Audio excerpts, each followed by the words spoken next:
Hello everyone, my name is Mitz, and here we are back at Higurashi When They Cry. So we're going to chapter 13 of this installment. Maybe it's the last, or it goes on to goddamn chapter 20 of all things. Maybe not, maybe we shall see. But before we go into that, I just want to lay out some small thoughts I had, which will go into more extensive, that I had more time to think about the whole, I guess, reveal of the first installment. I'm actually kind of conflicted about it.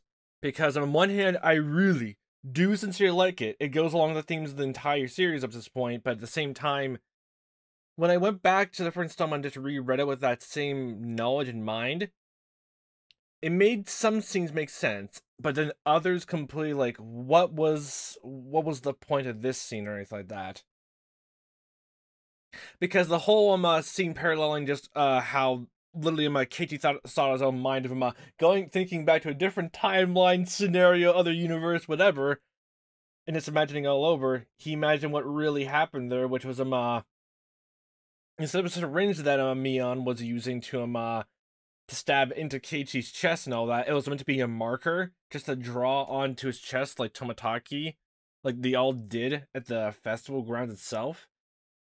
But that just raised the question of just a lot of different things about him. That means that Keiichi saw that marker misconstrued as a syringe, and even if he kept that same mindset up until he caught his own throat and died because of the absolute stress of what was happening, that means he put the marker, like he taped the marker to the back of the clock, and then someone got to the scene first, read the note, saw the marker, and then took it. I have a theory of like technically why it was stolen, but it's just weird to me why the marker was, apparently so much important to take away with them, especially if the marker was literally just absolutely nothing. Absolutely nothing, honestly. And the first thing that comes to mind of who technically it is before moving other things, honestly, just who tore the note, that section of the note talking about the director, the reinvestigated the damn Forsyth's murder, which the first thing that comes to mind, honestly, you tore out that small section of the note, along with them talking about the syringe, is maybe the idea that Oishi is actually the one who tore it out. Not even just the fact that the story like highlighted the fact that Oishi was the first one on scene themselves. But then it becomes to a question of how he would know where the clock is. There was anything special about it, unless some neighbors and things like that actually brought like heard about it from their parents, from Kitty's parents. When it would be concerned to hear talk about that, honestly. And that's maybe how she heard about it, or like he just took the clock off the wall, just hearing the testimony from other people or his parents, and he saw it, then tore it off. It makes sense to get rid of the whole part of maybe like it sort of makes sense why you get so fixated on the director's like reinvestigation part.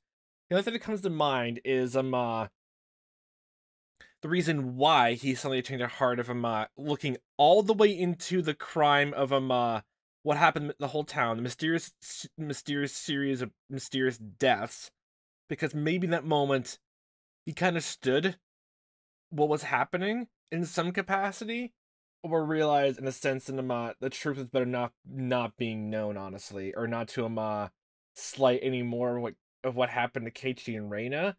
It's a bit weird, but it's a bit weird trying to put in my head and all the little intricacies. But I just reread the entirety of the last chapter of the first installment, and it literally happened like Oishi had a conversation with Keiichi all about Reina taking a baseball bat and literally fighting 3 of her friends at the time by the pole shed.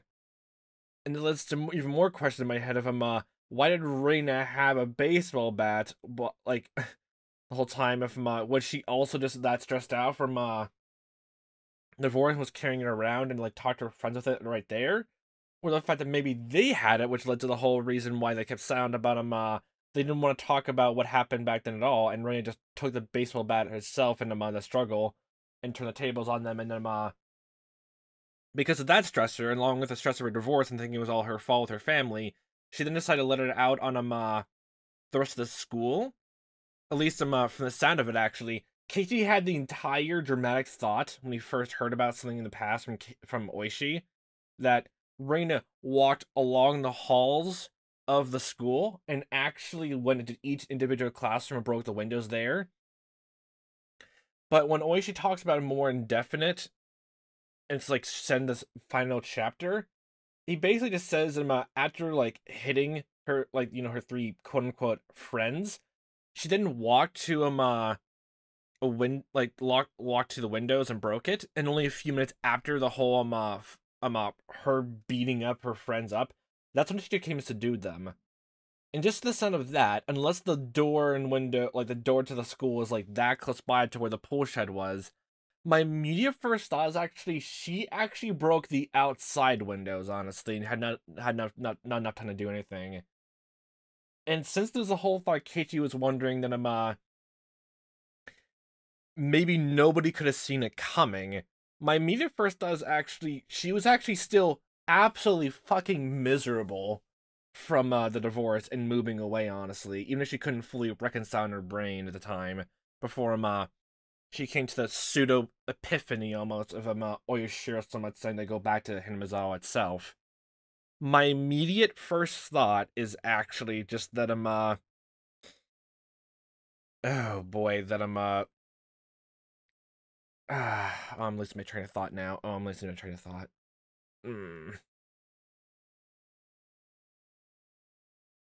Is literally just the fact that her friends were not technically quote unquote friends, but it's just also the case of maybe those kids were actually just bullies or delinquents, honestly, and were going after her. That's why everyone, like, that's why the whole school and staff like thinks they're friends and like are close because they always seen them around them.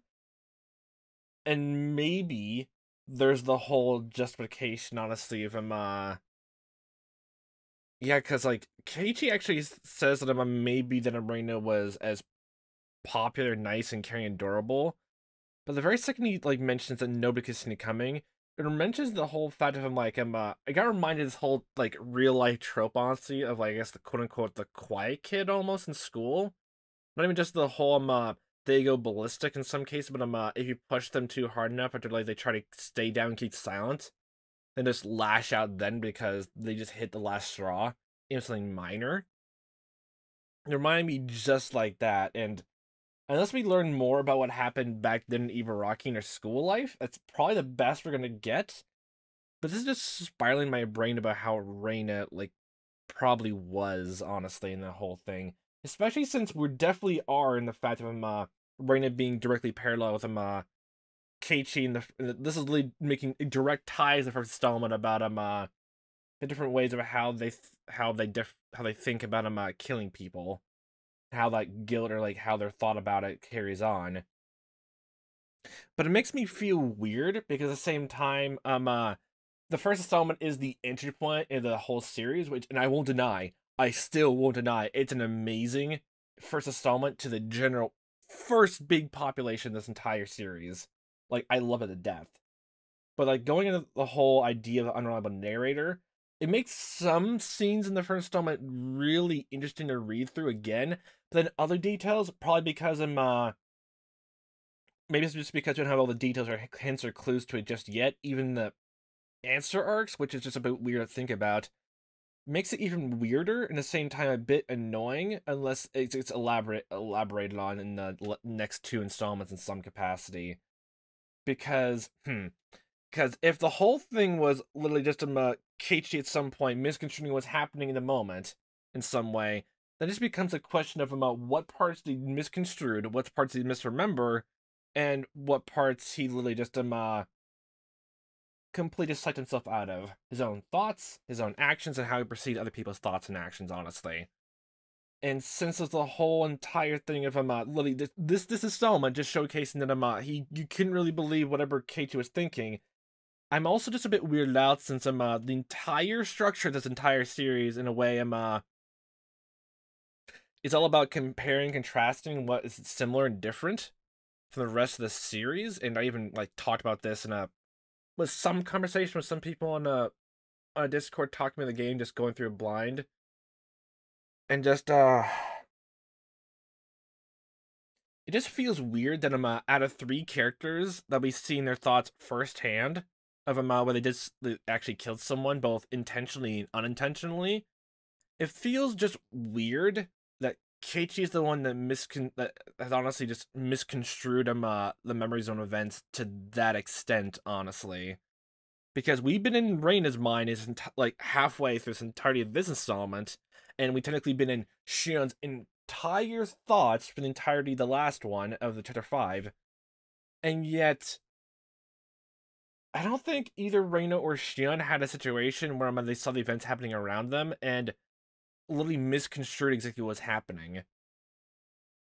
And I guess the only thing I can think of, honestly, in that capacity, just Keiichi's a bit more childish, but it just feels a bit weird that he's the only one who to this extent, whether compared to Reina, who has some mental illness, like something I can't remember something about wrong with her brain neurology wise, because in the sudden development and the sudden shock of what happened divorce wise, honestly, and Shion, who's technically been normally, who's been sane and only been driven to be a bit mad, honestly, from well, just still not even taking hold of grief of Satoshi, honestly, the years since. Keiichi's the one who has literally the least ties to anything happening, and then goes to that extent. Unless this is definitely tied into what happened in the past with him shooting BB guns and taking that guilt from back then, and then sort of mixing it with right now. But it feels weird to compare and contrast that, since we only noticed about this literally just last like 2 episodes, like just 2 chapters ago, honestly. This feels a bit weird. It all makes sense. It literally does. But at the same time, there's like smaller details which like feel weird to me. But we'll probably figure out who the director is, or get a complete confirmation they don't exist. Which is, if they don't exist, the next question would be, why did Keiichi ever think that Mion and Reina mentioned the director there? The first thing that comes to mind is he basically just point blank, like they point blank just mentioned they were actually talking about the doctor of Coach Erie, honestly, and the only thing that comes to mind about that is he's quote unquote the director of the Little League team, honestly, especially since they mentioned point blank. I mean, it says point blank that oh, you're a fan of baseball now, Keiichi. So guess what? Then the director's gonna love that, since we don't know anyone else who's like an affinity for baseball right now, except for literally a one-off character who, like, Kitty faced off in a baseball game in the 3rd installment, and we only seen him again like this one at the very beginning. The shop I'm forgetting his name right now. The other baseball guy who just likes sweets. I forget his name right now. The only one that technically applies that to is Coach Erie, honestly. And it just feels weird that if like it was just a misspoken thing, because even Keiichi says point blank, "What do you mean? Who's the director?" That I'm misremembering it right now because there's so many fucking details going in my head. I would love to be reviewed, honestly, in smaller details, not spoilers, just smaller details of what happened in the 1st installment. Just gentle guidance, rerouting, honestly, rerouting. And there's the whole idea that the 2 men that Keiichi fled to the dam site in the 1st installment, letting did not exist, but he definitely fought back against them, and got choked by the ever-loving life out of. Then Reina comes along, takes Keiichi slowly back to the house, and asks like what happened. But then Reina just says that there's no one else there, and that Reina literally just took Keiichi on, like, propped him up on her shoulder and carried him all the way back to his house. So basically, he was in and out of his mind then, but then still felt the whole sensation of being choked. Now I'll say this honestly, just to make sure the fact that the detail that it's unreliable narrating, the whole scene actually makes more sense. I do like the idea that when they're talking about when that it was a big misunderstanding at the time of Keiichi's out of his mind, and actually like misconstrued the syringe and the marker, whatever. I'm still a bit weirded out by that tiny bit, and then him taking the baseball bat in the room and killing Reina and Mion. When he thinks back into when he probably did kill them in the 1st installment, he mentions the fact of his other self, like talking to him and telling him that you should not revisit what happened in your brain. Honestly, like the whole analogy of the tape, which actually was touched upon in the tips menu about when he was trying to think back onto the store in the shop. That when Reina mentioned that she was behind him the entire time. That leads to another question of okay, so you decided to tell him that after like you decided to tell him that out of nowhere? Unless he was just having a big persecution complex and just thinking about everything all wholesale and imagining everything completely. Which I guess there is that. But then there's the whole two men just strangling him to almost a death of unconsciousness. Never happened, as only in his mind, honestly. I'm still just a bit weird about that because yeah, those smaller details, honestly.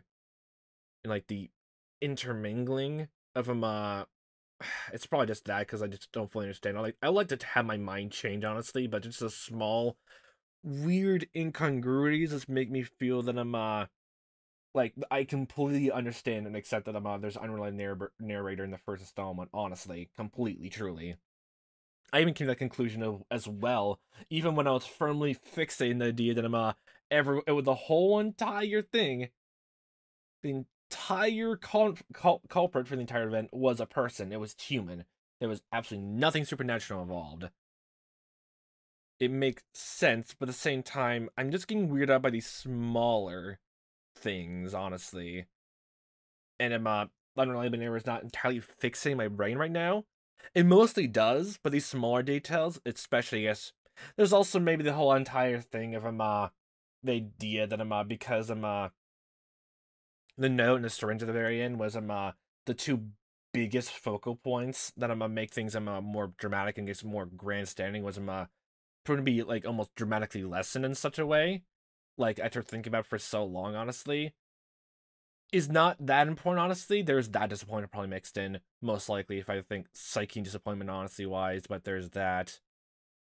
Also, just the weird idea that someone decided to, hey, look, I just saw, look, this note written by pencil.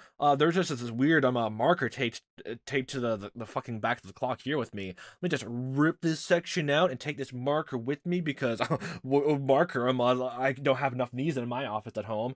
It just feels weird, honestly. It just feels weird.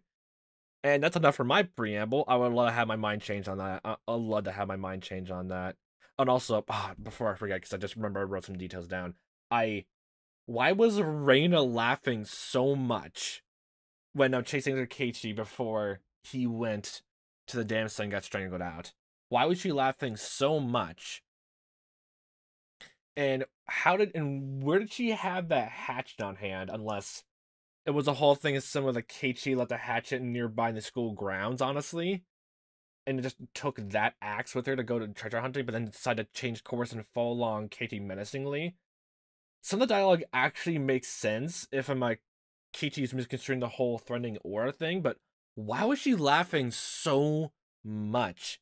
There's a line that says that equates to maybe equates her laughing to breathing. Maybe misconstrued that, but it feels even weirder because when Mion and Reina talk in Keiichi's room, they also laugh a lot in the same similar way, and it honestly feels the exact. It feels natural there, like the whole weird of I guess a joke they mentioned before. Then, like thinking considering they'd gone to his house and like even Mion was looking around his room, just my gosh, I can't believe this is what you have in your room, just poking around like it's another friend outing. Honestly, it makes sense. But that in comparison to Reina falling along with a hatchet, and then even if Keiichi did not imagine Reina holding the hatchet above of his head to strike him down with it, and just for some reason Reina just moved her hands above her head in some way, even though she was wearing her school uniform on and did not have her hat on or casual clothing. Why did she lift her hands up like that? It's just way smaller details, honestly, that I have no idea how they can be so misconstrued. There's also the weird detail that before Keiichi flashbacks to Oishi talking about the phone call, he did uh he said he like laid down he was pushed he tripped into the ground like on his back and looked up at Reina like holding the hatchet above his head. But the very second he comes back to in his flashback, he's back to standing up. and because Reina like approaches him closer, like till their almost noses are touching and stepping closer, and then Keiichi trips back into his back again. There's that. There's that, but it's smaller. The very much more smaller details are just confusing to me, honestly. Confusing to me. I don't even I don't remember if I brought that up. Oishi did my theory is rather Oishi's probably maybe the one who tore the note and took the marker away from it, from the clock and from Keiichi last message. Honestly, the only thing that comes to mind if Oishi's the one who did it, then the conversation he had with Keiichi yesterday night when Reina was basically trying to break into the house. Honestly, that maybe he kind of realized like what happened with Reina then, like that and why they why her friends like attacked and all that and were like not saying anything with that, and that's why he tore the note out and took the marker with them. Honestly, that comes the smaller details about he took that, but everything else evidence wise points to Keiichi actually being the true culprit with premeditation. Honestly, but I guess the police full report, honestly, then he can't really change much of that if like the report we see at the end, honestly, is the police's official statement, honestly, investigation wise and notes, honestly, makes sense. And oh boy, I talked 20 minutes long just right now, and I can't remember if I talked just as long talking about my theory of Rika, and honestly, but oh boy, you hear my thoughts on this. I really hope my ideas change, honestly. I absolutely love an unreliable narrator for stories and all that. I mean, literally one of my favorites, which I actually brought up a few times and even other games let's plays, honestly, a few other times. It does have that as well. An unreliable narrator. I love the death when it happened. Even when it was revealed, like there was an unreliable narrator involved, I immediately understood exactly what they're getting at, understood every small intricacy they were going for, and all that. And maybe it's just a case that's happening right here. Just a case that's happening right here, honestly. But just instead of a giant background, literally mind-alteringly different complexes and persecution complexes. Are probably not that. I don't know the whole psychological effect about that. Maybe it's just that. Maybe just that. But now we're going into maybe the final chapter for this game. Oh boy, all about Reina actually like finding some way to actually save the town. Honestly, like she did make out with Keiichi, honestly. So at least their friendship is intact then. Especially their little fight there happened actually. At least there's that. And especially since I loved the conversation that Keiichi had with the rest of them, Sadako and Mion and Rika about you don't need to tell everyone everything about your past, honestly, because that was then and this is now. Honestly. It's nice. Some people do not need to know, and sometimes they don't really deserve to know, honestly. I mean, just like that, they said, what can I even do with this information? Why are you telling me this if it had nothing to do with what's happening now? You're just telling me this for me to pity you? Is that what it is? Is that what it is? Disgusting, Keiichi. It makes a lot of sense, but I'm just wondering how Reina's gonna end this all now, or what she's going for now. She's probably still in then deluded state though, so she's probably gonna break into the Erie Clinic like that, especially when the police and the Sonozaki group are after her. And if they're like Reina and Keiichi in good terms, I don't think she's gonna go with either of them too kindly. They definitely are on a more even pace, honestly. They actually want to make sure she's alright. At least there's that, even though she did something bad in the past. Only technically one side of the people looking for her knows that she did something bad and I want to protect her from it. And the other side of some are just worried about what's going on with her. And also, I will say this before moving on again, because let me just talk about every small intricacy before going on. 20 minutes or longer? Ha! These are amateur numbers for me. I talk a lot. I do like how they sit on a Kumagai, actually, a bit more. He's a more outside character, honestly. But when he had the time to shine here, of being the more calm, collected, and diplomatic person, along with Oishi, honestly, it does make a lot of sense, honestly, why they're like paired up together. Oishi's more tailored to a more emotional, I guess, outbursts and all that, and Kumagai is more like talking talking not emotionally but more logically and more diplomatically and just calming everyone down. It makes a lot of sense. But it also made it a bit weird in my head that the last we see of Kumagai in the first installment is him just screaming back at Oishi what the fuck do you mean I can't win this game of Mahjong with this tile? What the fuck do you mean? No, don't leave me, go! Oh boy. But I have done enough rambling theorizing now. Oh boy. How's this all gonna go? How is this all gonna go? Walking with only Mia in a school made me miss Reina a lot. What's wrong, Kei-chan? Why are you looking around? What? Oh, no, I'm back to being paranoid, don't you know? I remembered all everything about the previous timeline, the previous other universe, and now the paranoia is rushing back to me now. I'm getting secondhand mental illness just from remembering all that happened back then. God damn it. The paranoia is coming back into full play now. What? Oh, nothing. It was the same old path to school, but I felt nervous for some reason. I wonder what Reina meant when she said she was going to win a come-from-behind victory last night. I couldn't stop feeling like something dangerous was going to happen. Reina thought Mion was one of her enemies. She could be lying in wait to attack Mion with a knife. Don't worry. Reina isn't going to do something as rash as that. And she does, I can protect myself. Oh, well, we're here too, you don't remember that. Mia said it rightly, as if trying to tell me she wasn't afraid of anything. Well, man, if Reina's still taking that hatchet with her, she just used a two-handed weapon for that, so, maybe you have time to, get out of the way, honestly. The very second it hits you, it's gonna have full force, impact, so, yeah, be wary of that, But I couldn't be optimistic like her, because I knew exactly what Reina was going through. Exactly! Morphogenic fields and going all across the time, space, and universe, you know. Reina must be determined by now, and she probably wouldn't mind dying fighting against Mion if she wasn't going to win anyway. Of course, that didn't mean she was definitely going to take violent action, but I couldn't deny the possibility either. This old man is more concerned about the reason why Reina went crazy all of a sudden. Was there any reason? Mostly probably compounded stress. I remembered the tragedy. I couldn't remember what made the world go crazy. I remembered we got lost in an awfully scary world. It started with small things, and the small things you to pile up on one after another. So just basically just saying that it just coincidences piled up on top of each other. So many goddamn coincidences that it just combined perfectly together by the very end, which made things even worse, honestly. Which it does fall in line with conspiracy theorist stuff, honestly. It makes a lot of sense at the same time.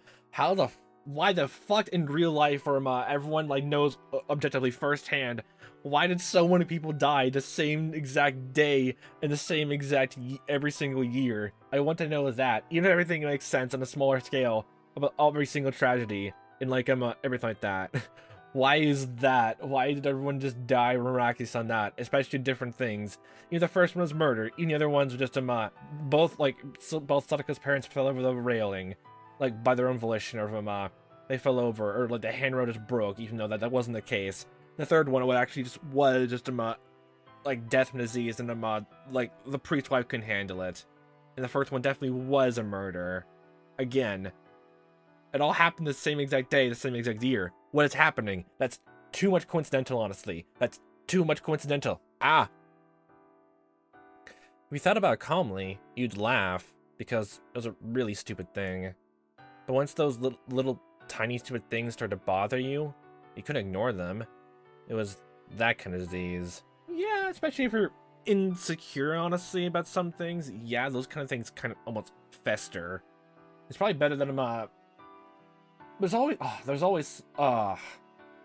whole thing again, because sometimes it's better to like talk about it to some people, but in this case also the same way, the same exact way. You don't want anyone to know about it because you think they'll make fun of you for it or make things worse, honestly. Or you tell someone a complete utter sincerity and they try to give advice or try to do something in their own way, then makes things honestly worse. What happened with God fucking damn it, Mio Takano. How fucking dare you give the fucking scrapbook over like this and made everything worse? You're a fucking nurse. Why did you fucking think it was a good idea? You fucking nut. I swear, if Reina had a peanut allergy, it would just make almost all the more thematically sense because Reina then just got him even more worse and more spiral out of control because she was dealing with a fucking nut. Oh, that's a stupid joke. If you could call it one. But there must have been a reason. There must have been a reason that made the world go crazy. But it must be such a small thing that you couldn't even notice. Unfortunately, the reason was very difficult to understand, and you wouldn't be able to figure it out until you died. Maybe that's actually probably the same reason that's what Keiichi was talking about, Oyashiro-sama. He didn't mention the last phone call with Oishi that, he didn't believe in Oyashiro-sama or like anything supernatural until he got to that phone booth.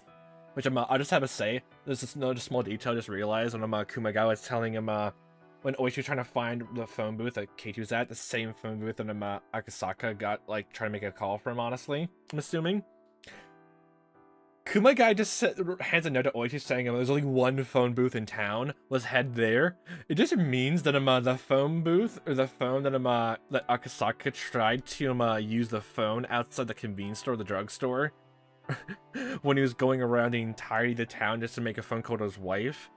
That means that phone booth, honestly, was never fucking repaired. And it was just left like that after all this fucking time. That's so funny. I have a relative who's a doctor. He said if you have a tumor in specific parts of your brain, it can change your personality. Make you a totally different person. Does Reina have a tumor? And yes, oh, how oddly pointed when when I talk about hysteria on a different game, this exact same thing appeared too. Yay.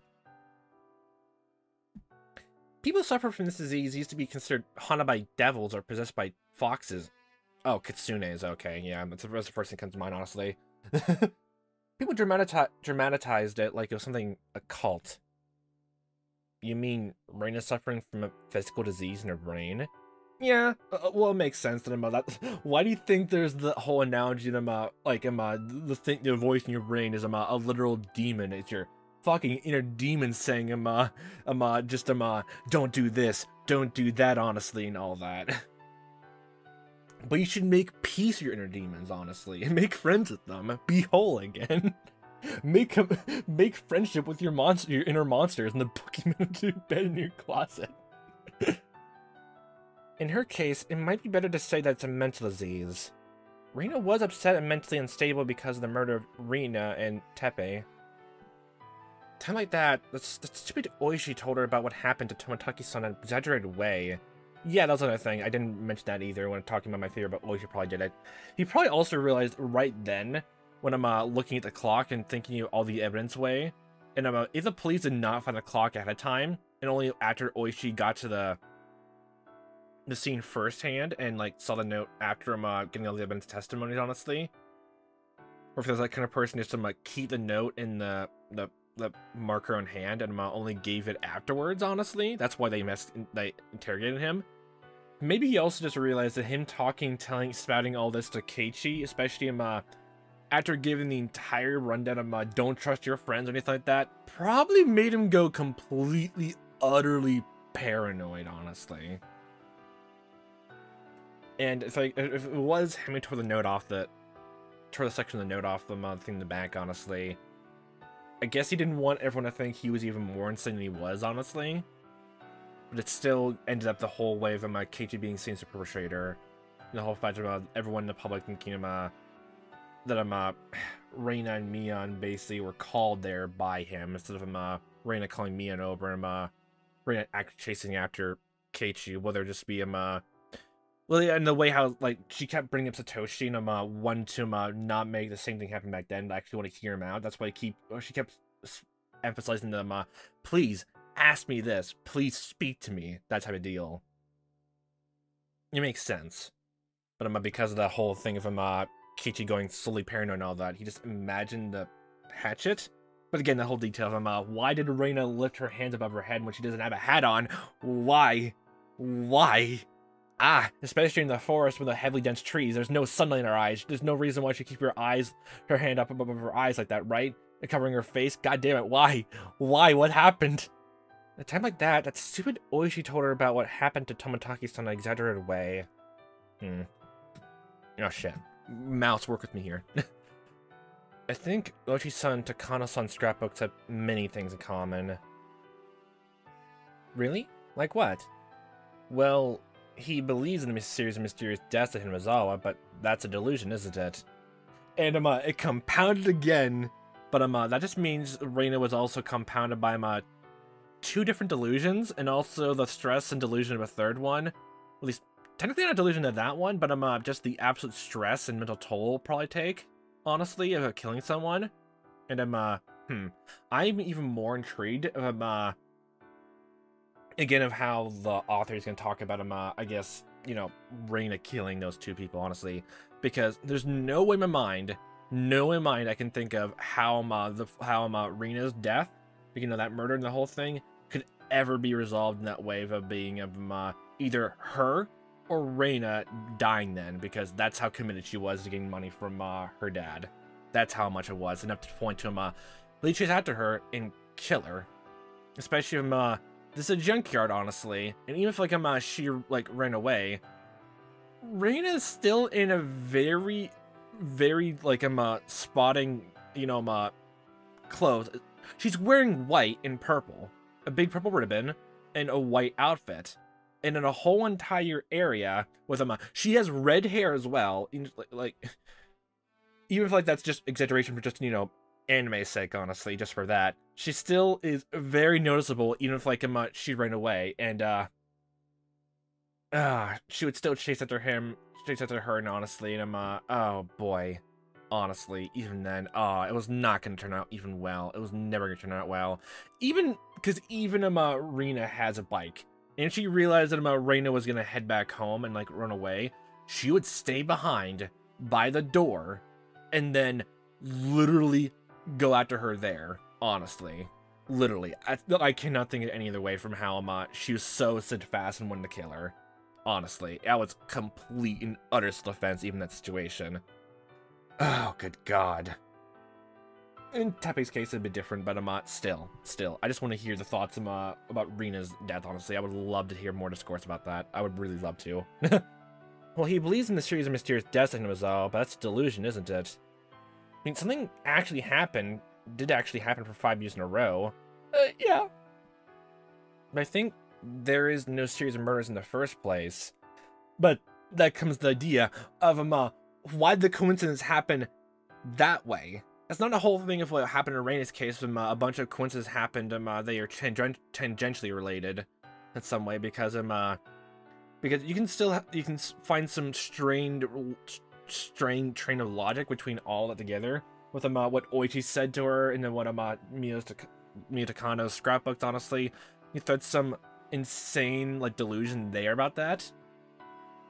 But you're telling me that randomly out of nowhere, people cosmically all died, whether by accident, by disease, by old age, or anything like that. Accident or murder, died the exact same day on a holy day every single year. It just feels weird, even as a coincidence. It just still feels weird. I remember saying that in the first installment too, first time playing through it blind. My good God. Oh God, it's gonna be so fun if later on in life I just revisit how I thought about the theories in this game, just see it's slowly taking place. It's slowly just transpired over the years. The theories fucking nuanced over time. I'm gonna talk y'all's ear off the more going through this chapter, honestly, by this point, my good God. It was true that the mysterious incidents happened 5 years in a row, but they were each solved individually. It was the same as a past you didn't need to talk about. We thought of them as a series of mysterious deaths, which is why we thought something was going to happen this year, too. I mean, yeah, even if all of them were still, resolved easily and, they have nothing to do with each other, why do they still die the exact same day, please? Just feels weird even still, even though everything else makes sense. And maybe it's because my fucking dramatic storytelling sense, it's like just saying, well, it has to have some meaning, even if it's meaningless. Has to be meaningless meaning. It led to us to think that there was a conspiracy and that the Sonozaki family was behind it. We connect those things to the series of mysterious deaths, but we shouldn't do them in the first place. Just like how I try to keep my distance from Reina when I found out about her dark past. Wasn't everybody trying to keep their distance from the dark past at Hinamizawa? The Kano-san scrapbooks are a good example. She dramatized both recent incidents and old cruel history. And she made feasible stories out of them, saying the Sonozaki family was behind it all. Yeah, but that's another thing. If it happens every single year without fail so far, and the only reason people would still think to, it's gonna stop this year just for that sort of hope. It happened 5 years. I mean, there's the whole saying of 2 times, like it happens twice, it's coincidence, but a 3rd time it's deliberate. But this is 5 years, and technically, I guess in this sense, it's. Oh wait, no.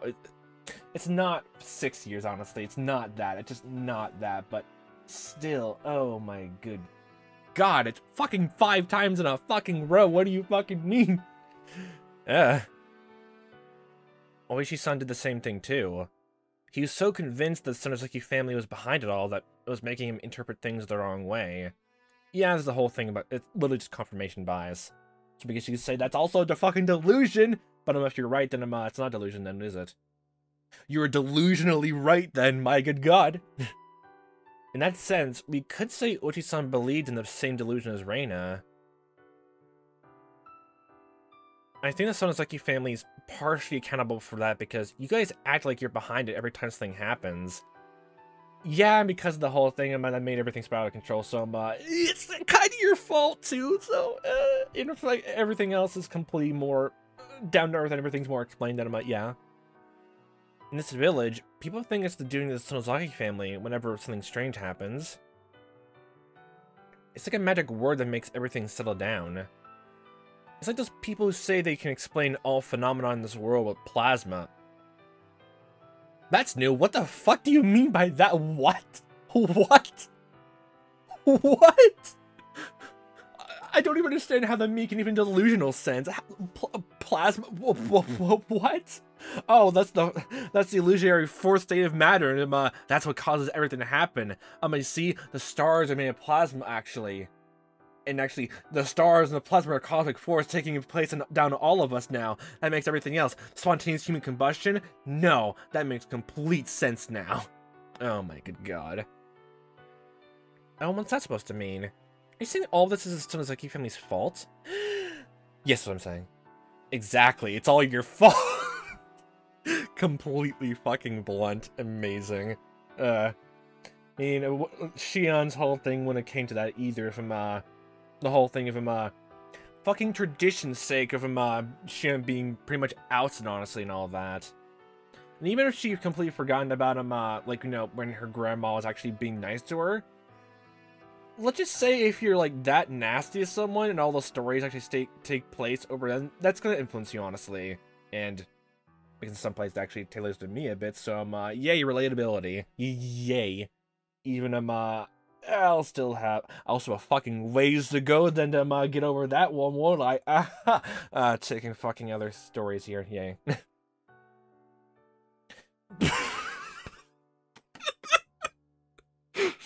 Exactly, it's all your fault, so I'll call you Plasma Mion from now on. What the fuck? Oh my good God. Don't worry, I'm in a fucking delusion right now, but it's a very fucking happy delusion, honestly. It's making me fucking laugh so much.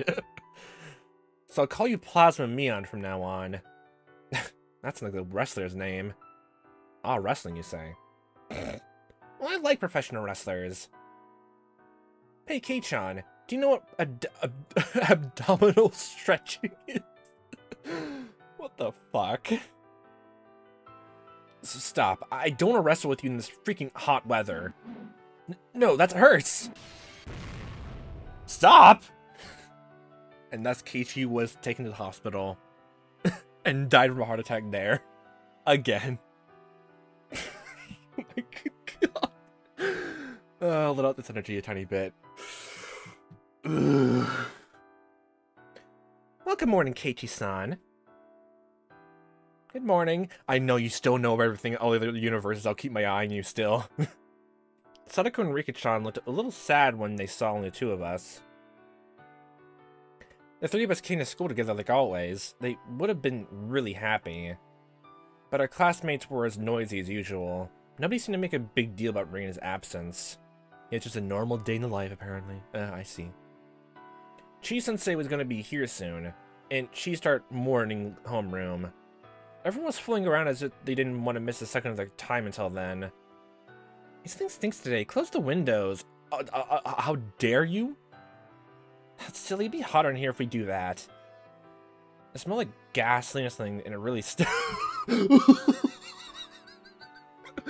Full-scale arson? Wowee! Someone from the forestry service must have been putting gasoline into the construction equipment or something. Some students near the windows were making a fuss because they wanted to close the windows to shut out the smell. Well, hopefully none of the teachers actually fucking smoke then, please. Oishi, stay away. Our school wasn't a normal school compared to others. Well, yeah. We were using a part of the forestry service building. Unusual things like this happen sometimes. Sometimes. This is nothing. Remember they once brought a few big piles of Jupiter branches. Never heard those trees before. That was awful. Had distinct irritating odor that gave us all headaches. It's a Jupiter. It's a planet. Or if you wanted to go with a Roman way, it's literally just Zeus.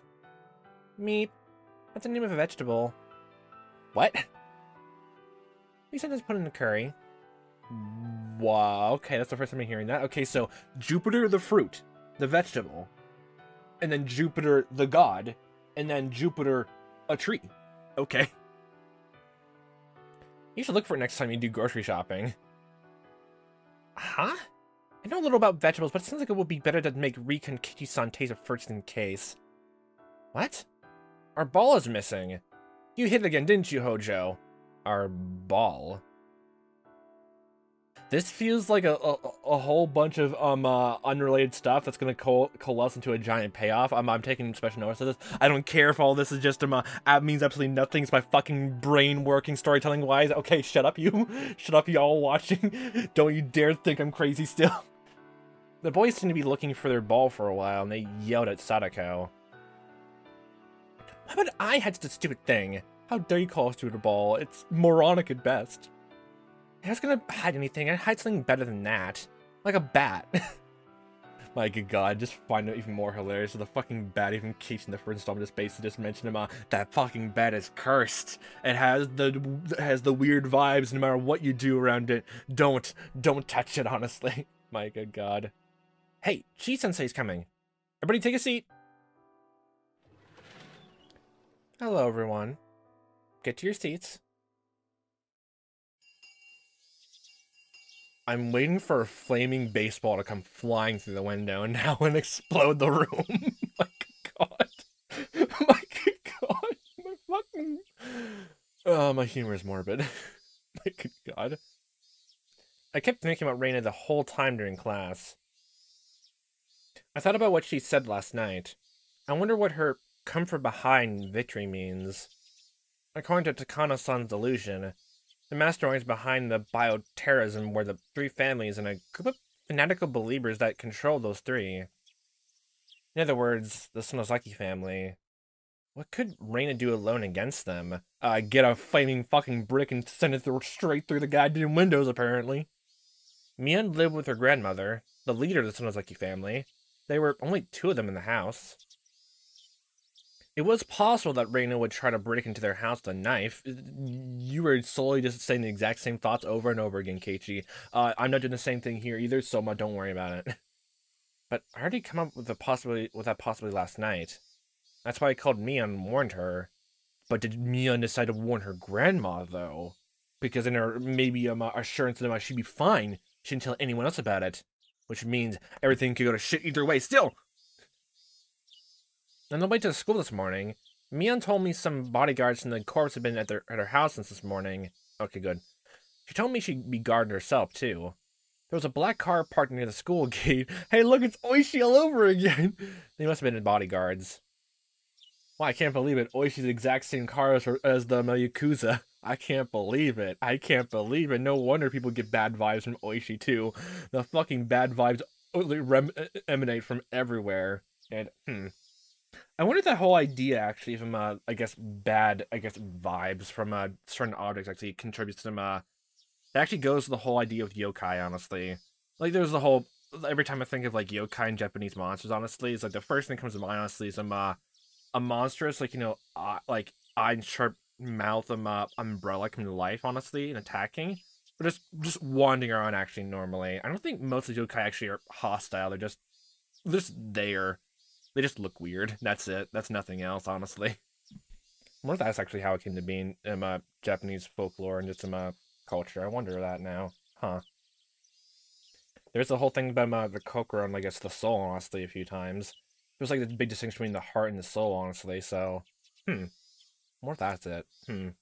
But according to Takano's parasite theory, the battle wouldn't end just by attacking the leader of the Nozaki family. According to the delusion she believes in, the conditions of her victory were more complicated than that. You must fucking flood the entire goddamn fucking town. The damn project is coming back into play. She needed to expose the group of fanatics who were behind the Sonozaki family, and she needed to destroy their research in the parasite. Plus, Reina didn't have much time left, thanks to that suspicious poison she mentioned. But how exactly could she win a come-from-behind victory under circumstances like that? She might interpret that the town council or the group of fanatics. If so, she might attack them the next time they have a meeting at the shrine.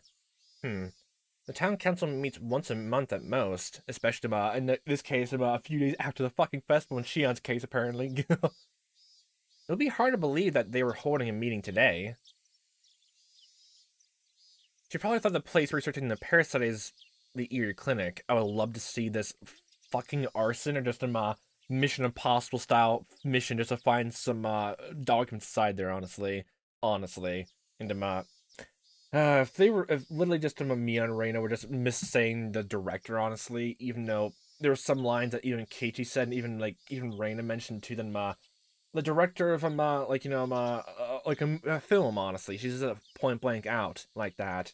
So there's no misunderstanding of she didn't miss the doctor part, even if it was a complete misstanding of he misheard of being doctor. It still applies to Erie. It still applies to fucking Coach Erie. He's suspicious. Put all suspicion towards him. It just still goes to it. It just feels still weird. She probably thought the police researching the parasite is the Erie Clinic. Reina suspected that there was something fishy about the clinic from the beginning, and that suspicion must have changed to certainty in her head by now. Did that mean she was going to attack the clinic? This wasn't like an action movie. What could she do all by herself? More than you think. Was she going to start a fire? Wow, I can't believe it, Keiichi. Where do you start thinking about fire all of a sudden? No, that'd be pointless. In order to expose the conspiracy, she had to get proof that they were actually studying the parasite. And what better way than to fake a fire scare and sneak into the entire clinic, lock the doors, and just rifle through everyone's complete documents then, right? Right. Was she gonna break into the clinic and get questionable weird samples? Wow, look at this. I got blood. This means they actually are behind it all. The last problem of all was how much time she had left. If she believed she didn't have much time left, especially under desperate, disadvantaged conditions, she might try to stab whoever she thought of as an enemy. But Reina sounded like she really believed she would regain her happy and peaceful days or everything is over. So it means she's trying to do a way to not start beginning then. Yeah, that's actually still an amazing line, honestly, and that Keiichi thought of in the third installment. I love that line to death. It's good writing. Reina probably meant she was going to stay alive and win, and not be arrested? Was there something like an antidote? Oh my gosh, look at this blood sample. That means it's the antidote. It takes off top and guzzle down. Holy shit. It didn't have to be real.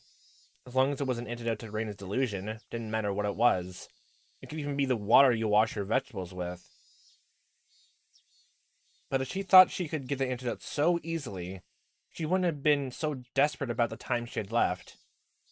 The antidote must be difficult for her to get. The easiest place for that, in her delusion, was that it was hidden somewhere in the clinic. Most likely. If your clinic has no involvement at all, then there must be some way to actually showcase that it does that. But if they just all only documents talking about the only patients, Reno just probably just think they're hiding the more juicier stuff inside deeper. Maybe it's underground in this clinic. Time to get the shovel now. And the fucking pickaxe, honestly, again. It's all coming to fucking together. Putting it all together like that, I feel like Erie and his clinic were in danger. Then I thought about it. The elderly people in the village, including the members of the town council, hung out in the waiting room of the clinic all the time. Wait, how do you know that? You've only been here for a month, Keiichi. Who told you this? If most of the board members happen to gather there for her, it'd be the perfect place to attack.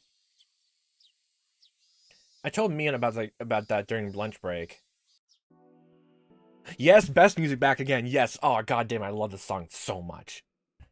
If this were a normal situation, I'd say she wouldn't do such a stupid thing, but... I can't actually deny the possibility. I'm gonna call my house. I'll make sure that they send some people to the clinic. Mian didn't object to my crazy idea. She put down her chopsticks and went to the teacher's office to make a phone call. It sounds so dangerous. I can hardly believe Reina-san is going to do such a scary thing. Are you sure she's going to attack the clinic? Maybe she will. Maybe she won't. But if that happens, we're screwed. We need to prevent that disaster from happening at all costs. I hope nothing happens at all. What? This is where the fucking choice is gonna play? What the fuck?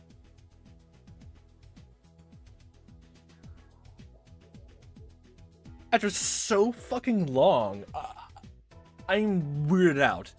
Fucking the 13th fucking chapter, and this is where choices come to play. Oh my good god. I don't even know if I'll check out the whole yeah, I guess option, honestly. I'll just continue, honestly, with the normal thing. Yeah, BK, I guess. Okay, so the only difference there is the confident telling... That means the only thing that'd be different, honestly, is what happens between whatever Rika or Sadako picks up on. Does that mean my fucking theory is right? Sadako kills Rika? Okay, I'll send 2 of our subordinates to the clinic. Especially since Mian is actually going to make a phone call, so she's not technically in the room in a situation like that, and did a hard cut there, so okay. I don't think she'll do it, but you'll never know what's gonna happen. Can we capture her by force, which she does? Honestly, I don't want to do that, but if it becomes that way, possibly, actually, you probably have to do it, yeah. What do you think we should do? We made an agreement with the cops that we're gonna give Reina Ryogo to them right after we find her. So even if we use force to capture her, we won't get in trouble. I'm not worried about losing face. I just feel sorry for Reina. I really want to settle this calmly if possible. Well, she's still young. So as long as she didn't kill someone or something, all she'll do is apologize and everything will be fine.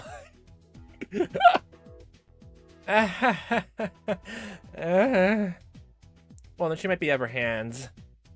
Oh, I mean, you know, as long as they don't find out about it, she'll be safe. What a weird fucking thing to say there. Even a joke. What the hell? She'll definitely be safe. Nobody really cares about the disappearance of those 2 anyway. People think that they ran away somewhere because they did something wrong. Those things happen all the time. So she's fine. Don't worry about it. The only reason they thought something was wrong is that they found Reina's body in the 3rd installment fucking dead, apparently. Oh boy. Oh boyo. She's out. She's safe. What, are we playing baseball now? Well, you're getting your street fights around, apparently, because if you did things slightly differently, then everything would have been terrible, and it would happen to the 1st installment all over again. Anyways, please, just be careful. Will do. So it's okay to catch her by force then, right? I'll grab the fucking rope. Don't make any mistakes. You have to get her. Please don't make it like a chase scene or something like that. Well, the fucking music plays, I will fucking run after her. I couldn't help but have a silly chat with Kei-san. Kasai-san. Oh, or fucking in her goddamn brain. I see how it is now. When I put the phone down, I sensed Chi-sensei was looking at me. What the fuck is happening with you? No wonder, as she had been able to hear the conversation clearly in this tiny room. Chi-sensei put her spoon down from her curry, and with a sad look in her face, she asked the following. Were you talking about Ryugu-san? Yes. Sasuke-san, do you know why Ryugu-san ran away from home? You're close, aren't you? More than you possibly would ever know, but I'm not telling you. The truth is in the eye of the beholder, and you're not beholden. It's hard for anyone to understand Reina's situation, except for me and Kei-chan. But not even Sadako or even Rika? I swear, my good god. So most of them thought that Reina just ran away from home. After she did, the cops made too much of a fuss over it. When she stupidly believed that the scrapbooks were a big scoop and he overreacted in trying to find Reina. He had patrol cars running around everywhere in the village. He even used the town council's phone directory to find her. So people in the village thought Reina did something wrong and was trying to run from the cops. What was going to be difficult for me, more than finding her, was to make up a story to retrieve Reina's honor after they detained her. What about this? Reina went for a walk, fell down and hit her head on the edge of some tofu, and lost her memory. What? Oh, she misunderstood something big time and he thought she was a criminal. It was too easy.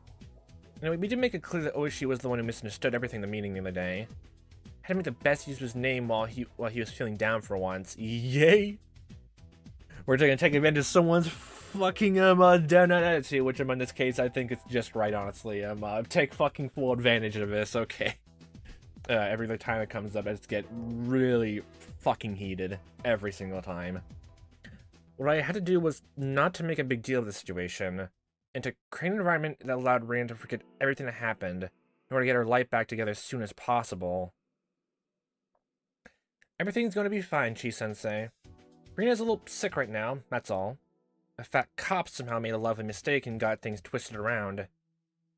You don't believe that Reina did something wrong, that she's trying to run from the police, do you? Of course not. But making her family worry about running away from home isn't a good thing to do either. She had a fight with her father and she ran away from home for a little while. That's the, okay, that's, oh yeah, that's definitely what her dad's gonna think about it. The whole conversation she had with him, talking about Reina's, like, bad, and that's how he's taking that whole fight thing, honestly. I see, okay. She had a childish, and that's all. May that be the best story to go with. I wonder if she had some problems she can talk to anyone about. It must be a bad teacher because I never realized it.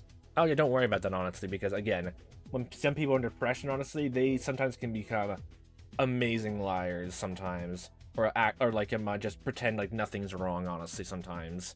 Sometimes, when you're in fucking trouble, sometimes you don't want anyone to come and help you, honestly. Sometimes. Oh, good god. And sometimes where people just really want attention, just want some, or like try to call for help, honestly. Oh boy, it depends on the person, honestly. Literally, it just depends, honestly. Fucking each person, honestly, just, there's their own unique case sometimes. There's some universalities, honestly, in psychology, and honestly, for that, but people's circumstances are not as clear and black and white, honestly. So solely, honestly. Oh boy. Oh boy. I must be a bad teacher because I never realized it. Wish I could have sat down and talked with Ryugu-san before all this happened. Chi-sensei, you're taking it too seriously. You need to relax.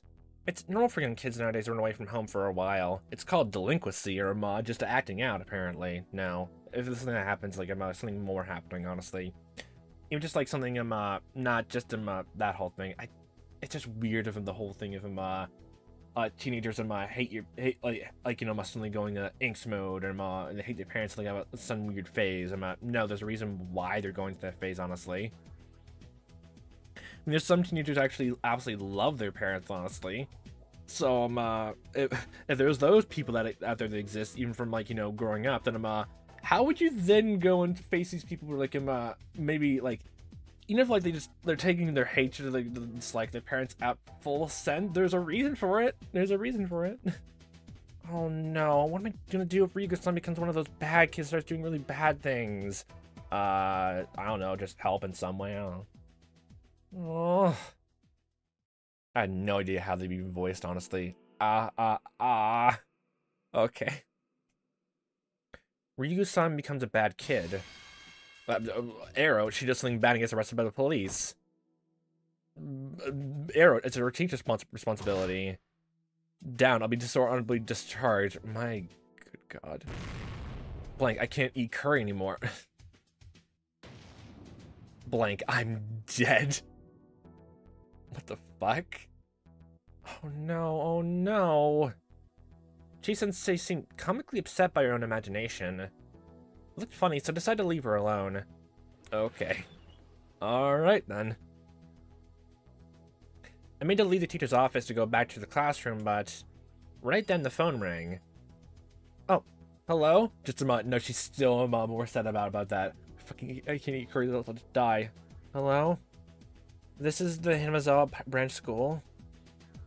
Chi-sensei had to answer the phone all day today because the principal was on a business trip. How coincidental. That's different now. That's actually fucking different then. My good god. I exited the hallway. Then I heard the tone of her voice change. What? Where are you right now? What? I yelled and looked back at her. It was probably Reina. She called the school. I tried to go back inside the teacher's office, but Chi-sensei gestured at me not to come in. Chi-sensei acknowledged what Reina was saying several times, and then she looked up at the clock. Okay, I'll be there. I'm your teacher, you promised me, alright? She said only that, put the phone down, and got her purse out of her locker. Time to have a business trip of her own. Class president, I have an emergency to take care of. I'm going out for a while, so please have everybody study by themselves while I'm gone. She took her car key out from her purse. It's obvious that she was going to see Reina somewhere. It's very fucking far away then, apparently. Oh boy. Chi-sensei, was it Reina? Back away, god damn it. Every single time this happens, even, my good god, stop it. That's all. You're in charge of the class, okay? Okay, but what the fuck?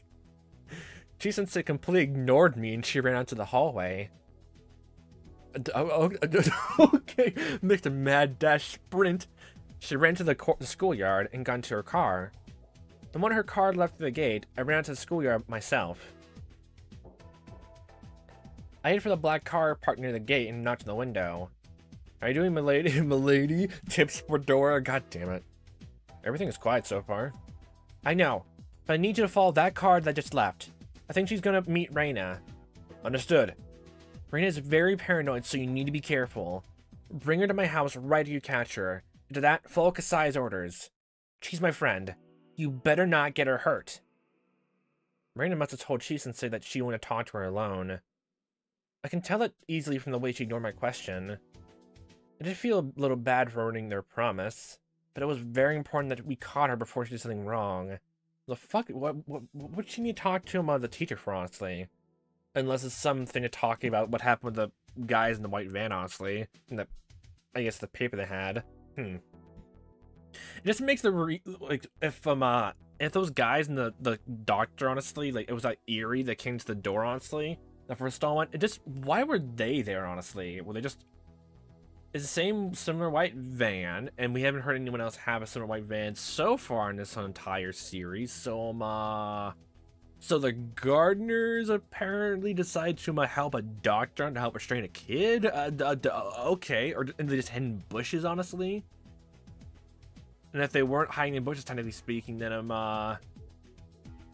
they were, hired by, Keiichi's parents to, work on the fucking plants around, even though, we haven't heard hide nor hair about that so far. Like, they're wealthy, but at the same time, it seems they do everything by themselves, honestly.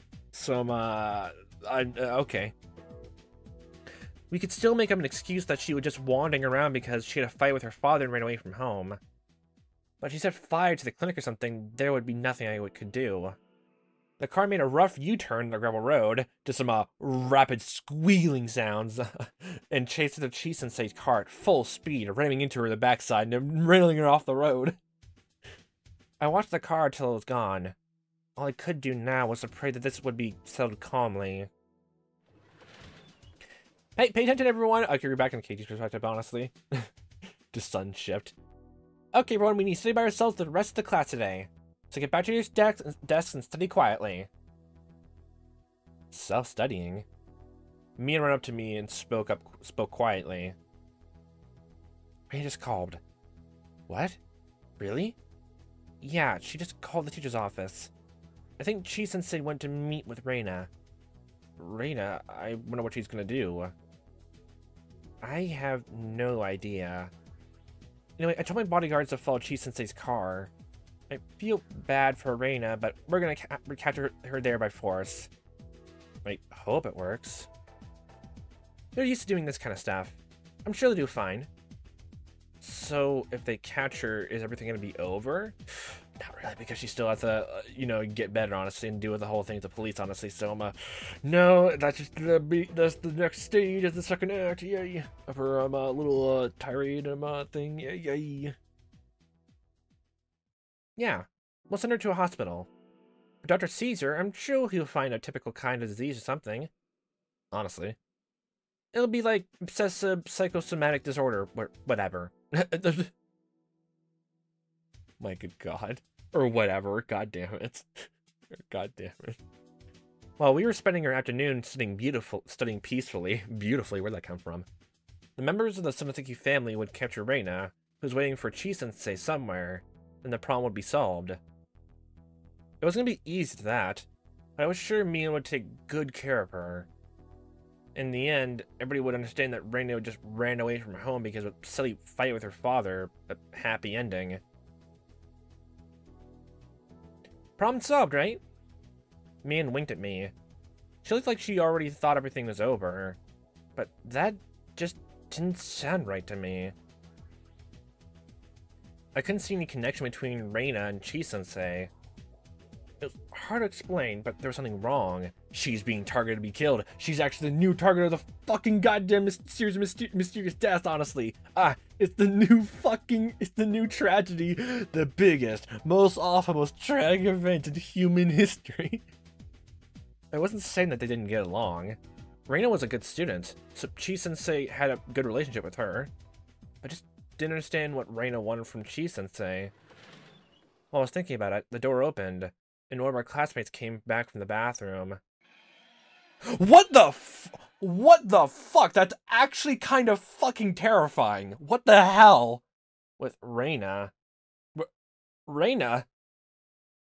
Everybody, stand up. This is actually fucking terrifying now. Holy fucking shit. That's... What the fuck? Oh my good god. Move to the center of the room. What the fuck is happening? Everyone gasped in surprise. Even Chi-sensei couldn't make everybody go so quiet all of a sudden. Oh my fucking god. Reina was gripping the shoulder of the student who came back from the bathroom. In her other hand, she had a big, scary-looking hatchet. It was the same one she had the other night. What, was the whole fucking, little small comment that Keiichi gave to either Rika or Sadako, like saying everything will be alright, just change how they think of this situation, honestly? What the hell? Everyone immediately understood that Reina had taken hostage. Oh my god. Are you all deaf? Move to the center of the room. Push the desks to the sides. Nobody grasped what she was asking us to do. We all froze. Reina was the only one who was smiling. It was terrifying. Michan, you're the class president. Tell everyone to move to the center. Well, she fucking realized this is all happening anyway. She's out fucking smart, so that she knew me and would fucking, like, get the bodyguards out of here, honestly. Yay. Reina, what are you doing? Bam. That sprite is still so fucking... Oh my. A loud noise washed out Mian's voice. Reina hit the teacher's desk really hard with her hatchet. She pulled out the hatchet, making an ominous ripping noise. There was now a line of violence carved plainly into the desk. Uh-oh, she broke it. Chi-sensei's gonna get mad when she comes back. No, that wasn't it. Get rid of the... Destroy the desk. Burn it. Get rid of evidence. What the hell? I knew I couldn't trust you, Mi-chan. I'm gonna ask Keiichi-kun then. You're my only friend, right, Keiichi-kun? So I can trust you, can't I? Reina, your eyes look so scary. I've never seen eyes like that in my life. Your eyes are full of insanity. Why are people afraid of insanity? Insanity means the person doesn't share the same values and the same common sense as us. For example, say a thief breaks into your house and he ties you up. You get scared and wonder if he's going to stab you before he leaves. But you hope the thief has feelings too and that he's not going to kill you for no reason. No matter how bad the person is, we tend to believe in his goodwill as long as we share the same values, the same common sense, and the same morals as him. But we can't expect goodwill from somebody who doesn't have those things. We can't expect goodwill from a person that can't communicate with us. When a burglar has a knife and you beg him not to hurt you, you expect him to listen to you and show you mercy. In other words, you can still communicate with him. But if he doesn't have the ability to communicate, he's just like a monster that's trying to attack you with the blade of a guillotine that's falling down on you. You fear him because you can't communicate with him. That's insanity. If you're using the whole monster analogy, you can say the same thing again with, I guess, animals, honestly. Because they can't communicate, honestly. Like, about full sales other people, so, yeah. There's the same fear we're feeling towards Rain at that very moment. She looks like a human just like us, but there's no room for her to communicate with us like a normal person could do. Everybody understood that fear instinctively. Keiichi-kun, make them move the desk to make room in the middle. Okay. Everybody, let's do as Reina says. Reina was like a barrel of gunpowder that moment. She seemed really calm and quiet, but she could explode at any minute. When she did, I doubt she'd show us any mercy. She probably wouldn't hesitate to use a hatchet on us. That's right.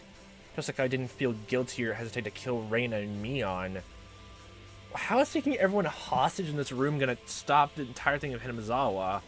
Unless she's doing this whole thing of the adults are the ones corrupting the entire town of Hinamizawa, so we're all gonna stay together and single file line march right out of town and live in the lamb. What? Everybody went all quiet while pushing the desk against the wall to make a space where Reina wanted it. Reina, seeing that we were moving too slow, hit a blackboard with a hatchet making a horrible noise. Every time she did that, she left an equally horrible scar on the blackboard. The thing that we looked at most in the school. Keiichi-kun? Keep the jump ropes out from the lockers. Oh my god, I remember bringing up jump ropes before, honestly. Yay, we're using his fucking rope. Yay. That or just gonna be used as cruel whips, honestly. Oh god, this is probably gonna be worse. Using to tie our classmates up. I'm not good at tying knots. Same here. I probably can't tie them up very well. Just give them a little shoelace knot or square knot. I'll check one by one if you tie them up well enough. If I find the ropes loose, I'll kill the person, so you better tie them up really well. We were still kids. We saw the word kill all the time. Use a lot in comic books and cartoons after all. So normally you'd assume we'd be used to hearing the word kill. But when Reina said she'd kill us, it sounds so frightening. Never heard something like that before in my life.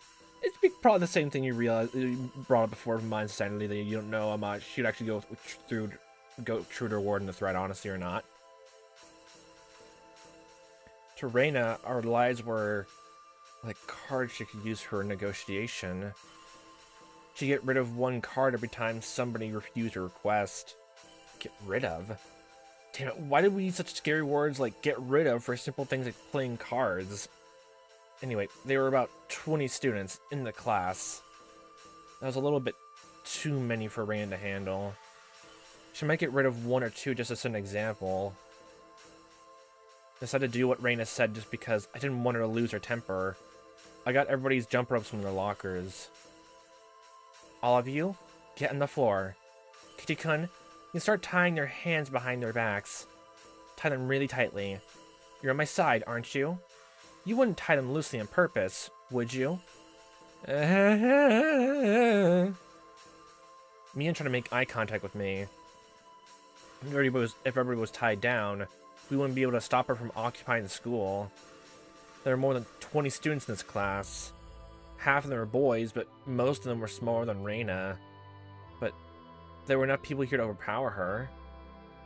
But if we did that, Reina would probably hit her hostage with a hatchet. And she used the hatchet to attack the rest of us without hesitation. It'd be a bloody battle.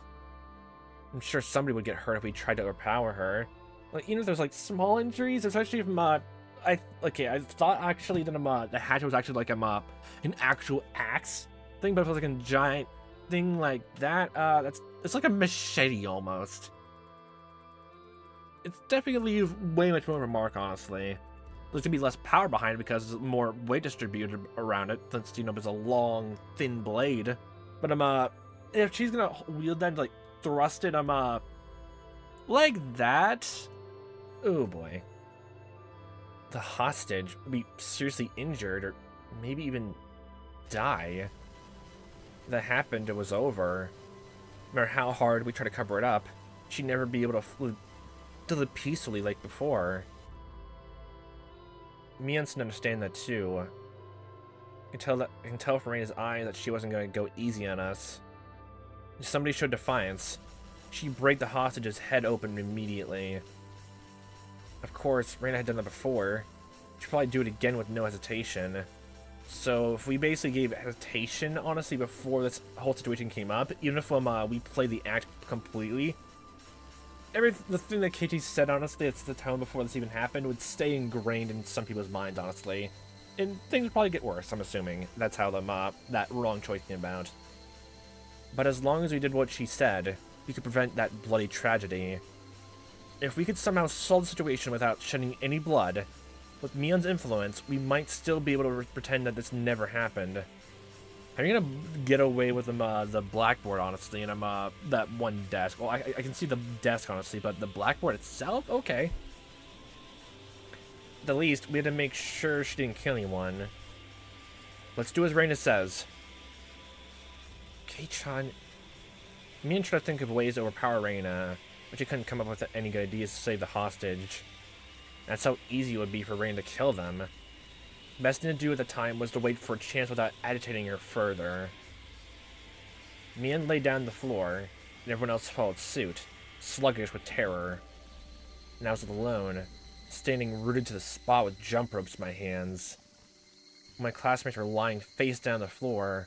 Reina was pointing to the hatch of the hostage, watching her every move from behind the teacher's desk.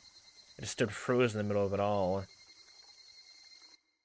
Keiichi-kun, there are many things I want you to help me with, so hurry up. If you take too long, some of them might have to die. Some little kids started crying when they heard the word die. It's alright, everyone. Keiichi-kun will save you, so nobody's gonna die. Hey, look, the laptop's coming back, honestly. And I'm, yeah, you took it way too far, taking it way too far, honestly, because of everything. I was fucking stressed, and the fucking delusions like, going all over the place, all over, yay. Damn it. What a bold threat. She said I was her friend, but she was just playing with the meaning of the word. I was the last person who could still fight against Reina under these circumstances. I'm just wondering if like she actually was being truthful, honestly, when she came back the next that actual night, honestly. Just to playing I guess his sympathy for Reina then. Oh boy. But it wasn't gonna be easy to overpower her by myself. I wasn't sure if I could do that. If I tried to act tough, once Reina pointed the hatchet at somebody's neck, it was over. I shouldn't fight against her for now. I should just wait for a chance. As long as Reina was alone, there would be a chance. She made me time them up because she couldn't do that by herself. It was limited to what she could do because she was by herself. If we could cover this up somehow before Chi-sensei came back, we'd still be able to pretend like we were kidding around. Yes, the whole class turned to a giant call while you're gone, teacher. We timed everyone up, honestly. And honestly, would all the kids honestly want to save Reina after this whole exchange, honestly? I can buy why like everyone would protect Keiichi, honestly, in the third installment, but here? I don't know that's gonna be the case anymore. I finally realized something. I realized why Reina called Chi-sensei to meet with her. Oh yeah, it's a diversion. Get every single teacher out of there. Like, actually, this is the only class in the entire school, actually, thinking about it. There was a vacation, actually. The principal and then the just hired her as a teacher, honestly, that was it. And since it's still a very small town, you know, like, there's only 20 kids, honestly, nothing else, then yeah. In order for Reina to take over the classroom, she needed to get rid of Chi-sensei. Chi-sensei had a very strong sense of justice. Even if Reina had a gun, she wouldn't hesitate to overpower her. She was the kind of teacher who would risk her life for her students. Reina needed to figure out how to get rid of Chi-sensei. That was the key to her plan. Reina probably thought about attacking her from behind at first, but there was risk there, as Chi-sensei was a grown-up woman. Yeah, and what was it? Definitely if someone's way stronger than you, honestly, too, there's also still a whole thing of overpowering. You either have to get them complete taking them complete out. That's another thing, actually, thinking about it. You either surprise attack them and wail on them even further. I don't even think there's even a chance of, like, you even feel like you just just took them by surprise or overpowered them and just try to restrain them. If you're weaker than them, I don't think that's gonna work anyway. The only way you can do that is honestly you just somehow knock them out, or just just wail on them, honestly, like after you surprise them. Honestly, it's the only thing you can do. But if with only just your fists, that's not gonna work either. It's not gonna work just with your fists. No, you need to have a weapon. Oh boy. So she probably thought that attacking her directly wasn't a wise choice. So naturally, the next option was to lure her out somewhere. Reina called Chi-sensei and told her to wait. She wanted to talk to her in private, in order to lure her out to some place far from here. Hey, I want to talk to you in Okinomiya, please. Most people, including Chi-sensei, thought Reina was just running away from home. So Chi-sensei must have thought Reina had some problems she wanted to talk to her about. It was too easy to deceive her. Where did she make the phone call from? She probably used the phone in the school. Well, not in school to be exact. She probably used the phone on the second floor of the school. The one belonging to the forestry service. Oh yeah, I forgot. Wait, is there actually, this is a two-story building? Well, I guess there's actually that whole thing, but you never actually heard hide no hair about the second floor, honestly. Yeah, there it is, actually. Okay, yeah, it is. I just remember that. The school was using part of the forestry service building, but this particular location was more of a branch office. It's not like somebody was here all the time. Reina knew that, and she had probably been hiding there for a while. She called the phone on the first floor from the second floor, and she made Chi-sensei leave the school. I'm just wondering how you know him. Well, I guess the students would know him. The phone number to get to the school, so they use that to call. Okay. I didn't think it was a coincidence that the principal was on a business trip today. She probably snuck into the school yesterday. She saw the principal's schedule, learned how to call the phone on the first floor from the second, and carried out her plan. Really coincidentally, just as well, another forestry service member just walked straight into the building, and she just let herself in and hid there for the rest of the day. Got some snacks on there and about leftover curry from the teacher's lounge. Honestly, obviously she'd be stepped for the next day. She planned it perfectly. Yeah, I knew it. Reina was insane. I knew she was also actually really calm. She was possessed by her delusion, but she was also unbelievably calm about it. So she could still think fast. Yeah, like, that's the thing, because so far, even when we're in her mind, honestly, narration-wise, you can definitely clearly see why she definitely had that sort of paranoia. Even, like, when you don't even have all the information, even, like, just looking at it, like, the white van had no logo on it. From the looks of it, the guys in the uniform had no logo on it. They just dressed similarly. And, it does a whole bunch of weird coincidences one after another. So it makes sense why you completely look at the situation and misunderstood what's happening, because there's no way you can get that information that easily from there. But everything that Keiichi went through, like what happened in the order at the very end, honestly, everything went top down insane there. I knew that very well because I've been through the same thing before. Memories of a different line. What was worse is that Mion's bodyguards were gone. Mion told him to follow Chi-sensei because she thought Chi-sensei was going to meet with Reina. Damn it, everything seems to be working out in her favor. I'm done. I touched the last person, and it looked in Reina's direction. If I didn't tie them up really tightly, Reina would kill them. When I tied them too tightly, they suffered in pain.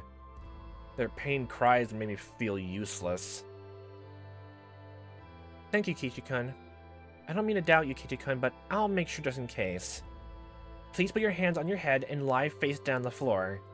And I'm saying this to everybody. If you stand up without my permission, I'll kill you. I'll kill whoever stands up. And one more person randomly, just to set an example. It's not nice to be chosen randomly, huh? Oh, it's a good idea. I'll kill the person who didn't listen to me. Add 10 to his or her student number and kill that person too. For example, let's say Okamura-kun didn't listen to me. I kill him and Watanabe-kun because the student number is 11. Get it? I'll always be killing two of you at the same time. You better remember that. You involve another person's life besides your own when you intend to stand against me. Yay. How awful.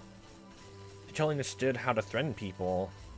Normally stand against an attacker at your own risk. If you fail, you're going to die. If you're responsible for someone else, then you couldn't try to resist. You can't risk somebody else's life with your own decisions.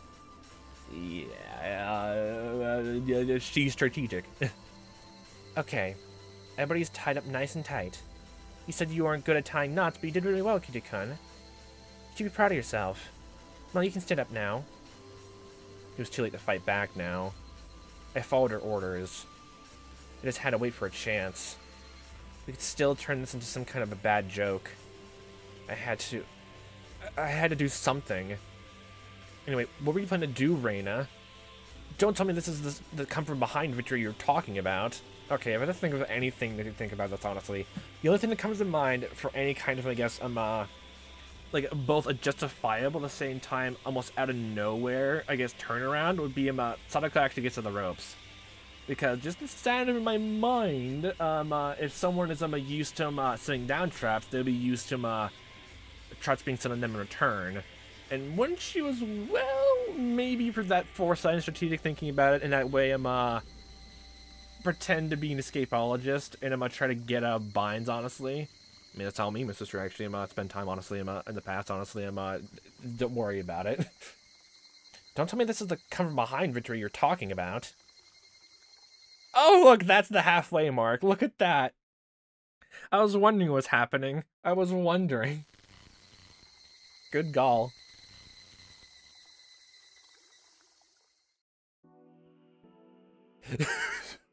Back to normal music now. Yeah, let's go. Oh, good God.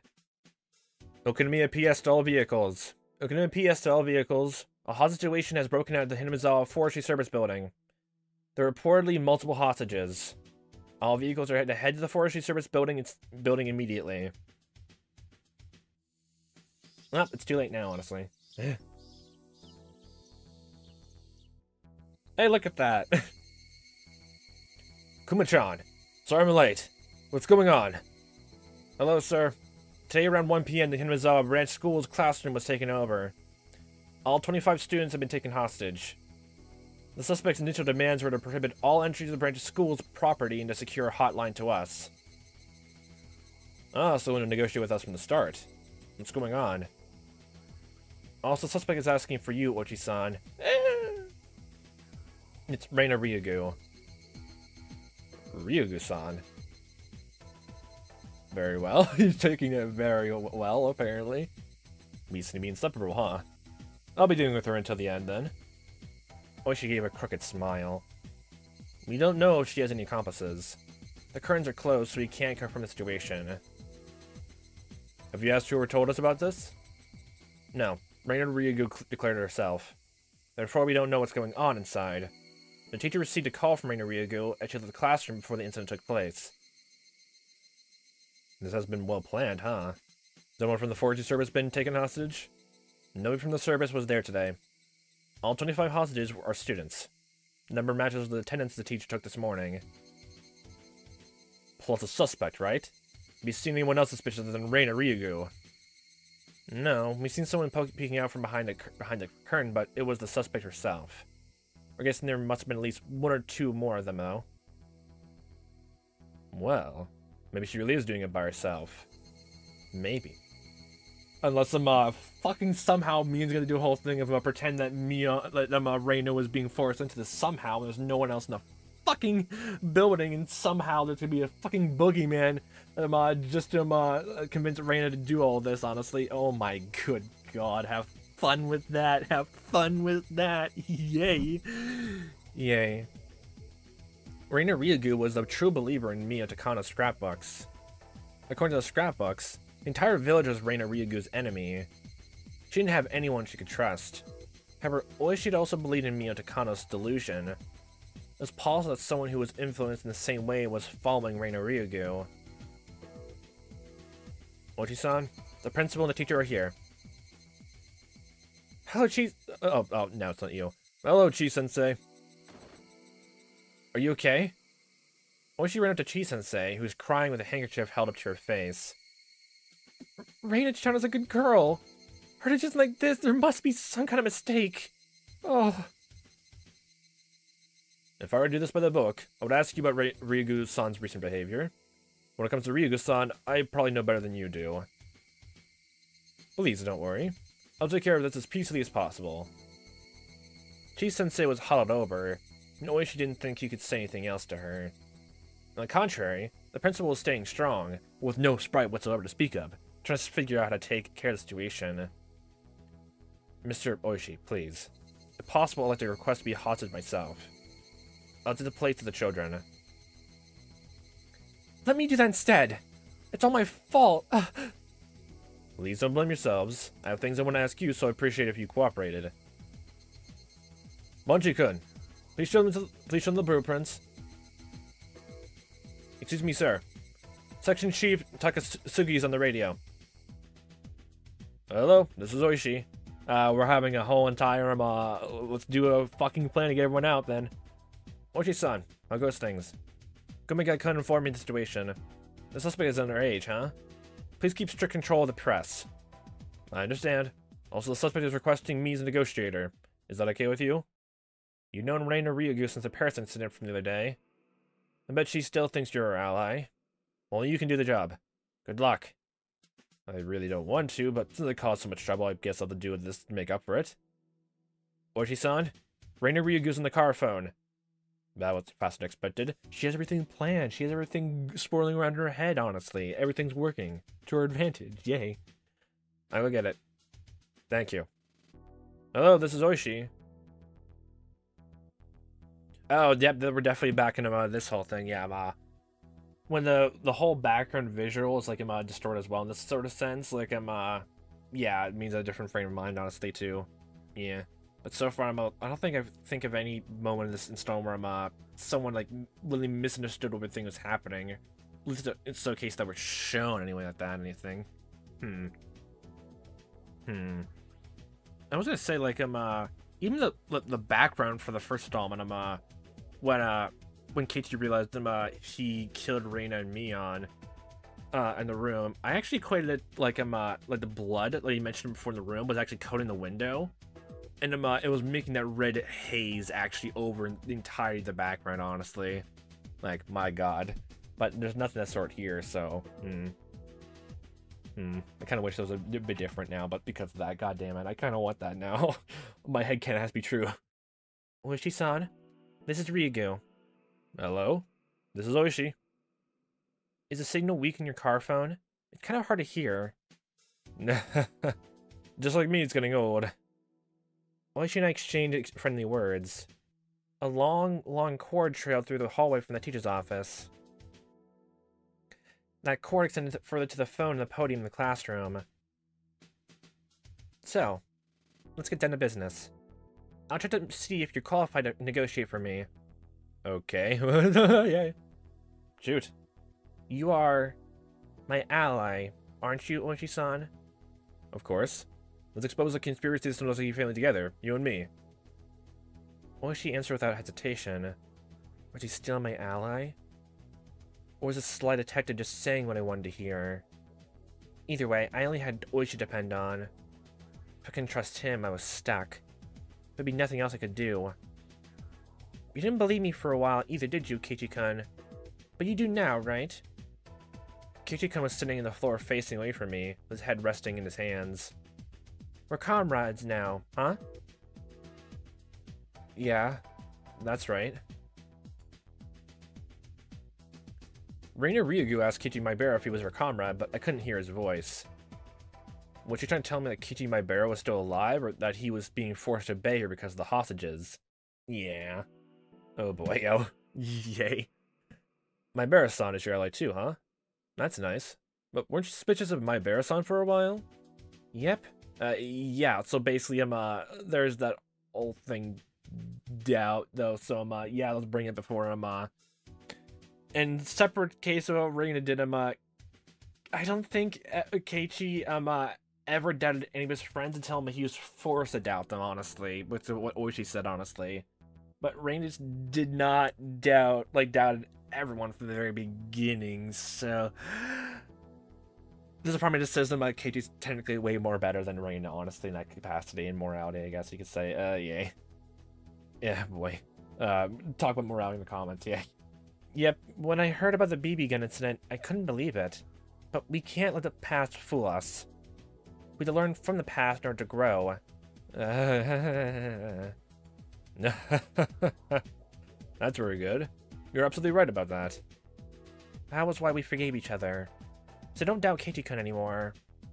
Keiichi-kun is my comrade. I understand. Therefore, Keiichi-kun is my ally too, isn't he? Please say hello to him for me. Sure, I will. Actually, I'd like to say hello to him myself. Can you come to the phone? The conversation stopped suddenly. Yeah, because her immediate next thought is, you're probably gonna speak and let fucking information get loose where I can't hear, apparently, aren't you? That made me nervous. Did I say something wrong? Sure. Here he is. Keiichi-kun, Oishi-san wants to talk to you. I heard some rattling and rustling their side of the phone. Hello? This is Maebara. He said in monotone. Wow, I had tried to get that exact same voice, yeah. Unable to disobey, Keiichi Maebara must have been pretending to follow Reina Ryugu's orders. Hello, Maebara-san. This is Oishi from the Okinomiya police station. Thank you for coming to the phone. Let's do this together. Yes, let's do this together. What is Ryugu-san doing right now? She's walking in the classroom. Okay, she's not, but unless okay, no. They're doing it for this perspective, so Keiichi can either be saying, saying that just, appease is, Reina, or just, saying the actual truth, so we can't take anything he says here at face value. And it makes sense. I mean, he's not doing it maliciously either. Maebara-san, please say yes if your answer is yes, and yeah if your answer is no. Ooh, nice. Do you know what Ryugu-san wants? Yeah. Answer told me for sure. Keiichi Maebara wasn't Reina Ryugu's accomplice. There's no way Reina wouldn't tell her accomplice what she wanted after playing a hostage situation like this. How would he help someone who wouldn't even tell him what she wanted? Ask you directly then. Are you Reina Ryugu's ally? No, let me change my question. Are you being threatened by Reina Ryugu? Yes. There you go. The other guys in the car listening in our conversation raised their fists in victory. Is Reina Ryugu the only suspect? Oh boy, actually thinking about it, actually, this answer is gonna spell what happens the rest of it. Whether Keiichi decides to say yeah here, and tries to find some way to make sure Reina gets out scot-free, or at least in a more diminished sense, not scot-free, just in a more diminished sense, honestly. That thing's gonna change everything in the story right now. Yes, okay. If she's on the suspect, that we could respond appropriately. I guess nobody else believed in Takando's scrapbooks. If so, my being fooled was even more embarrassing. As I thought about my question, I heard the phone being taken away from Keiichi. Brandon came back in line. See? Keiichi-kun is my ally, isn't he? Yes, you're right. That's very promising. Okay, now it's your turn to talk, Oishi-san. How are the simultaneous raids in the Tsunosaki family going? Remember? You promised me when we talked on the phone before. Have you found the secret research facility yet? I had to decide on what to say. Should I tell her we conducted the raids or not? Maybe she already knew we didn't raid, but maybe she's just testing me. We're trying to come up with a plan for the simultaneous raids as we speak. We're talking to the prefectural police as well as the public safety division. We're talking about the entire city, so we need a little more time to prepare for it. You're taking too long. Oji-san, don't you realize what kind of emergency situation Shichibone City's in right now? What are you doing? Oji-san, you do believe me, don't you? You're my ally, right? Right? Please answer me. Of course I am. But the police department is a little more complicated than you think. I do my best, I really am. The thing is, this is on a really big scale. Oishi-san, they poisoned me recently. But the parasites that killed Tomataki-san. They poisoned me with them. I've been itching like crazy since yesterday. Oh, yay. I'm all bloody from scratching at my throat. I might claw out my throat and die any moment, and you're telling me you're still preparing? I knew it. I just didn't realize how dire the situation was. He understood there was some kind of conspiracy in Hinamizawa, but he didn't realize how soon their plan was going to be executed. Besides, I was already feeling itchy in my body and was bound to soon die the same way Tomitaki-san did. Okay, so that's the thing, what drove Tomitaki to be, like, to go insane in the very end, if he was suicide by then? Okay. Wait, can we even take whatever, what the Mio implied that she also killed Tomitaki actually implied, but the fact his bike was there in the past, definitely in the back seat, even though Keiichi didn't connect the dots in his head, actually, even then, just telling me it's some more weird, unreliable narrative situation, honestly. Which is, oh, you know, we can't believe anything we say here in the 3, honestly, but, makes everything even worse to think about. Got headache! I'm sorry, I'm really into my best. But everybody asked me if I have proof. Proof? Do you need proof? Mio-san scrapbooks. Maybe that was what I need to convince the police. I was afraid someone would destroy the evidence if I handed them over to the Oishi-san, so I kept them with me. But I didn't have much longer to live. They might not even make it until tomorrow morning. That's right. I might be dead before tomorrow. I would die tonight. Okay. I'll give you Mio-san scrapbooks. Please use them to convince the other policemen. Oh, that should help. Please do give me the scrapbooks. I looked at my backpack, which was lying by my feet. Mio-san scrapbooks were in there, with the snacks. This is our last resort. Oji-san, do your best. No. You must take care of it, please. Of course. Trust me. I'll expose their conspiracy. I knew the police would take too long to get things moving. They're an organization, after all. That's why I'm doing this, to make them understand. You have an excuse now. Please, use this chance wisely. Thank you. You can count on me. So how should we do this? Do you want me to come get it, or... I knew she wouldn't let me into the classroom. She's still cautious. I guess where Reina Ryugu was going to take this thing, so I tried to stay ahead of her. I handed a memo with my instructions on it to a colleague. I can't really leave the classroom, so I'll have Keiichi-kun deliver them to you. I was actually thinking about that, actually. And from the sound of him, Keiichi would also be primed also to head back if, Reina threatened everyone, too, so... Be forced to, be the messenger and be forced to come back then anyway. So, yep. It's all lining, unfortunately too well. Maybe that's better. If we left the building, something might happen. What do you mean? Well, I'm sure the Sonosuke family already knows what's going on here. I'm sure they don't expect you to do something like this, so they might come to shut you up. To shut me up? Do you mean... Oh, yay, I'm getting more paranoia in our brain now. Yay, wow. By shooting you. Hitmen from the Sonosuke family may try to put a stop to this by sniping you. That's why you shouldn't come outside. Don't even go near the windows. I saw you peeking out a window, but you shouldn't do that. They may fire any time. Wait a minute. Are there policemen around? Can you stop that from happening? We would if we could, but it's so open around here. A well-trained sniper can easily shoot as far as 400 meters. As you know, attack units from the Sonosuke family have gone through military training and they specialize in assassination techniques. And they basically already did it, actually. They actually learned all that, so yay. Don't underestimate them. And you did help me expose the conspiracy of the Suzuki family. Yay, lying with the truth. Yay, have fun. I understand. Thank you for your warning. Even my life is to end tomorrow. I can't die now. That's right. Under no circumstances should you peek at the windows, okay? Be very careful. The phone conversation ended. Reina Ryugu was gonna let Keiichi Maebara deliver the scrapbooks, speaking completely full of names. Yay. Did you get what I wrote in the memo already? Yes, we got it. Do you think it'll work? I scared her, so I don't think she'll peek out the windows. I'm sure she'll still have her eyes open, though. I'll work around it. I'll prime her not to look, and I guess assess who can enter the building, then. I roughly understood what was going on from the phone conversation. Hi. Okay, Keiichi-kun. Here are the scrapbooks. Their contents are very important. They're proof of the Suzuki family's conspiracy, and the police can use them as evidence to conduct a raid. Please take this to Oichi-san, okay? When you give it to them, come right back. I'm watching you. If you do something you aren't supposed to, I'll be angry.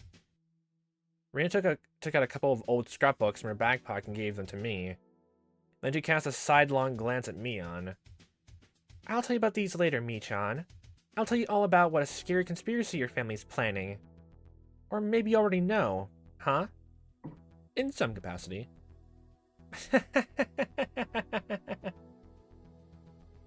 Anyway, go on, Keiichi-kun. Just go halfway out into the schoolyard. Don't say anything. You're just delivering the scrapbooks.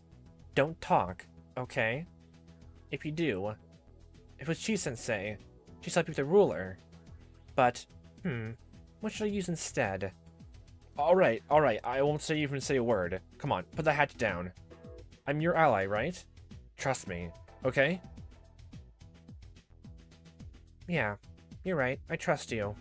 So please, don't betray me, okay? Reina's eyes are telling me clearly. They tell me she didn't trust me. Yay. Even in this state, she also knew she shouldn't trust her friends. Therefore, although she couldn't trust me, she was pretending to. That was why she didn't tie me up. Okay, I'll be going. I'll be right back. Okay. I actually want to hear the statement again, honestly. Although she couldn't trust me, she's pretending to. Pretending to not trust you, or actually pretending to trust you? Ah, okay, yeah, just pretending to trust you. Okay, yeah. Alright then. I walked past my friends who were lying down the floor and headed to the exit. I saw some of their faces as I passed. Some were fearful. Some were sure that it used the opportunity to run. And some were scared that they'd die if I did. Don't worry, guys. I won't even let her touch any of you. If Reina tries to do something, I'll stop her, even if I had to risk my own life. Anyway, I'll do whatever it took to ensure that nobody died. I had to make sure that Reina didn't get angry. I just wait for the right moment. I went down to the school entrance and changed my shoes, then locked the door and stepped outside. I gotta make sure to get the footwear on, honestly. Okay? Fucking care. Why would you care about that right now here? I know it's I know it's the routine, but still, why?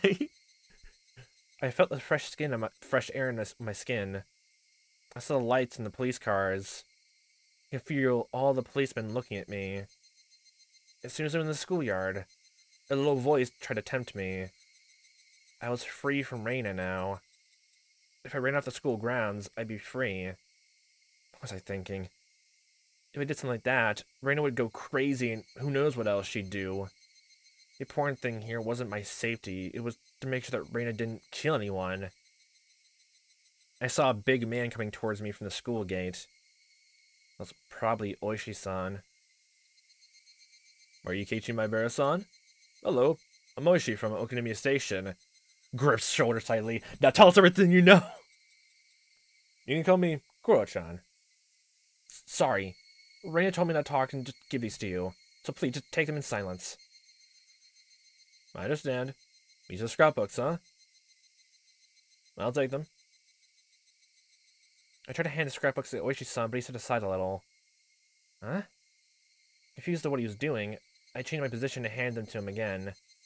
He took them that time. At that point, Oishi put something that was under his jacket into my pocket. Don't worry. If Ryugu-san watching, the building is behind you. She couldn't have seen that. What is this? It's a fancy new gun! I couldn't look in my pocket because I didn't want Rain to suspect anything, but whatever it was pretty heavy for its size. I have a memo for you, too. On your way back to the classroom, please read it without Ryugu-san noticing. Go on now. She'll get suspicious. I just followed his directions. I was worried Raina had begun to suspect something. I looked at the classroom, the curtains were closed. That didn't mean she was peeking out through a crack. Yeah. I went back to the entrance and locked the door. If Raina checked in from the door and locked, it would cause more trouble. Raina was in the classroom. There was no way she'd come down this way. She was alone. If she left the classroom, everyone would get up and run. So check the item, the gun, and the memo. And you can just lie and just say you're putting your shoes on, honestly. You could have just... If you had the foresight, you could actually think about doing that ahead of time. They couldn't run because Raina was there. But they were all waiting for their chance. The entrance, then, was Raina's blind spot. As I changed my shoes, I quickly removed what Oishi-san had put in my pocket. There was a radio with an earpiece? Oh, that's actually way better, honestly. Way much more better. And something else looked like a short police baton. There was also a folded piece of paper. I opened the piece of paper and saw a note written in small print. Dear Maebara-kun, please have the bug in your pocket. Picks up even a low voice, so you can use it to get in touch with me. But using the earphone, you can hear me in return. There's also a spray for self-protection. Here's a baton, a taser, and a fucking bear spray. It sprays as far as 1 meter. Make sure you aim for the face. Aim straight for the eyes. That's where fucking Rika got all this stuff from. She got the fucking syringe from the police. And got the spray from them, too. Yay! This must be the spray. I get to say to try it here. Held on the button, gas sprayed out from the nozzle. Compared to Raina's hatchet, this required some caution, but it was small enough to fit inside my hand. Like, small, I feel like I'm, if we can even see, like, Rika, it's the same exact bottle that Rika used, I'm gonna try to seduce Shion in, like, the last installment. And since you're bigger, maybe you can hide it actually better in your own hand, actually. Just put it into, I guess, a more easier to grab pocket, then. Keep the, I don't know the bug, like, that Oishi gave you, actually, looks like, technically speaking, but, if you just keep in your pocket, just, like, maybe, I can't remember from, his shirt actually had a shirt pocket, so just put it in there, honestly. So it's more higher up to everyone's voices, so it'd be easier to have. Just keep the baton, I guess, in the pocket, or, like, you know, tucked away underneath his shirt and pants, and just, had a spray an easy way in his pocket, then. Okay. It was reassuring that I could hide it so easily. In other words, it was now possible for me to stop Raina. As I realized all my classmates' face rested on my shoulders, I felt sweat form my face. The memo continued. The spray is just for self-defensive purposes. Pepper spray only impairs eyesight, and while it makes your enemy powerless due to extreme pain and coughing for at least 30 minutes, it's not powerful enough to render them unconscious. Yeah, it's not even just a whole thing if I'm making them weak or any way like that either. Yeah, even then. Therefore, please don't forget there's a possibility that your enemy may fight back desperately in panic. Oh, this spray is your last resort. Please don't depend on it, but if you need to, make sure to use it. Oishi. Was he telling me to use it or not? He's saying use caution. It's probably one of those grown-up issues, because everything is not black and white. Everything is fucking gray. Yay. The world gets so much more complicated. If the competent trusted me solely with the fate of the hostages, and I failed, they'd be held liable. So while he gave me a weapon, he made me consider its use. So remember, Keiichi, if you get some people killed, it's your fault as well as us. You have some accountability here now, too. It's your responsibility. That's all to put on someone. Yay? I hid the bug in the spray in my pockets and went back to the classroom. Oh. Everything's, well, is this the exact same background, actually, that they used for, in the third installment when Keiichi, like, broke into the place, making that call to Tepe, actually? Is that the same place that happened here, actually? I felt a little dizzy because I was nervous. I simply following Reina's orders because I had no other choice. That was why I wasn't scared. But things were different before. I was not scared, I was petrified! I had a weapon. I was in a far better position. My heart was pounding. Humans are so strange. Shit. What am I gonna do? What should I do, Keiichi Maebara? Yeah, everything becomes even worse when you think I'm, way, like, some things important to you are way in the line, too. Did I want to fight with Reina? The memo said the spray only reaches as far as 1 meter. 1 meter? That's basically a hand-to-hand battle. I only had one opportunity then. I didn't have a second chance. The memo also said I needed to aim for her face. That wasn't gonna be easy. Shit! Besides, Reina was cautious. How could I stand directly in front of her within 1 meter? But that's what I had to do if I was to have any chance of winning. Reina would do anything to reach her goal. She wouldn't even hesitate to kill. Just like how I didn't before. Of course, things are already extremely serious. An apology definitely wouldn't be enough. But at least there hadn't been any casualties. The more time passed, the more irritated Reina would get. She might demand something again. You might kill someone that time to show how serious she was. Bad things are already taking place, but a tragedy hadn't occurred yet. But it was almost here. She wasn't very far at all. Think about it, because of the fact that she told Oishi over the phone about the whole scrapbook situation anyway, and the whole I guess, you know, maggots in her blood anyway, like that, and since Oishi like was told and talked one-to-one with the Sonozaki group, then here's the scrapbooks that she believes the maggots from. They technically on some level already believe that her brain is unstable because of that, or at least, you know, has a delusion now of her brain.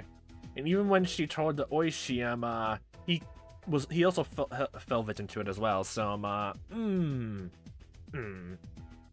I closed my eyes, I could easily picture Reina killing one classmate or another. After I killed Reina and Mion, my room was covered in blood. If you killed 20 people, the classroom would be a pool of it. If that happened, Reina would... She still wouldn't realize she was being delusional. She would rip out her own throat and die. That'd be too big a cross for her to carry, and one day she would remember and be saddened in another life. She needed to go through that. I didn't want Rain to go through what I had to go through. Shit. I felt dizzy. This was a very long hallway. And the classroom was so far. With each step I took, my determination to fight Reina became stronger. Reina would be shocked to realize I betrayed her. But she couldn't wake up from the nightmare on her own. Someone else would have to wake her up. Her friends needed to be the ones to do that. Grab her by the shoulders and shake her violently. Welcome back, Keiichi-kun. You were late. Starts killing. Did Oichi say anything? What is this smell? As soon as I sat in the classroom, I smelled something. Everyone had moved to one corner of the classroom. Oh. Did someone puke? The smell reminded me of a gas station. Was it gasoline? Oh! I saw a red gasoline container by Reina's feet. The cap was open. It was seemingly sturdy and made of metal. It said gasoline on the side, written with felt marker. Oh my gosh. It's not kerosene, right? What's the difference between gasoline and kerosene now? God damn it. Felt marker, you say, too. She must have spread it across the entire classroom. The smell was almost giving me a headache. And it wasn't just in the classroom. Oh. Holy shit! The classmates were soaked in gasoline, too. Don't say the classmates, say your classmates, my classmates, please. Don't emotionally distance yourself from them. How could she? I see. It's just like a hijacker holding a bomb. the police were to rush in, she would burn the hostages. I don't know where she got it, but she had a lighter in her left hand. Okay, is it just a normal, like a scroll wheel lighter you flick open, or you press a button down, it just springs to life like a torch almost. Because it's a scroll wheel lighter, you don't know how to use it, we have some chance that the spark doesn't work, but if I press down button, oh boy, things are gonna be great. Things are not gonna work. Reino, what do you think you're doing? Of course I won't actually do it. This is just insurance, I was gonna say. I don't want to barbecue everyone either. So I hope this all just ends as a joke. Reina shut off the lighter. Obviously she was trying to threaten me. I've heard of people committing suicide by setting themselves on fire. Oh, yay. They pour gasoline on themselves and light a blaze. You might think that if it was extinguished right away, it wouldn't be that bad. But human skin is supposedly very delicate. They said even if 30% of a person's skin gets burned, it's not to be fatal. I've also heard from spontaneous human combustion stuff. I heard some people say I guess the wax, human skin almost and all that, something similar to wax. I don't remember the exact words, but paraphrasing in some way, almost like the wick of a candle. It takes a while to burn through, but it'll burn through enough nonetheless. Yay. If it was your entire body, it would result in death for sure. I had been put in a disadvantaged situation. My weapon might take Reina's sight, but I couldn't stop her from using the lighter. She'll probably use it the moment she's attacked. Yeah, I'll use one hand to fend off against you, and the other one to light the lighter and just toss it. I didn't know she realized it, but the kind of lighter she had would keep burning until the lid was closed. Oh, yep, I was literally thinking about that kind of lighter. It's a push-down button. It's like an oil lighter, then I heard that. Well, the one I'm thinking of that was used in DR2, honestly. I'm assuming that's the one that's what I'm going to use that one person used, honestly. Therefore, all she had to do was light it and drop it onto the floor. In other words, my spray can wouldn't make Reina powerless at all. Yay. The last resort Oshi-san gave me had already lost all its power. Not for the lighter sense, but to save you, I guess, in this circumstance, honestly. What do you mean, insurance? Those scrapbooks, Oshi-san will convince the rest of the police, right? So that, their investigation will expose the conspiracy. Oh, what? Right? Okay, so it's just that word. Do you really think those scrapbooks are enough? I know government people don't move nearly quickly enough. Reina was thinking that if she didn't see any progress with the scrapbooks, she'd pressure the police by letting them know about the gasoline. Let's just trust Oishi-san for now. We should just wait to hear from him, okay? Yeah, that's right. Okay then. Let me pick up from where I left off. Anyway, those parasites became harmless with the passage of the time. You've been spouting all this. You became the teacher for the rest of the class in here while they're gone. While you're just taking the gasoline canister and sprinkling it over and just telling everyone about so these maggots are in the blood of your blood vessels, and we're all affected by it because this entire town is a goddamn parasite infection zone, like the xenomorphs from Aliens and all that. You know Aliens, right? Like that movie doesn't come out until for another year or so. But anyway. But some people didn't like that. Those people are the 3 families of Hinamizawa. Therefore, they are... Reina was simply telling everyone what she heard from Takano-san. I started mumbling so I could let Oishi-san know what was going on. What a smell. Scattering a whole portable tank of gasoline?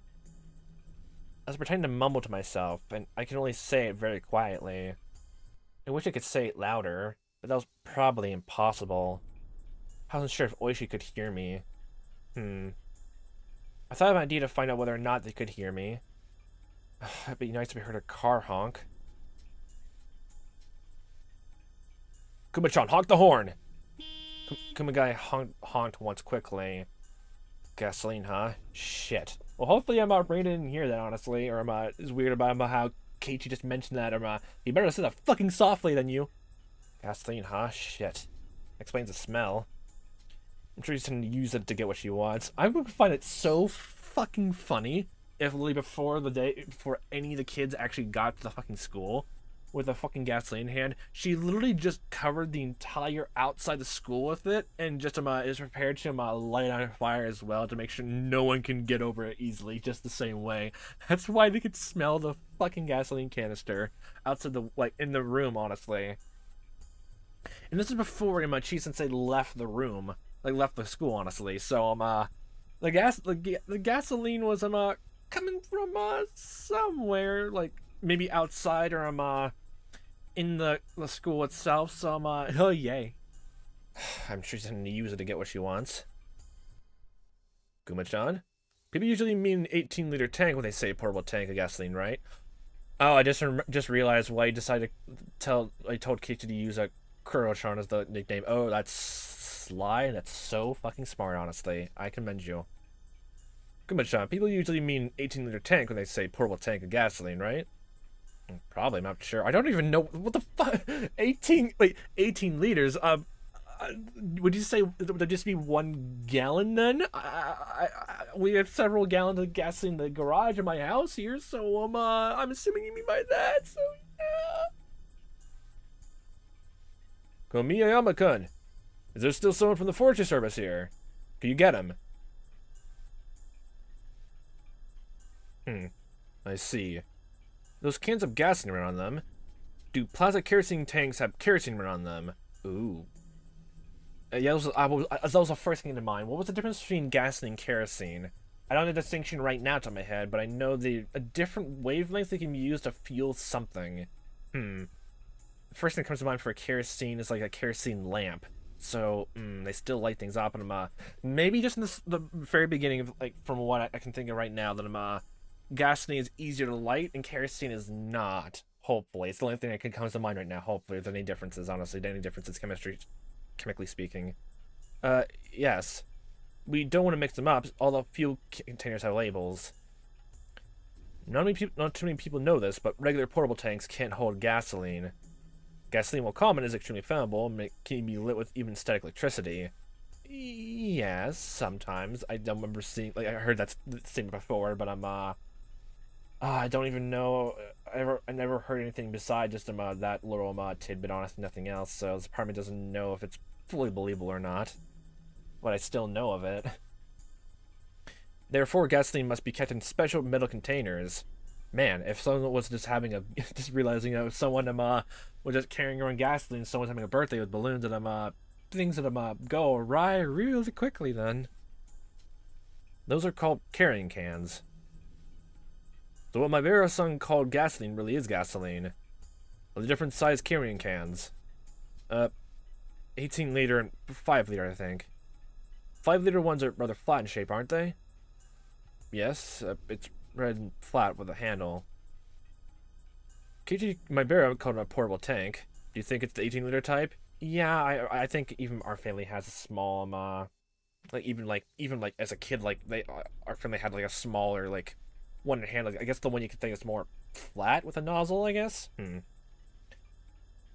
Maybe call it a portable tank because he's familiar with the shape? But either way, if it's really gasoline, it's really dangerous. Gasoline burns and lit? Really? What's even bigger than liquid gasoline are the fumes. When gasoline fumes are on fire, they explode. Also, gasoline vapor evaporates easily. But at freezing temperatures, it evaporates. It evaporates easily, but at freezing temperatures it evaporates. So have fun making a giant AC unit all around the goddamn school. And so in other words, the closed classroom, the fumes will fill the entire space. The classroom would then become a bomb itself. Oh, yay. And if they close the windows too, yay. You just also gave you made Reina Parano to go to near the windows. She'll not have anyone open the windows either to let them out. Ooh, yay. Kuma-chan, do you know anything about Class 4 hazardous materials? No. I know gasoline fumes are dangerous, but I don't know any more than that. To prepare for the worst case scenario, I want to find out the differences in scale between 18-liter and 5-liter. I know. I'll ask the old guy. Excuse me, could you call the station and see if the old guy from the forensics department is still there? Yay. Oh, I heard what's going on.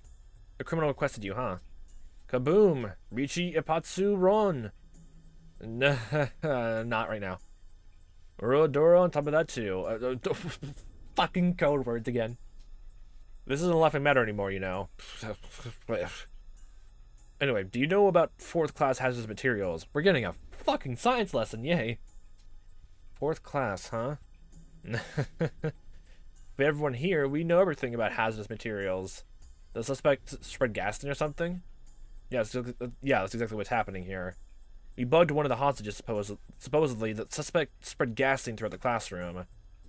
But we don't know if it's from an 18-liter can or for a 5-liter can. So I'm assuming the 5-liter can, there's less fumes then, so, if it's like if it's a bigger tank, then, they have more to worry about. It's smaller, then, they have more leeway. Okay. Can you tell me the worst case scenarios for both of them? How big is the classroom? Let's see, approximately 50 square meters.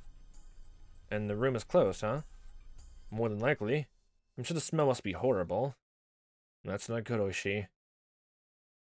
I had a feeling. The classroom will blow up. Everyone in the classroom will be dead for sure. You mean the case of the 18-liter? I'm talking about the 5-liter one. If I remember correctly, the 4 liters is planning not to blow up an 8x8 meter room. The policeman listened to the conversation on the side went pale. 8x8 meters meant a room that was 64 square meters. I do not know all this. I do not know blueprints, so all I need to know is them, pragmatically wise, like how Keiichi learned them, fucking him, with, goddamn, questions when going through school, and telling it to realize that, that room is gonna go kablooey if the things go badly.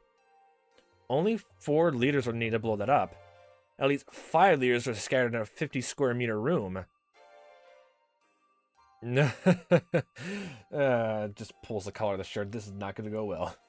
In other words, the room is more than the gasoline, huh? That's not good. I'd rather not hear this, but what would happen if it was an 18-liter can? Let's see, to put in your words, Oishi, the dealer's hand is Richi, Ipotsu, Penfu, Tanyoi, Aka Aka, and Dora Dora. Okay, I do not mahjong, so I'm going over my head, whipping and splitting in one year and out the other. In 1 year and out the other. What do you mean? Yeah, I forgot. Kuma doesn't know anything about mahjong. Wow, everything's coming fucking together after going through reading the first installment all over again, isn't it? Yay. Baimon from the dealer, 24,000 points. The base distribution is 25,000 points, so there'll be 1,000 point stick left. Something like that. There may be 1 pillar left if you're lucky. My gosh, I don't want the kind of reachy. Stop it! You should call the fire department and get a chemical unit ready. You need to have them deal with it after the incident's taken care of. Yes, flush the chemicals out. Shit, I heard this is the bug. If the fire engine shows up, the suspect will find out. I guess I'll have them get ready where she can't see them. That's a good idea. You mentioned a bug, didn't you? Yes. I had a chance to come into contact with one of the hostages. I gave him a bug. That's how I found out about the gasoline. That's not good. There have been incidents where the sparks from electronic devices set gasoline on fire. You know, gasoline's flash point is about 300 degrees. Even electricity can easily cause an explosion. You've got to be kidding me. It's a fucking ticking time bomb there. From the sound of it, if they get into a scuffle, then it's gonna explode then no matter what. Yay, so both them, if they get into a scuffle, static electricity would be made, and everything would explode. If, even if that wasn't the case, and Keiichi literally uses the fucking spray a meter away from Reina, and she still will have time to, if she keeps the light in her hand at all times, she'll immediately just turn it on, and the room will go into flames anyway. So, oh boy, no matter what, it's always be terrible. So, the only thing you can do is either, find a way for either Reina gets followed through one of her demands, or, she somehow gets talked out of this. Which, yeah, good luck with that. You gotta be kidding me. Why is it a dangerous liquid available to just about anybody? And why was it just still left around in the fucking forestry service building being used as a fucking classroom in school? How the heck should I know? Tell it to the fire laws and the automobile companies. It's June, the air isn't that dry, but just be on the safe side, tell them to turn that listening device off. Oh boy. Oji-san? According to what I can hear through the bug, the suspect has a lighter. That means if even if Maebara-san uses the pepper spray stopper, he won't be able to prevent her from igniting the gasoline. Yay. And we can't even use the bug anymore? Damn it. Oishi. A lighter is really, really bad. No shit, Sherlock. I didn't realize that. Don't even let her play with it. The suspect doesn't know how dangerous gasoline is. From hearing how much she spread, I don't think she knows anything about it. Yay. Oishi's back was covered with a cold sweat. He never even thought this would turn into such a serious matter. He didn't even know how dangerous gasoline was. He didn't know because he never heard of a car exploding in car accidents. He knew it was dangerous, but didn't know what it was capable of. Gasoline is more dangerous once it evaporates. Therefore, a burning car in an accident, gasoline fumes being ignited are at completely different levels. It's quite simple to understand if you think about how car engines work. I'm not a mechanic. I'm not a mechanic, and every time a friend of mine who's a mechanic talks about it, my eyes just glaze over, so this is not gonna go well. Oh boy. Cars have vaporized gasoline in the carburetor and let it explode in the engine cylinders. In other words, that little explosion in the engine is what gives cars the power to move. Therefore, if you want more power, an engine needs to be bigger to create a bigger explosion. Bigger engine means bigger boom. Okay, action movies have not led me astray. What little I've seen, anyway. So if an engine cylinder was the size of a classroom, how much power would it create? Obviously, atomic bomb size, obviously. Definitely so. I know bombs to that level. Anyone with knowledge of engines would know, but a lot of people don't consider how dangerous vaporized evaporated gasoline is, because it's too familiar. 25 hostages and 1 hostage taker. All 26 people were basically stuck in a huge bomb. It's basically just gonna be, it can easily blow up like the Hindenburg then, apparently. Gotta love that movie. Gotta love that movie. Clear. Furthermore, the suspect might accidentally set it off. If she were pretending to light the lighter as a threat, that would be the end. All the people around Oishi had gone pale. The classroom might explode at any moment. Yay! How could they save all the hostages? Especially when the criminal was living her own delusion and a request for something so unreal. Excuse me. I found a letter in the scrapbook. One of the policemen brought over a folded piece of paper. Oh, the fuck did Miyoto Kano put in there? Is it really just something that says them, hey, don't worry, all this is fucking fake, and just Rain just not look over, like, just read it and, like, said them, no, no, I don't believe you at all, I swear. Oishi opened it while the others watched. He saw girlish handwriting in the paper. Oh, okay, so it's Reina's actual handwriting. I swear to God, it was Miyoto Kano's this whole entire fucking time. And that combined with nothing we'd seen of Reina yet because of being smart, honestly, would misconstrued, like, you know, that whole letter before things got worse in her paranoia, honestly. She read that letter and, like, let it fester in her brain. Oh, boy. You could tell this was written before she invaded the school. Dear Oichi-sama, if you're reading this letter, that means I'm at the final stage. I must have seized the school and held the students as hostages. I'm planning to put you as a negotiator, so please pretend to be threatened by me and become my contact with the outside. The first thing I want to tell you is that my enemy is the Sonozaki family, and also the aliens, who pretend to be parasites that control the Sonozaki family. The fucking UFOs are back at it again, everyone! They're back at it again! God damn it, every time they show up! Oh, good God. Aliens? I didn't think you would believe me if I brought up the aliens, so I didn't tell you about them until now.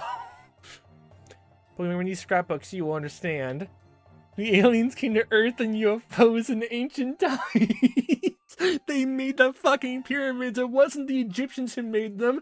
It was definitely not. They could never make such a big human accomplishment by themselves. Oh, good God. My God. Oh, good God. Oh, that sounds so horrible when you just say it out like that. My good God. Why did anyone ever fucking believe that? Oh, my good God. The only thing I ever heard about fucking aliens are behind everything is that just they made all the world's like monuments, that weird stupid conspiracy theories in some scale, and just well, the stupid meme of just History Channel aliens. My god, fucking god. They landed in Onigiri Swamp. No, stop, fucking stop. Oh my good god, stop. I'm losing my brain from this now. No, I'm getting deluded from reading these stupid delusions. Make my brain go numb. I can't even say it seriously anymore. They landed in Onigiri Swamp. They used this village as their breeding grounds. And through that selective breeding, they widened their domain. They were successful. Now they're trying to feed the earth. What is happening anymore with the scrapbook? What the fuck? Good god. What the heck is this?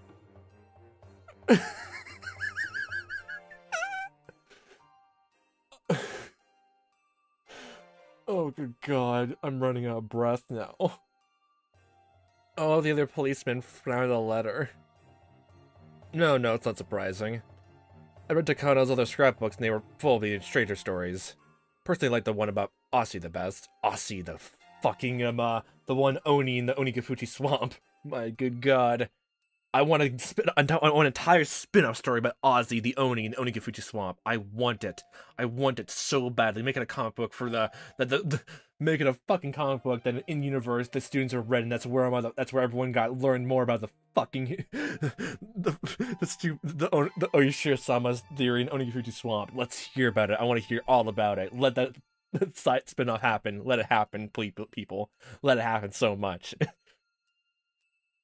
The Sonosuke family, as well as other village authorities, have been brainwashed by the aliens. The villagers' attempts to revive the cult of Oishiro-sama were actually part of the alien strategy to invade the Earth. The aliens are very clever. They don't let people realize they're being controlled. The Erie Clinic must be their secret research center. Please conduct an investigation and expose the secret. Also, please check out the bottom of the swamp. The UFO must be still there. Also, capture all the relatives of the three families and take x-rays of their brains. You'll find hideous parasites inside of them. You know what's even worse than them? If I take everything as it was all Keiichi misconstruing almost everything, even though he misremembered complete point blank almost the last day of his life. His letter would make way much more sense by itself than anything else. Maybe apart from the fact of the syringe, honestly, and the director maybe. Even though it's just a random throwaway thought before he thought he was gonna die, which technically he was. Yeah. Besides that, everything else made complete sense of what he noticed and seen. Unless you're gonna tell me that literally those 5 fucking people in the white van were not there from the beginning, which is another fucking weird, unreliable narrative situation. I swear to God, it better not be that way. I can completely buy if those people there were like gardening and stuff like that for the whole house, but if they did not exist entirely, that's way too stretching imagination for me. Honestly, please. And I should also put this out there right now before I forget. Well, I did talk about this before with some people online who actually play the game. They also brought up they had some small statements saying they were a bit weirded out by there's no explanation from why suddenly Mion just suddenly started saying under her breath when Kate was walking back to the school after he laid out the whole thing of you are my friend anymore spiel. That Mion basically just started muttering her breath, laughing maniacally and creepily smiling to herself about oh, so Oishi's the one who told Keiichi all about it then, isn't it? I must kill him all for all it was, honestly. And they didn't quite understand that. I might as well just put that out there. I'll just put it out there just to have even level playing field for everyone watching at home. Yay. Okay, now back to your regularly scheduled program inside the school for learning. Yay, back to lessons. You'll find hideous parasites inside of them. But please be careful. The aliens eliminate whoever finds out about them by replacing their host with a lookalike. That's how they've been controlling the village. Therefore, there may be already some aliens among the villagers. It is possible they will try to interfere with their investigation. As a matter of fact, there have been lookalikes of Mio Takano, Riko Furude, and me, Reina Ryugu. Oh my good god. If you see any of those three, capture them immediately. Wait, are you... Oh, you're saying to get a doppelganger, so it's like, isn't Rika in the classroom with you right now? That'll be the proof of aliens existing among us. Among us? Fucking god. Mio Takano? Why does she think that? I know. Sadly, Shake said. I told her over the phone that according to the result of the autopsy conducted by the lab over in Gifu Prefecture, the day of her death doesn't match up. I only turned my mistake in her autopsy results. I told her I didn't know why Mio Takano was witnessing the day of the festival when she died the night before. Never thought she'd take it like this. Maybe I joked around a little too much. It's interesting that she included herself. Did she look in a mirror or something? No. It's something even weird because she doesn't know in this situation, honestly. Because here's the thing, even if again, since we have context now why she thinks it's a doppelganger, because she immediately heard she was spotted in Gifu Prefecture and does not realize that some people are looking up her and lied about where they're spotted just to wind the search and to have him I guess so they would so Mia and Keiichi would find her first themselves. So that makes sense. That makes complete sense, honestly. Oh boy. When the policeman spoke up, he was one of the pair who searched the garbage dump that night. I can understand that. Remember that night we looked for Reina Ryugu, somebody said she was seen in Gogura. It must be it. Probably a bluff from the villagers. And she must have heard it somewhere and assumed there was another version of her walking around. Damn. Nostradamus, was it? Nostradamus? Just like that. Okay, my first thing that comes to brain is that's a cryptid. Or the first thing that comes to brain is Nosferatu, honestly, so that's where I first came with that. Now I just need to read more. No matter what happens to her, everything sounds like it was predetermined. Reina Ryugu would blame aliens if she were to trip and fall down now. Yay, oh my good god, we're that deep in now, boyos, we're that deep in. Oh my good god, I'm keeping Nostradamus on my list now of things to look up and read, honestly. Okay, it's on my to-do list now. Or maybe she's coming up with all this crazy stuff so that once she's caught, she needs a standing defense in court. Oh my good god. No, this isn't about that. She really does believe in this crazy stuff. She does from the bottom of her heart. So that defense actually would work completely. I know that for sure. She truly believes in these stupid scrapbooks. It kind of worked on you too, so it makes perfect sense too. Oh, there's another letter. Let's see. P.S. I was poisoned yesterday with the same stuff that killed Tomataki-san. I've been scratching my throat ever since then. I'll probably have clawed my throat out open by tomorrow. If you can find the antidote when you investigate the Erie Clinic, please bring it to me. This sure is something. Yay, taking time bomb from several different accounts, honestly. Isn't that fun? Isn't that fun? This sure is something. Yeah. She believes in alien stories. Maybe we could trick her with an antidote. But you may not find the antidote, or maybe too late by the time you do. If we're considering the time I have left, I will set 7 p.m. tonight as the deadline. Oh. 6 hours for hostage. If investigation doesn't take place and the antidote doesn't arrive by 7 p.m., I will choose to die with all the hostages by lighting the gasoline instead. 7 p.m.? What time is it now? Time for you to get fucking launched! Yay, I can make that joke now! Even a bad circumstance like this. It's a little before 6. Days are long nowadays. It's getting dark even in the evenings. Oh yeah, that's how it is in summer, even right now, honestly. Around 8, I think. I think when I was younger, I just got to that way. The party started to get dark around 7 p.m. We only have an hour. Don't mind explaining before that. Shit! Yay! Get your stopwatches out, everyone. Get ready. I'm already have my stopwatch out, ticking down right now. Click, let's go. Shit, what can we do? Like, she's talking about an alien invasion. She's trying to take the hostages with her. That's just crazy. Yeah, it's absolutely crazy.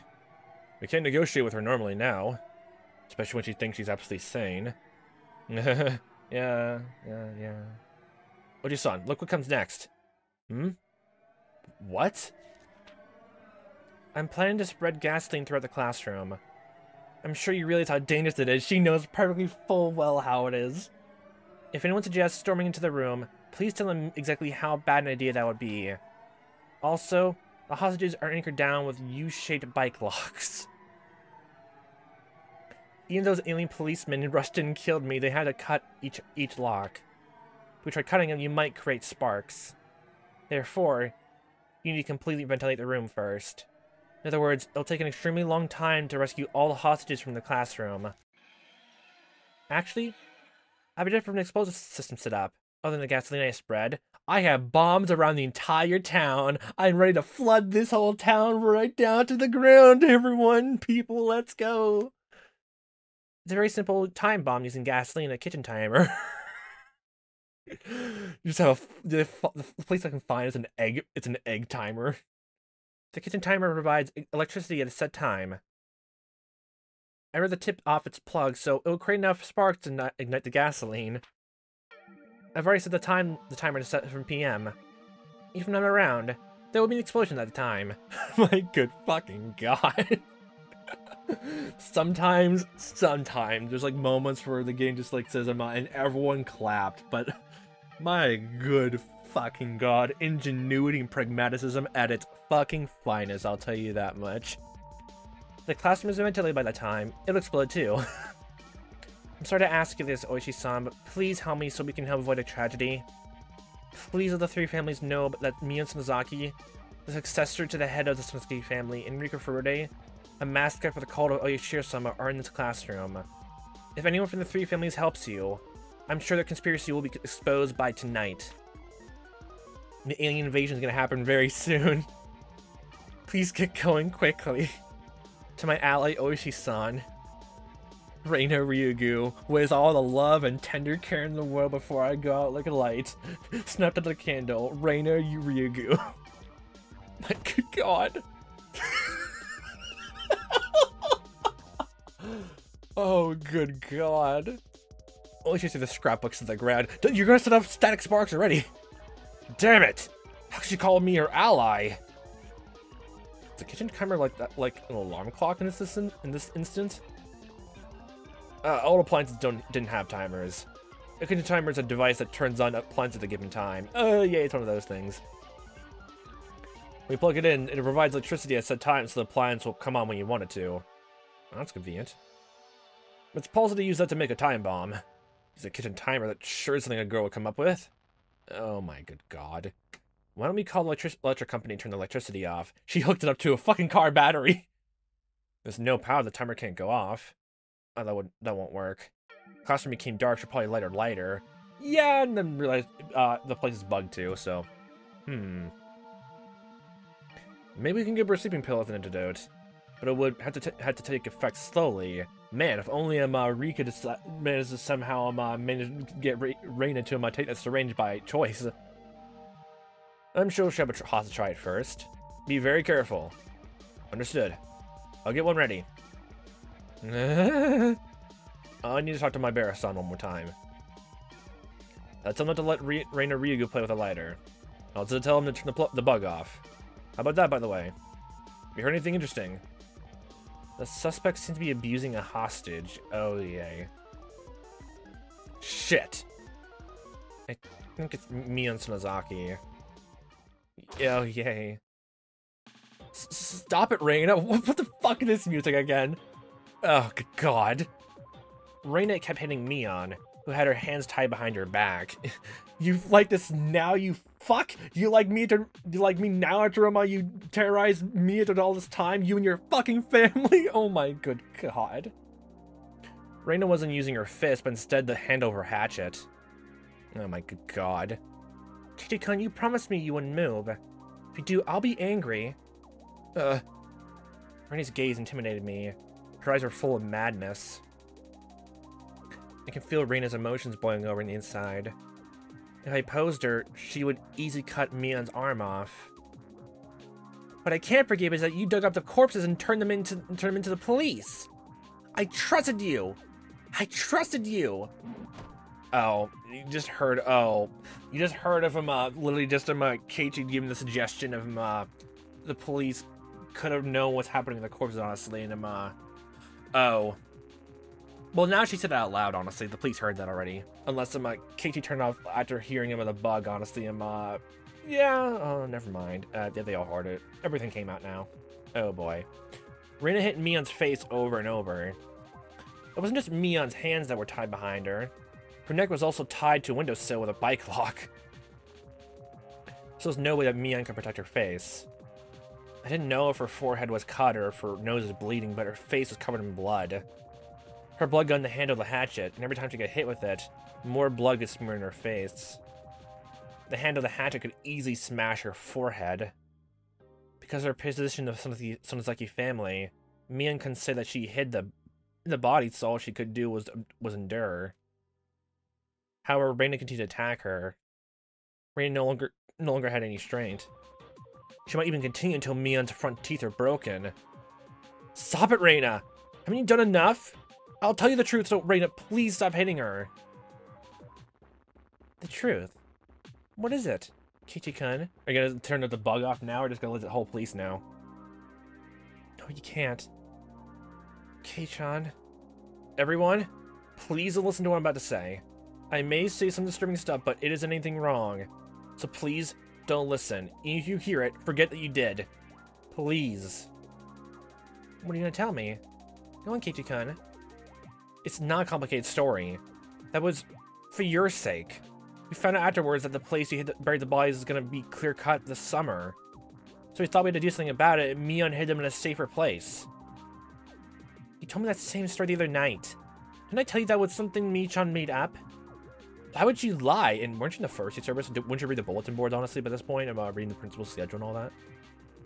Why would she lie? She wanted to help her friend. Mion did it to help you.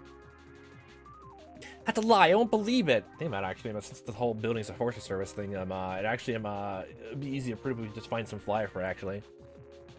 Why did you do that without talking to me then? Why did Mion even have to tell her? Mion's trying to be delicate. Communication it's key, honestly. Mion did her best trying to hide what Reina did. Mion knew Reina was at her wit's end, and that was why she did it in secret. Yeah, but if someone is at their wit's end, they want to check things out over again.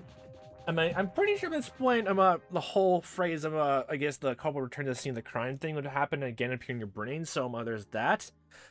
Plus, even if you're dealing with someone's secret, honestly, you don't handle it delicate and care, and like, refer to them, honestly, then, things are gonna turn out worse with them, honestly, if you don't handle by them, honestly. But Reina didn't want to believe her. That's not so, Keiichi-kun. How contemptible of you, Mii-chan, to even deceive him. I won't say anything about your tricks and club activities, but this? I can't forgive you. I can't forgive you. I can't forgive you. I can't forgive you. Stop it. Don't hit Mion. Mion didn't do anything. I never knew having your hands tied behind your back was that scary.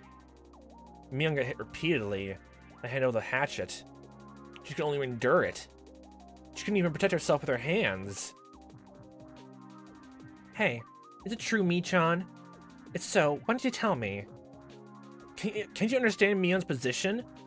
She has to follow certain rules as a member of the Sonozaki family. Are you fucking kidding me? Shouldn't you be grateful for what she's done for you? I may have said it too aggressively. Yeah. Reina turned around and glared at me. I'm gonna think I'm gonna play with this fucking later now. That's right, Keiichi-kun. Mii-chan sold me out to the police because of the circumstances surrounding the Sonozaki family. She sold out her friend. I was her friend. I really liked her. That was mean, Mii-chan. I really did like you so much. Why? How could you? Ah! This was senseless. Reina cried as if being bullied, but she was the one doing the bullying. Normally, this would be so odd as to be impossible. But I had seen the scene before. Well, from a different perspective, with your own eyes. I liked you. I trusted you. As I cried, I beat her to death. Reina repeatedly begged me to trust her, yet I beat her. I know what it's like to be the one doing the beating. Stop. Stop, stop, stop! Stop, Reina! Don't you realize what you're doing?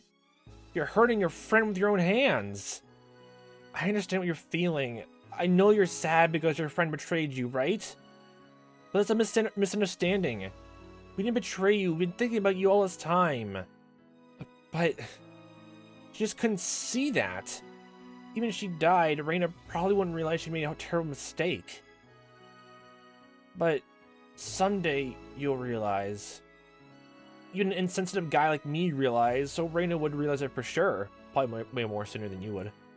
And that's when you'll feel even sadder, Reina. You'll remember this bloody Neon one day. Then you'll realize that you were the one who made her bloody, and you'll regret that you did. That's the fucking final. The finale is gonna be everyone fucking remembers the other timelines, honestly. Okay. But I was the only one who couldn't understand that, because I remembered. There's no way for Reina to understand or realize that. I wonder if I was suffering the most of all. There was no way to avoid a tragedy. This was exactly the same tragedy, but with different actors. The main character was Reina instead of me, but it was the same thing. Yay, being totaled out on it by fate, apparently. Or was I? I was in the audience now, here. I knew how the story ended, but I couldn't come onto the stage. Basically, the actors are just killing the audience slowly to do their act, apparently, from the sound of that analogy. Stop. Reina. Stop. Stop. Are you crying? What's wrong, Keiichi-kun? I stepped slowly and walked towards Reina. Just like Reina did for me before, my arms open. Please stop. Stop this, Reina. You may not know why now. You may not know why you have to stop now, but if you don't, you will regret it someday. So please, stop. Keiichi-kun, I'll be mad if you don't move back to the wall. Reina's eyes went cold, and she lifted the hatchet in her right hand. Don't. Keiichi-chan, I'm okay. Mian told me. With such a bloody face, how could she be? Are you going to hit me with that hatchet? If you come any closer, I will. Without hesitation. I don't need you anymore, Keiichi-kun. But I want to be with you to the end. So please don't make me mad, okay? Okay? You sound gentle, but your expression was telling me there would really be no hesitation. Reina would crack my head open with a hatchet immediately. But who cares? If you were in my shoes, what do you think you would do? Of course I don't want to die, so I won't oppose my opponent. If they had a weapon, I would be scared. That's a lie. I know. I know you're strong enough to give up your own life for the sake of your friend. It's my turn now. My turn to be strong. I'm just like you. I won't hesitate to give up my own life for my friends. If you want, I'll give that life to you. So stop this. If you trust your friend, stop hurting her. The same pain will attack you later, so stop. Nobody's trying to scare you. We are all thinking about you. Don't doubt that. Please believe it. Trust me. If you can come to trust me by smashing my head in, go ahead and crush my head with a hatchet. I won't try to protect myself. Don't come any closer! If you do, I'll light this place up! Reina lifted the lighter overhead. You fool! How long are you gonna dream about such a crazy things? You already know that yourself, don't you? It's all just a bad dream. You want somebody to wake you up. I'm here. I'm here to wake you up from your nightmares. You're the one who has to wake up, Keiichi-kun. Can you believe that those aliens are trying to invade the village? You believed me back then. Are you doubting me again now? Can you trust me?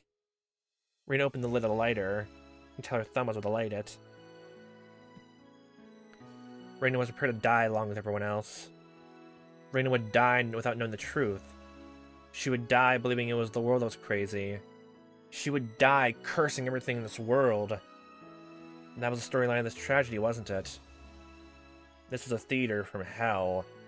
Yeah, of Rika's of what we learn about Rika's whole thought process, honestly, is it means the same tragedy happened literally every single fucking time, and apparently the only way to get out of it is you have to be very specific about what you do, and even if you acted just normally as a normal person, to be either something or something in the background taking control over everything that's happening so far. Oh boy, oh. This was a theater from hell. What an interesting script. Who wrote it? A devil? Or someone who has morbid thoughts? Shit.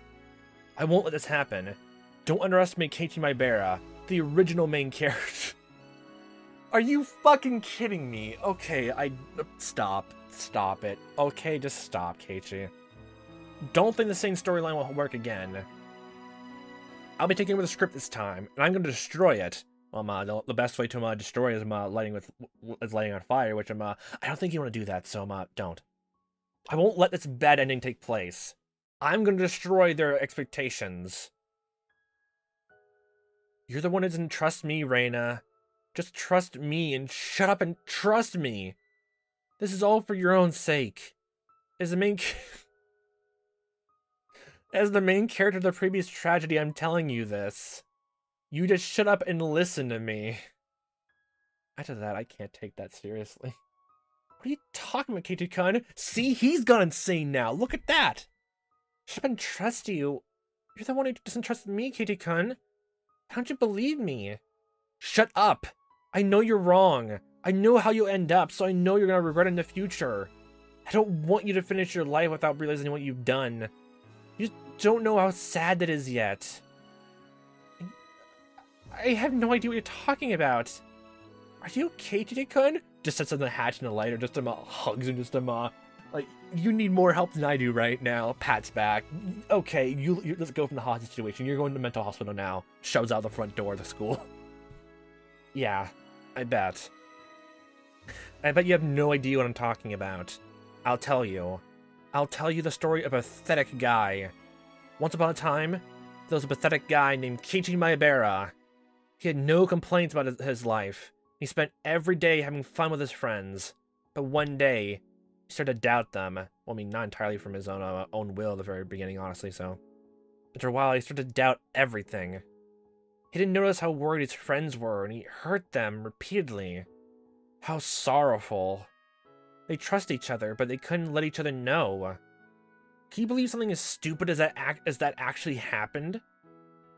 Then I beat you and Mion with a metal bat to the point of death. But you begged me to trust you until your final moments. You didn't even try to protect your head. You trusted me until your final moments, reaching your hands out to me. I didn't realize what you're doing and beat you to death anyway. Do you know how sinful that was? I bet you have no idea. Or maybe just your brain was just saying, oh no, this is definitely yeah, don't worry about it. Just keep going on. Just don't remember it, honestly. That's why I had to make up for what I've done. I'm gonna stop you, Reina. If you come any closer, I'll light the lighter. Just you try to save me with your life. I'm gonna save you, Reina. I still remember how magnificent you were when you died. You weren't even afraid of it. These words will reach him, she thought. These next words will make Keiichi-kun realize. My next thought is, if it didn't work then, Keiichi, why is saying these words exactly to Reina gonna change your mind now? Oh my god, especially if you think you're in the exact same situation with different actors, the same script, anything like that, same narrative, okay. Trust me, Reina. Let's look at that. That was when Reina hit my head with a hatchet. I crumbled down to the floor. She hit me with the handle. My head was probably cut open. Yay. I felt the blood on my face. Poor Keiichi-kun. That's not your own will. The parasites that are living in your brain are controlling you. Okay, if there's anything controlling your will, it's not the fucking parasites, it's something else, but it's the bad vibe of this whole town. The fucking mass hysteria is reaching towards everyone. That's the vibes here. That's what's making everything go bad. Oshi-san will find the medicine for it. When he comes, I'll let you take the medicine first. Then you'll be free. Return to the Keiichi-kun that I loved. Just hang in there for a little while longer, okay? Damn you! I heard a phone ringing in the teacher's office. Marie listened to the phone ring for a while, then realized it was for her.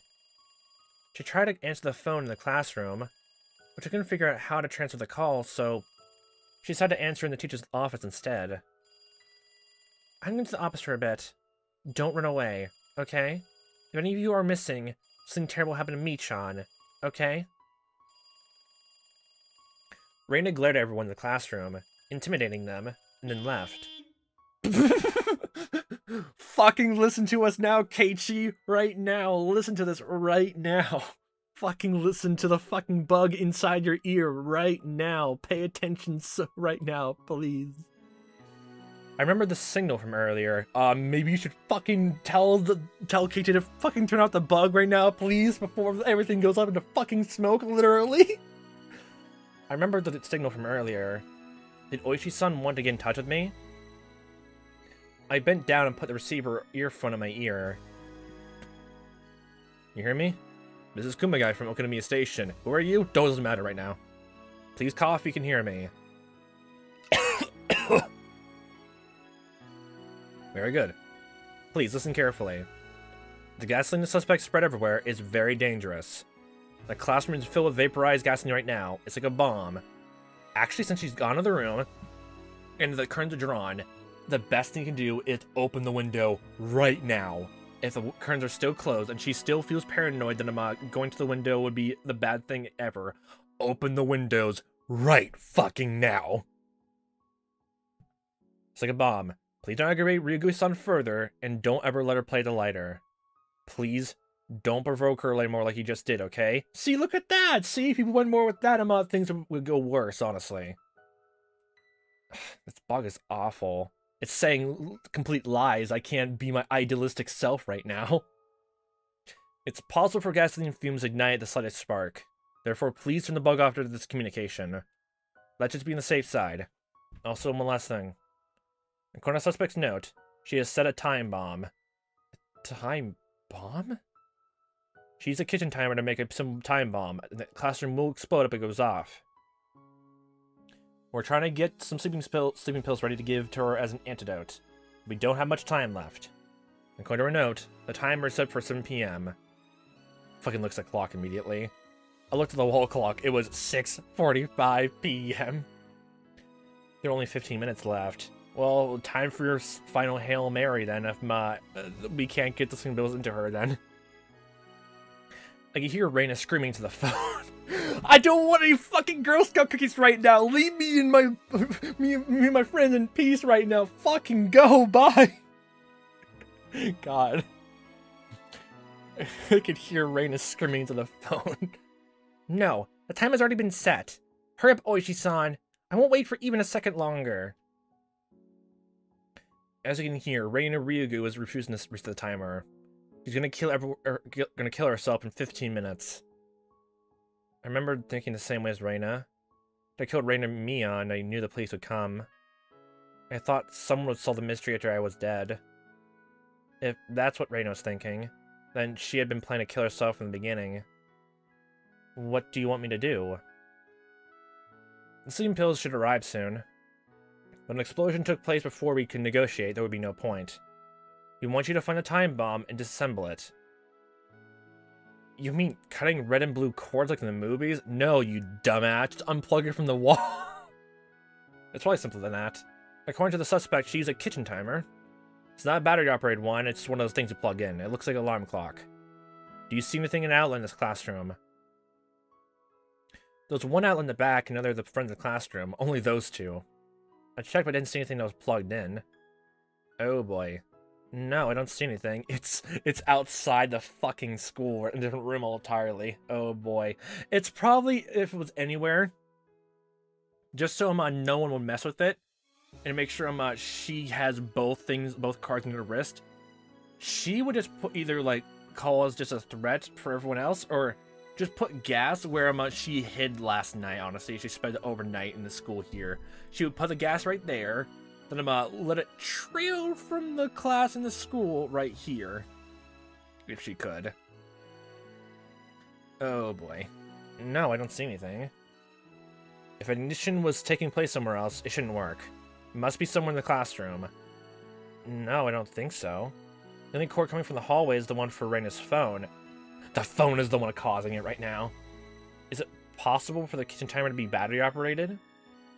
It's a type that's powered by electricity. How do you not know it could be set up by a fucking car battery? Could it possibly be in another room? If there was a different room where she spread gasoline, the timer could be in there. Are you telling me they checked the whole school? In 15 minutes? Damn, I'm injured here, you know. If I stayed here, I'd die in 15 minutes anyway. This wasn't time to be pessimistic. It was probably my last chance to stop this tragedy from taking place. She spread the gasoline while I went out to deliver the scrapbooks, so she must have done it in a fairly short time. I really didn't think she had enough time to spread it anywhere else other than the classroom. But if everyone noticed there was gasoline everywhere, then she probably spread it throughout the school, and no one noticed because again, everyone just assumed everything was fine in the world because the Forestry Service is weird, and this is a weird school, so obviously be some weird stuff around here. You heard of those the Jupiter branches, honestly, like that? Yeah. No one noticed, honestly. Or if they did, they wouldn't take heed to any of it. I really didn't think she had enough time to spread it anywhere else within the classroom. Then where was the time bomb? We are doing everything we can here, so please, help us. That's all. If we don't have any questions, I'll end the communication. Is there anything else? No, not really. Well, hop to it, Keiichi. Hop. Be the big hero that you so want to be so desperately. Be the main character, apparently, which you're calling yourself as so much. My good god. Even though this installment has two main characters, don't be so narcissistic. Wait, yeah, I do have one thing to say. What is it? Please tell Oishi that he should never have told Reina about my past. If I come out of this alive, I'll punch him. So you better be prepared. Wait, no, 2 punches. One for telling Reina about me, another for telling me about Reina. I understand. Oichi-san is disappointed himself for letting Reina Ryugu fool him. I'm sure he'll be happy to let you throw a punch or 2. Or 3. Or 4. We don't know how many times Rika has went through this entire loop of this tragic event so many times and had the same exact conversation with Oishi, so we have near infinite amount of punches. Or at least enough for okay, well, let me just use some quick math. Okay, let's see. I'm assuming that Rika is like 8 years old, so 100 divided by 8 around then. So it's happened like around 12 or 13 times if Rika was telling the truth with the whole 100 years thing. So yeah. The estimation. Oh my god. I understand. Oichi-san is disappointed in himself for letting Reina Ryugu fool him. I'm sure he'll be happy to let you throw a punch or 2. Is that it now? Yeah, but based on the code words that Oichi said, yeah means no, so yeah. I've already wasted a few minutes here. See ya. Be safe. Click. Reina was still on the phone. Have fun sneaking out. Oichi-san was definitely trying to stall her. From what I could hear, it sounded like he was telling her that they investigated this main Sonsuke residence and found something awful in the secret basement or something like that. My god, the fucking memories are spreading to everyone now! My good god, it's all happening all in plates coming all full circle now! Hey, if you went too far, Reina would believe everything again. Mia was gonna get hit again for lying. Oh, hi. Of course, good to talk to you again. Keiichi... Rika-chan and Sadako crawled up to me. Did you hear? Charts are my specialty. I can't let Reina-san do this to me. Sadako realized how serious the situation was. Well, now you do. The lives of the hostages, including your own, were about to be taken. Yet you try to remain strong. Sadako, even if you die, please don't hate Reina. Reina is sick. She was just unfortunate to get this tragic disease. Remember? We had so much fun together. I just basically just Rika just says I'm no, we fucking did not. My good god. Sadako, I still believe both you and Reina are my wonderful friends. How can you still say that she's your friend or what she's done to me, Mion-san? But can you understand, Sadako? Once a demon starts to act up inside, no matter how tragic the outcome, you just can't stop it. You can't? There's no way to stop it? I completely disagree there. Sadako quietly hung her head. I understand what Riko-chan was trying to say to Sadako. I am so tempted to see what the other option here actually is. I want to know so badly, even though that adds absolutely nothing to the story. I know that, like, from what people say, but I so want to know. If, like, it's just as long to take up to this point as what just get here, I'll probably make that its own separate episode, but if it's not worth it, I'll just do my own time. Either way, I'm gonna fucking see it. I want to fucking see it. If you want to see that, honestly, just say it. I'll just make it the next episode with the opening the next installment actually. So I didn't understand what Riko-chan was trying to say to Sadako, but maybe I believe in Reina-san. There you go, Sadako. I hugged Sadako's head. Riko-chan's arms were tied, so she couldn't embrace Sadako, but she put her forehead closer to her in praise. Okay then, I'm asking the world's best trap expert. If you were to blow up this room, where would you set a time bomb? Count on me. The device has to be connected to an outlet, huh? Yeah, that's right. But it could be somewhere else than this room. It's possible she spread gasoline all over a different room instead of the device there. No, I don't think she had enough time to do all that. Are you sure about that? She had gasoline hidden close by and only spread it here. That was about all the time she had that you could see when she was in this room, honestly, before she took a sort of plan in motion, honestly, so... I remember now. Rena told me last night she had to prepare something for today. I mean, she had things ready since then, at least. So, if the gas is anywhere, it'd be somewhere else in a different room where, the teacher and Chi-sensei and the principal don't go to, or to the second floor of the building.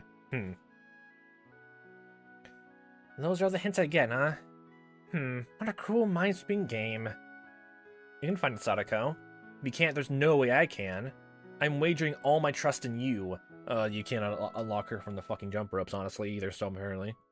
Oh yeah, fucking bike locks, too. Wait, they fucking crawled up to you. I thought everyone was bike locked. What? You can do it, Sadako.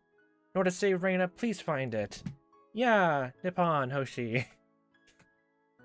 In that case, very well. I shall prove that Reina's sounds trap is mere child's play compared to one of my own. Exactly.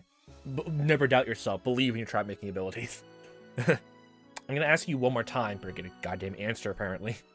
If you were to blow up this room, where would you set up a time bomb? Sadako grinned and closed your eyes to concentrate. That's your fucking secret superpower ability. That's the second little chapter intermission now. So if y'all need to get some food, snacks, or restaurant break, then you better take it now. Fucking cliffhangers are great, aren't they? Who are you people? We're the aliens. Move over. Who's in charge here? Several cars had arrived, producing several men. They weren't from the Okinomiya station. Oh, figured they were from some other group. I'm just imagining some elders in there, honestly. So even if they're not, if they literally point blank say that they're not elders, I'm making the voice in. I don't have enough unique stuff. Okay. One of the men was wearing a suit, despite the hot weather. He approached me, pushing Kumegai aside. Hey, look who's here. Good to see you again, Otaka-kun from the prefectural headquarters. Watch your mouth. I'm ranked much higher than you now, so don't address me so casually. Man, I help you with something? Utaka-kun? I'm rather busy at the moment. You can't possibly be thinking about taking over this case. Who proved that, exactly? I did, Oishi-kun. Chief? My good god. Well, look at that, the gang's all here together that we don't know about. Nakatsugi-kun has informed me of the situation. He has told me that you started all this. It's all your fucking fault. You better take fucking responsibility for this.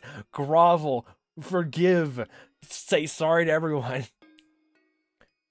You can go now. The troops will take over. The troops? You... Otaka-kun, you're gonna storm the building, are you? I understand the risk, but we don't have any time left before the bomb goes off. You're taking too long. We're here to take care of the mess you left behind. Just step back for a minute.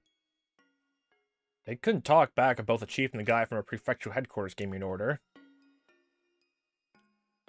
Oishi-san, who the heck was he? That's Utaka-kun. A long time ago, he was showing off even though he was Ben Mahjong, so I taught him a lesson. Or maybe he's still holding a grudge when I knocked him unconscious in a kendo tournament. Man, no, please. I would love so much if like that was actually just Sato from back then, but I doubt it. I completely doubt it. Make everything come full circle, you fucking peeps. Yeah. Obviously we didn't get along. Give me the latest update, Oishi-kun. Are you serious about storming the school?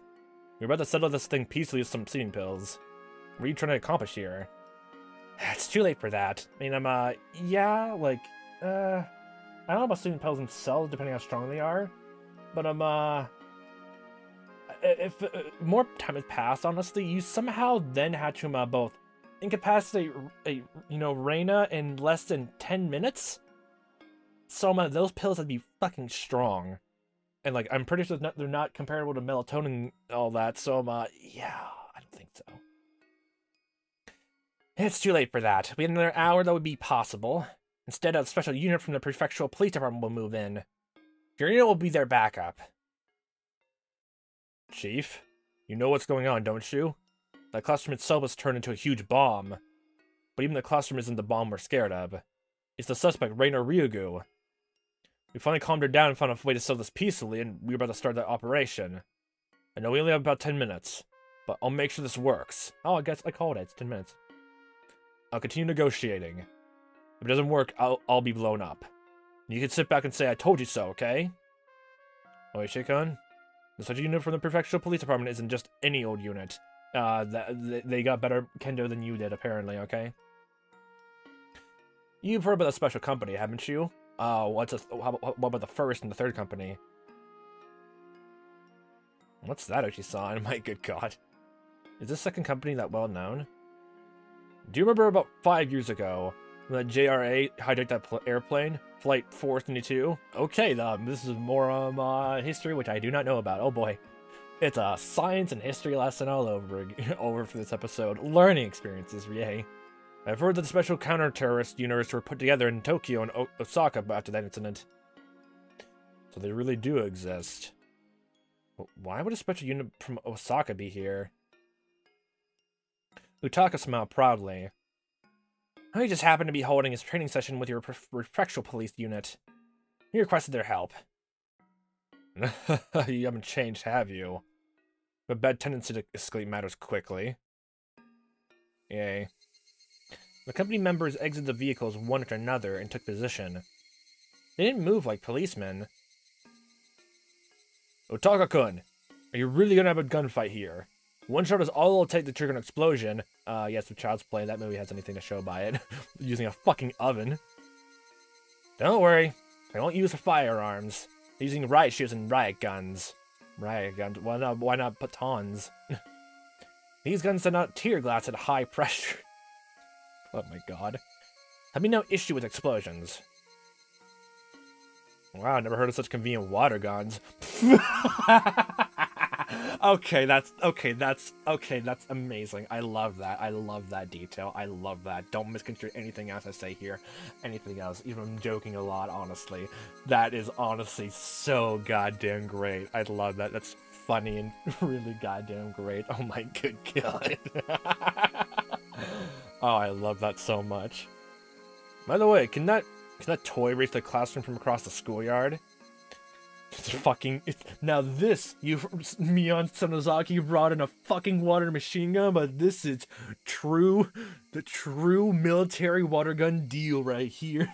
Not that second rain thing that Mion and the Sonozaki group had in the third ray where all the rest of the kids get from the rest of the toy shops. Disgusting. We only deal with the high grade fucking water guns here, honestly. God damn it.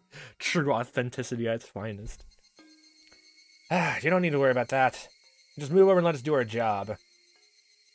And I just give him this voice. None doesn't matter. Just an old man, just rushing straight through. Just almost every single every single limb just having an audible crack, just moving around. Honestly, nothing that's even slight against other people because my fucking limbs do that sometimes somehow, and I'm still in my early 20s.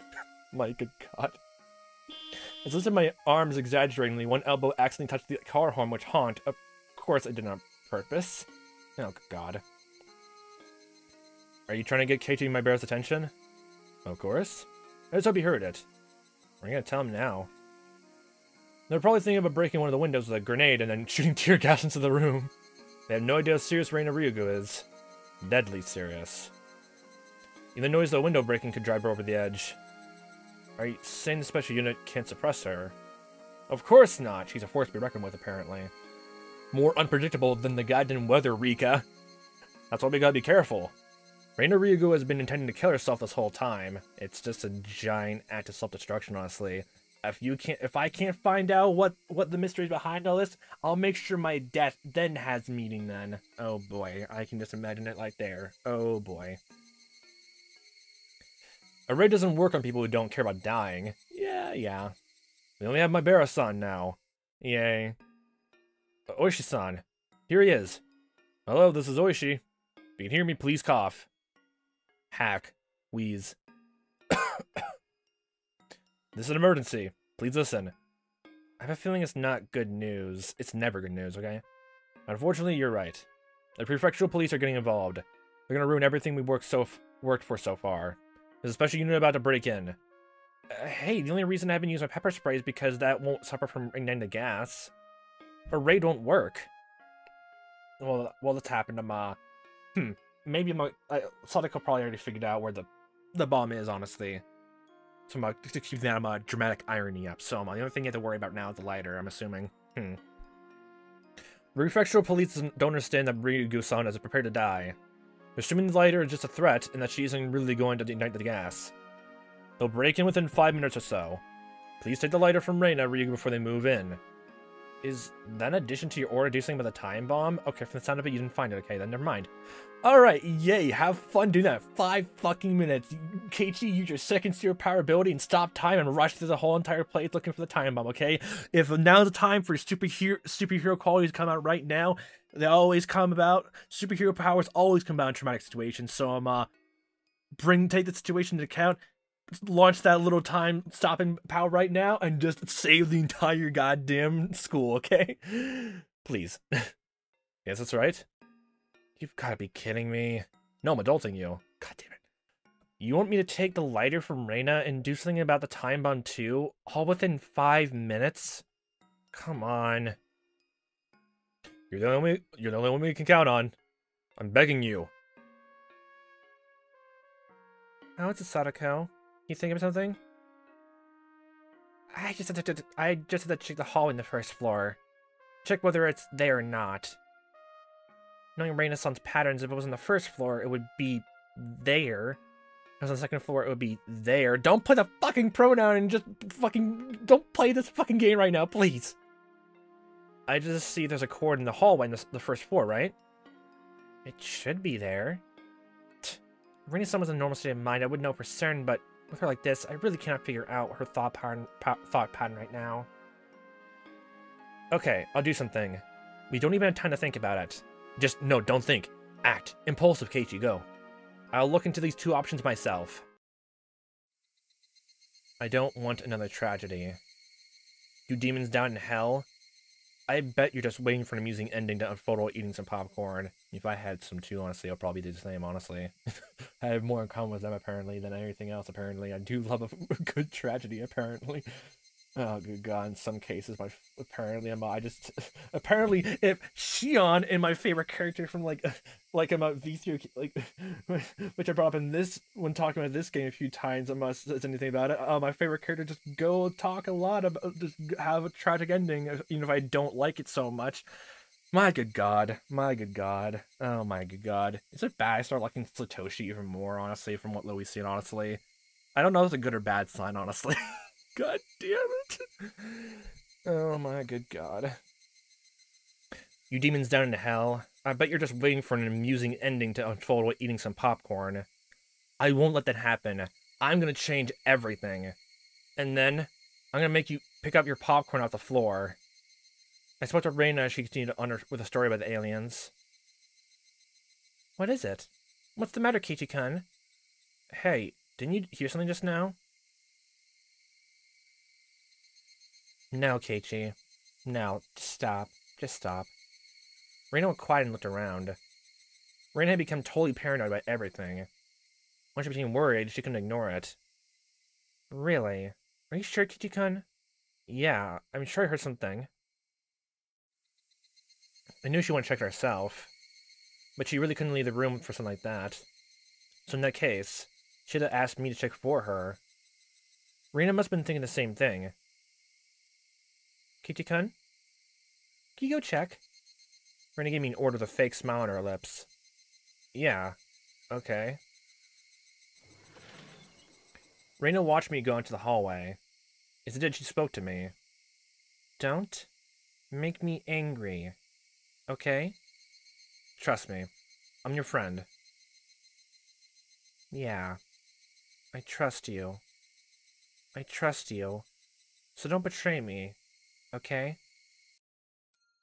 After being freed from Reina, I looked for a cord in a hurry. I didn't even have 5 minutes. Yeah, this probably had more outlets than anywhere else, and more with extension cords, honestly. I headed for the teacher's office. Shit, where were the outlets? Where were the outlets? Like light switches, outlets can always be found near the entrances. Oh yeah, don't you have the classical thing where you put your bed against the wall and there's an outlet right there? They could be hidden too. I mean, my God, I remember when my old room when I was like definitely a kid, the head post of my bed was actually like right directly right where an outlet was, and if I ever want to use it, I had to get out of my bed, crawl underneath it, and then use the outlet there if I wanted to like charge anything, even like my DS as a kid, honestly. So yeah, they could be absolutely anywhere, even the ceiling or underneath the carpet itself. My good God, they're the true like paranoid instigators here. You never know when one will start a fire when you don't realize it, because you never realized an outlet was there from the beginning. Definitely trying to make everyone paranoid by thinking there's outlets everywhere. Don't worry about it. Don't worry about it. Damn it, why did the clock in the teacher's office have to make such a loud ticking noise? My good God. Don't worry, Keiichi will find it. Reina-san would, if I were Reina-san. Wait, if Reina-san was even more distressing than usual, why would she set the trap? A trap expert like myself ought to be able to discern that. Oh, look at that. You only realize this now. Look at that. It's on a fucking ceiling. Look at that. Get so many stacks of books, honestly, then if you want to get that all and take care of it. So oh boy. To make it even more possible, even more, yay. What's this? I saw a plug inserted into the unit under the principal's desk. And I also saw a cord extending under the door to the reception room. There shouldn't have been any reason why a cord to be extended to that room. The reception room had an outlet of its own. I tiptoed over to the reception room and opened the door. Squeak. The door squeaked as I cracked it open a little. I put my head into the reception room. I saw the suspicious cord crossing the room extending under the door to the hallway. I followed the cord through the reception room. I opened the door to the hallway, and the cord was extending into the storage closet. The storage closet was used to hold cleaning chemicals. I could smell them from here. And the fucking cleaning supplies also combined with the gasoline, making sure no one ever sensed it happening. Oh my good God, that's genius. The cord extending into there. Oh, look at that. That's a very big closet. I carefully opened the door and turned the light on. The cord was attached to another extension cord, and there was an alarm clock that didn't belong in there.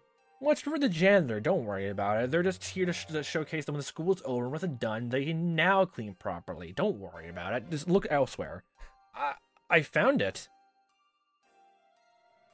The time bomb. So all to do was unplug the cord. I picked up the alarm clock. Don't unplug from the extension cord, honestly. I guess look around to make sure there's nothing attached to the alarm clock itself to make sure it's set off again, I guess, sure, but focus on the extension cord itself. God damn it. Actually, it was a normal alarm clock. I remember Kumagai calling it a kitchen timer. He said it was a bit like an alarm clock, but this wasn't a bit like an alarm clock. It was an alarm clock. Wow, she knows to tinker with things, honestly. Wait, didn't alarm clocks use batteries? Yay! Oh god, I'm getting reminded of a fucking skit of someone using a battery just to, Okay, but first, unplug the outlet from the wall. Then, take the batteries out. Okay, it's still ticking down. Okay, then we'll let him... Cut all the wires then. Wait, what? Wires are what makes it work. So cut them all at once and it would stop working. Got it? God damn it. I love the channel. Sadly, I don't do stuff anymore. This alarm clock was a battery-operated one, too. I looked at the extension cord. There's nothing plugged into it. Huh? What was this extension cord for? Why was this extending all the way from the teacher's office? No, Keiichi-san! Run! It's a fucking trap again! Sadako? That's the wrong place, you've been tricked! A black shadow was covering me. I felt my body freeze. It was so frozen I felt it was about to crack. I turned around slowly. I saw someone holding a hatchet above their head. Yay! I dropped the alarm clock. Man, you could have used it against her. It made a noise at the ground. Like a chink sound. Why did you follow the extension cord? And why did you have the alarm clock in your hands? Why did you? I thought that's where the sound came from. All the cells in my body were frozen. This was Reina's trap. Reina's suspicious of everyone, including me. So again, she distrusted everyone, even way much more before it went to this point. Even before this point. So, this whole time, she thought there was someone connected to the people outside. This was a trap to lure that person out. Only people outside knew about the time bomb. I was told about the whole thing and so I followed the extension cord and picked up the alarm clock. That suited me. You have literally the exact same thing I thought of before, honestly. What happened when you thought Reina and Mia were trying to egg you down when I'm back in the fucking goddamn first installment. Use this to your fucking advantage and say I thought that's where the sound was coming from. I swear, please, come on. Wait. Reina. I trust you, Keiichi-kun. How could you? Reina hit me the back side of the hatchet earlier. It was painful, but it didn't kill me. This time, she holding their hatchet the right way. It wouldn't just crack my forehead. It would split my entire head open. Reina lifted the hatchet mercilessly. She moved slowly, as if everything was in slow motion. It looked almost divine. Maybe it really was holy. I was praying after all. Praying? What was I praying for? I was praying for my life. Ah! Hello. It was so sudden, I couldn't tell what happened. Rika-chan jumped onto Reina from behind. How did you get out of the fucking bind when you're bike cord, honestly? I didn't know what kind of weapon Rika-chan used, but Reina started moaning. It clearly hurt. That brought me back to reality. I couldn't just watch them. I had to get the lighter from Reina. Spray now. Ah! Don't think you can win with mere force. Reina knew I was after the lighter. She closed her fingers around tightly. Rika-chan was grabbing onto the arm Reina was holding the hatchet in. Thinking about if this is a trap, actually, there's no gas in this area, so it's a bit more safer, actually, thinking about it. And did you see that, Keiichi? You were harnessing your power to stopping time. Use it more now, please. I want to tell her to run, but thanks to Rika-chan, I could use both of my hands to get the lighter. Ah! The lighter flew out of Reina's hand, hit the hallway wall and dropped down to the floor. I picked it up. Throw out the window. The same moment I did, Reina managed to shake off Rika-chan. There's a chance. I turned in Sadako's direction. Okay, wait, what the fuck? Why are these choices listed? Okay, Sadako, are you still there? There's no time. Well, Sadako, you should be able to figure it out. Okay. Keiichi-san! I know now, I figured it out! I heard Sadako screaming from the classroom. Sadako figured out where Reina hid the time bomb. I wanted to catch Reina, but I didn't have time for that. So basically the choice is basically just from the good question marks and the bad ones.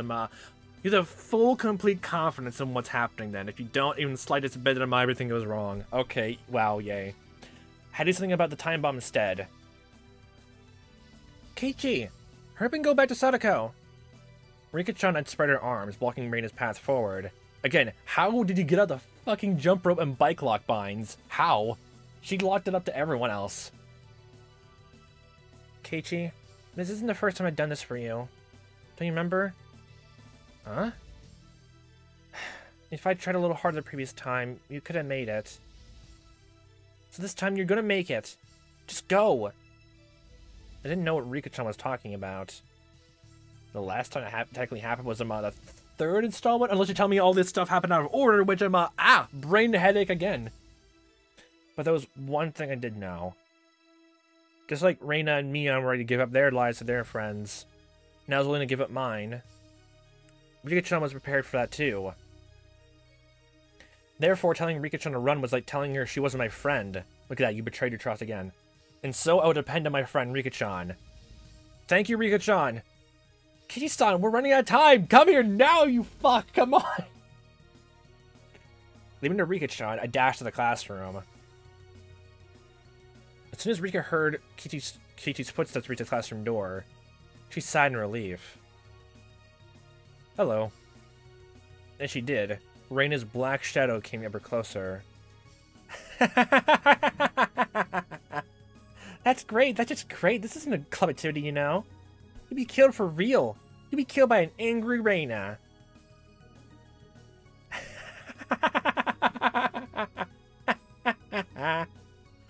You're not afraid of me, are you? You're amazing, Rika-chan. Rika grabbed a mop as she ran from the storage closet. She picked it up and held it upside down like a spear. Fucking god, just point it to her and get the mop side onto her. Rika's stance told Reina that she was ready to fight. Rika didn't look like a little girl anymore. She looked so brave that Reina was even startled by it. Oh, you really are amazing. You aren't afraid of being killed at all, huh? Heh. Rika smiled cynically. Rika usually never smiled this way. Do you really think I would be afraid of death? It happened too many times for me. I've experienced several hundred deaths up until now. Several hundred? Holy shit! Okay, my calculations of time, how many resets and loops you have are so off. Then, holy shit! I've experienced several hundred deaths up until now. Why should I be afraid of it all of a sudden? You aren't Rika-chan, are you? No, she's still it. Even before when you met her the first time, honestly. It's still her. You're just seeing an underground side of her apparently now. You're the one I met that night. Show yourself, alien. God damn it. Where's the real Rika-chan? She's outside. Pushes out through window. The real Rika. She's right here. Meep, Napa, Hoshi. But you're looking down at me. That really is like Rika-chan. I get it. Oh, Yoshiro-sama is an alien. God fucking damn it. Stop. Oh my good god. The Fruity family is descended from him. And therefore you were descendant of aliens. Man, I can't believe it. It was not truly the fucking demons and humans intermingling with each other. It was the aliens and humans mingling together. It means we don't have demon blood in our veins. We have fucking alien blood in our veins. Oh my good geology, gosh, their fucking technologies hid themselves among us at all times. Oh my god. I'll crack open your head and drag out all the parasites in your brain.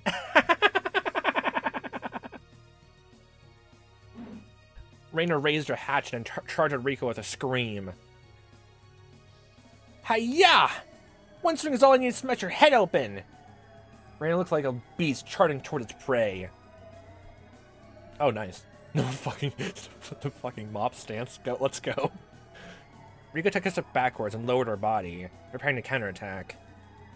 She did it with no hesitation.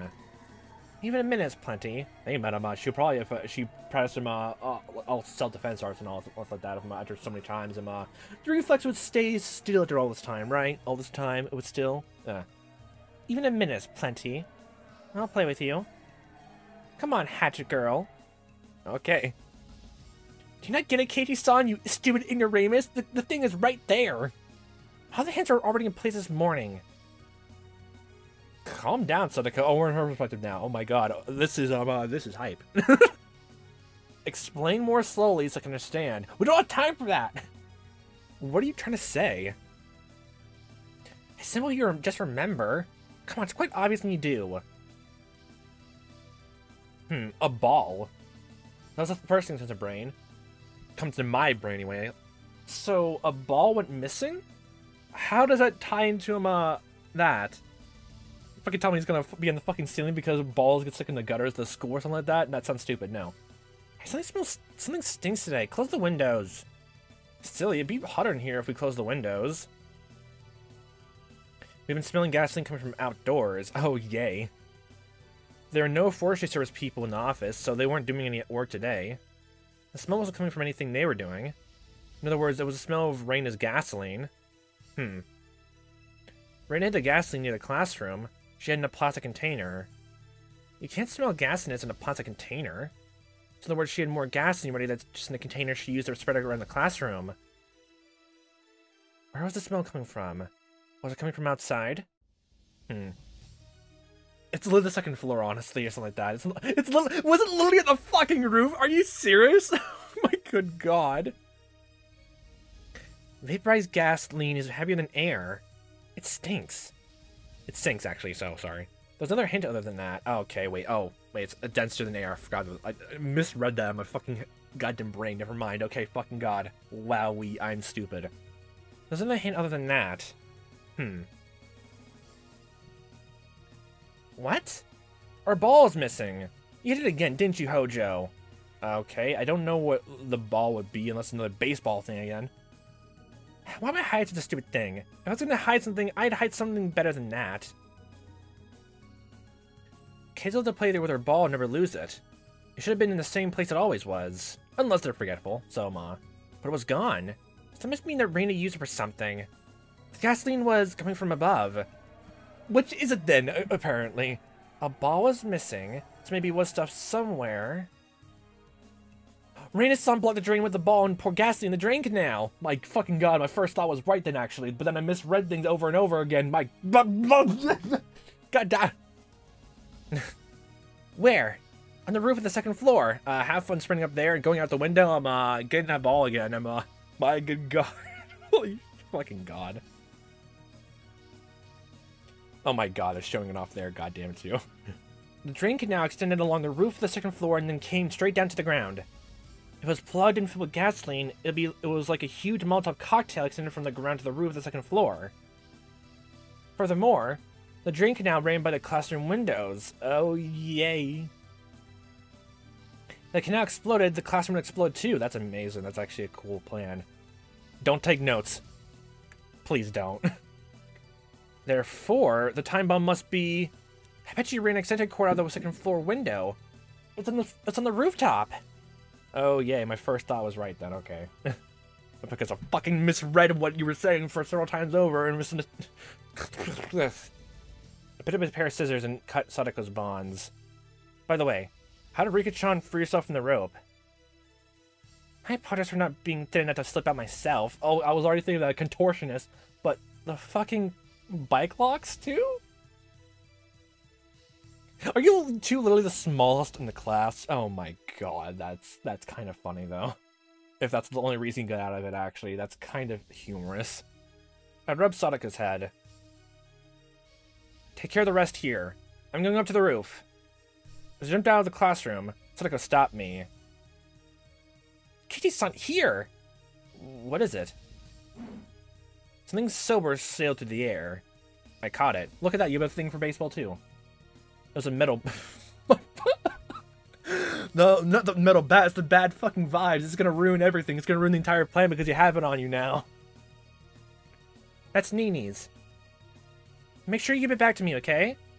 Sure thing. Thanks, Sadako. Metal bat fit right in my palm. Didn't even feel its weight. It really eased my mind. That means Satoshi was written in the handle. This was the bat that belonged to Satoshi's brother, Satoshi. Sadako's brother, sorry. It's Satoshi. Wow, I can't believe it. I missaid her name still again after all this time. Yay. I thought that the label for the name was actually in the... I guess the long shaft of the baseball bat, like the end. That's what I remember how Keiichi saw in the first one. Oh, well, my memory is weird now.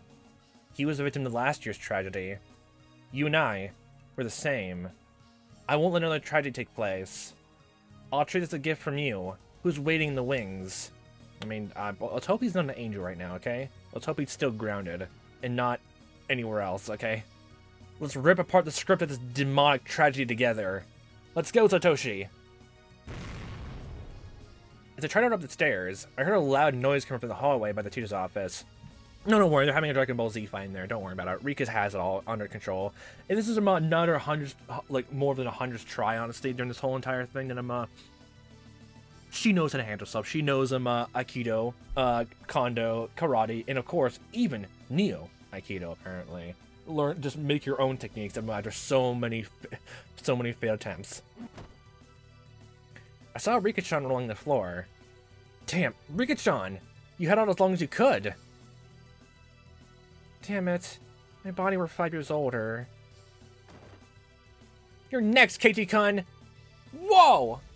Shit, I had to go. I had to get to the rooftop. How'd you figure it out? How did you? Still won't you get up there? Rena's face looked unbelievably scary.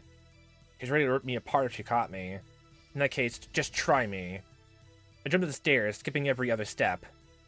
I turned the bug in my pocket. Didn't have time to put on the earphones. As Rena flew up the stairs, her foot got caught on a jump rope. She tripped, and then 3 buckets fell on her head. How did you fucking get time to do that? The result of Sadako's trap. Ow, ow, ow, ow, ow, ow! It was Sadako-chan, huh? Sadako leaned against the wall and waved her index finger in a mocking gesture. Oh!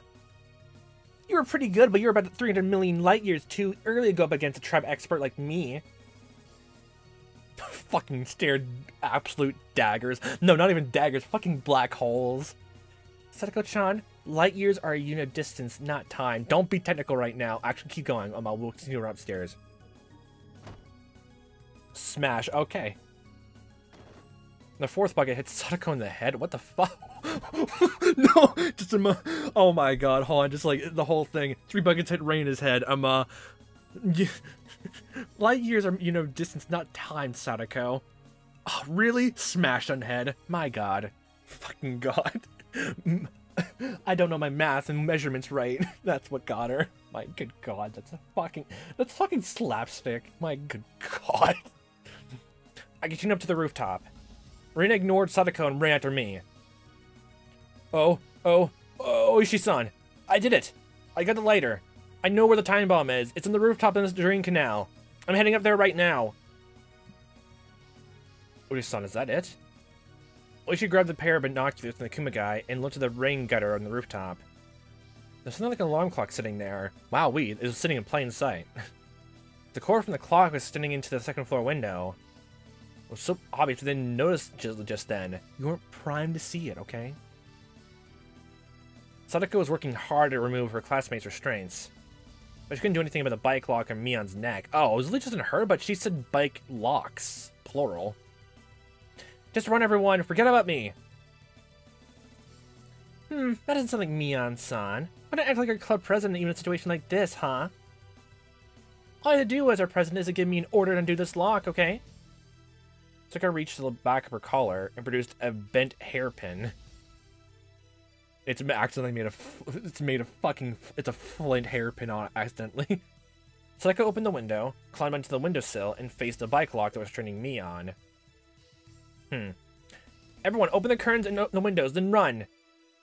But, Class Prez, what about Maebara-san? Please help Kei-chan. You all need to run as soon as possible, now. Huh? Did you unlock it already? To me, this type of lock is child's play. Look, there's a reason why I like her. She also knows a lockpick, okay? She also knows. She also knows. My good god.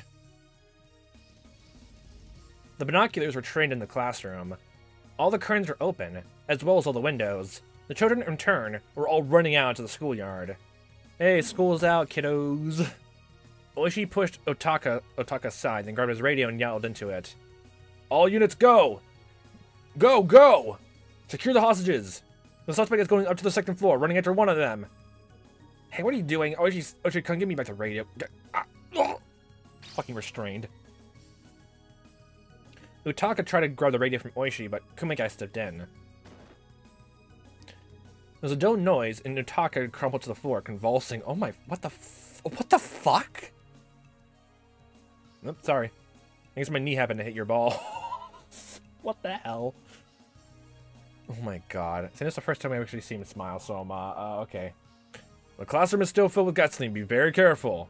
You're forbidden from using any gas bombs or flares. Again, do not use any gas bombs or flares. The whole place will blow. Support unit to HQ. We secured 24 hostages. One is injured.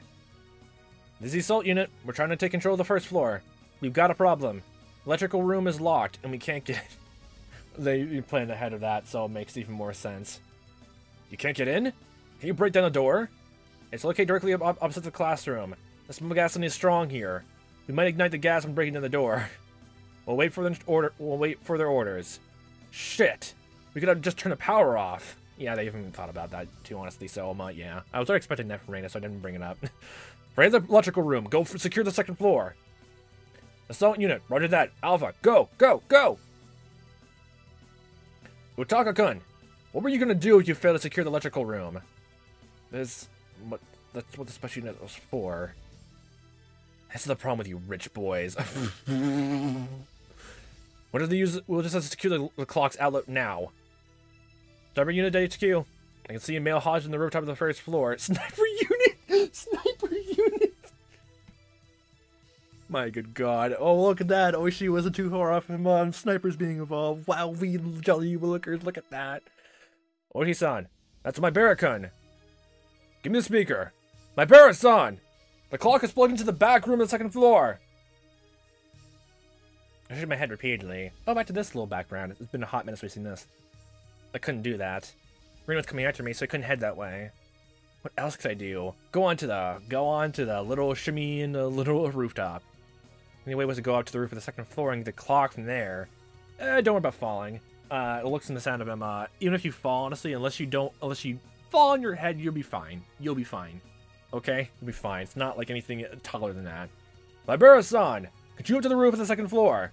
I'll direct you from there. Oishi-san was telling me to go further up. Satsuko only told me that it was on the rooftop of the second floor and that she didn't tell me where exactly. She only said it was in the drain canal. But maybe Oishi-san found it within his binoculars. I put my foot in the railing of the veranda and ran up to the rooftop. I never felt so light. I felt like I could lift myself with just 2 or 3 fingers. That's it. Keep going. It's at the furthest end of the drain pipe. You only have 30 seconds. Have fun. 30 seconds would be plenty of time. I could get there in half than that. Over there. Was that it? It was! Sniper unit to HQ. I can see the suspect on the rooftop of the first floor. I wish you could fire, but you're using live ammo, aren't you? It's not tear gas or anything, is it? No, it's live ammunition. Use those to military. Japanese police don't do anything like that. Maebara-san, she's after you. Hurry! She'll be there soon. You probably shouldn't use ammo like that anyway until way much more later, honestly, because there's still gas around, honestly. How many more seconds did I have? Who cares? Whoa! I stood on the roof and grabbed the kitchen timer that was sitting in a drain pipe that was filled with gasoline. There was a cord with a copper wire attached to it. This was to create sparks and start an explosion. The hands of the clock kept moving, while the second hand trying to reach the minute hand. 7, 6, 5, 4, 3. Whoa! I threw it to the ground. A moment later, I heard the noise of something breaking. Did I do it? Assault Unit HQ, the time bomb has been stopped. Yes! Had fun dealing with Reina now. I'm making sure she doesn't die then. That's the last, that's the last thing to worry about this tragedy then. Have fun with that if you're gonna take over the fucking script then, Keiichi. We're gonna break all the fourth walls, apparently. Well, technically fifth wall, apparently, so. Oshi-san, we did it! We did it! Yeah! Maebara-san, good job! Keiichi-san suddenly made me nervous. Getting so close isn't elegant, you know. It's normal action movie stuff, don't worry about it. We've been changing genres a lot recently, so don't worry about it. Not only policemen, but the children who were on their way to ambulances raised their voice and cheer. Oji-san, there's a message from the fire department. The scene is still dangerous, so order all units to retreat immediately. Isn't the time bomb gone, though? Although the ignition device is gone, it's still extremely dangerous. The lives of the assault unit may be at stake. Damn. What about my barracoon up there? Can you jump off? Oji-san, according to the map, there's a flower bed by the school building.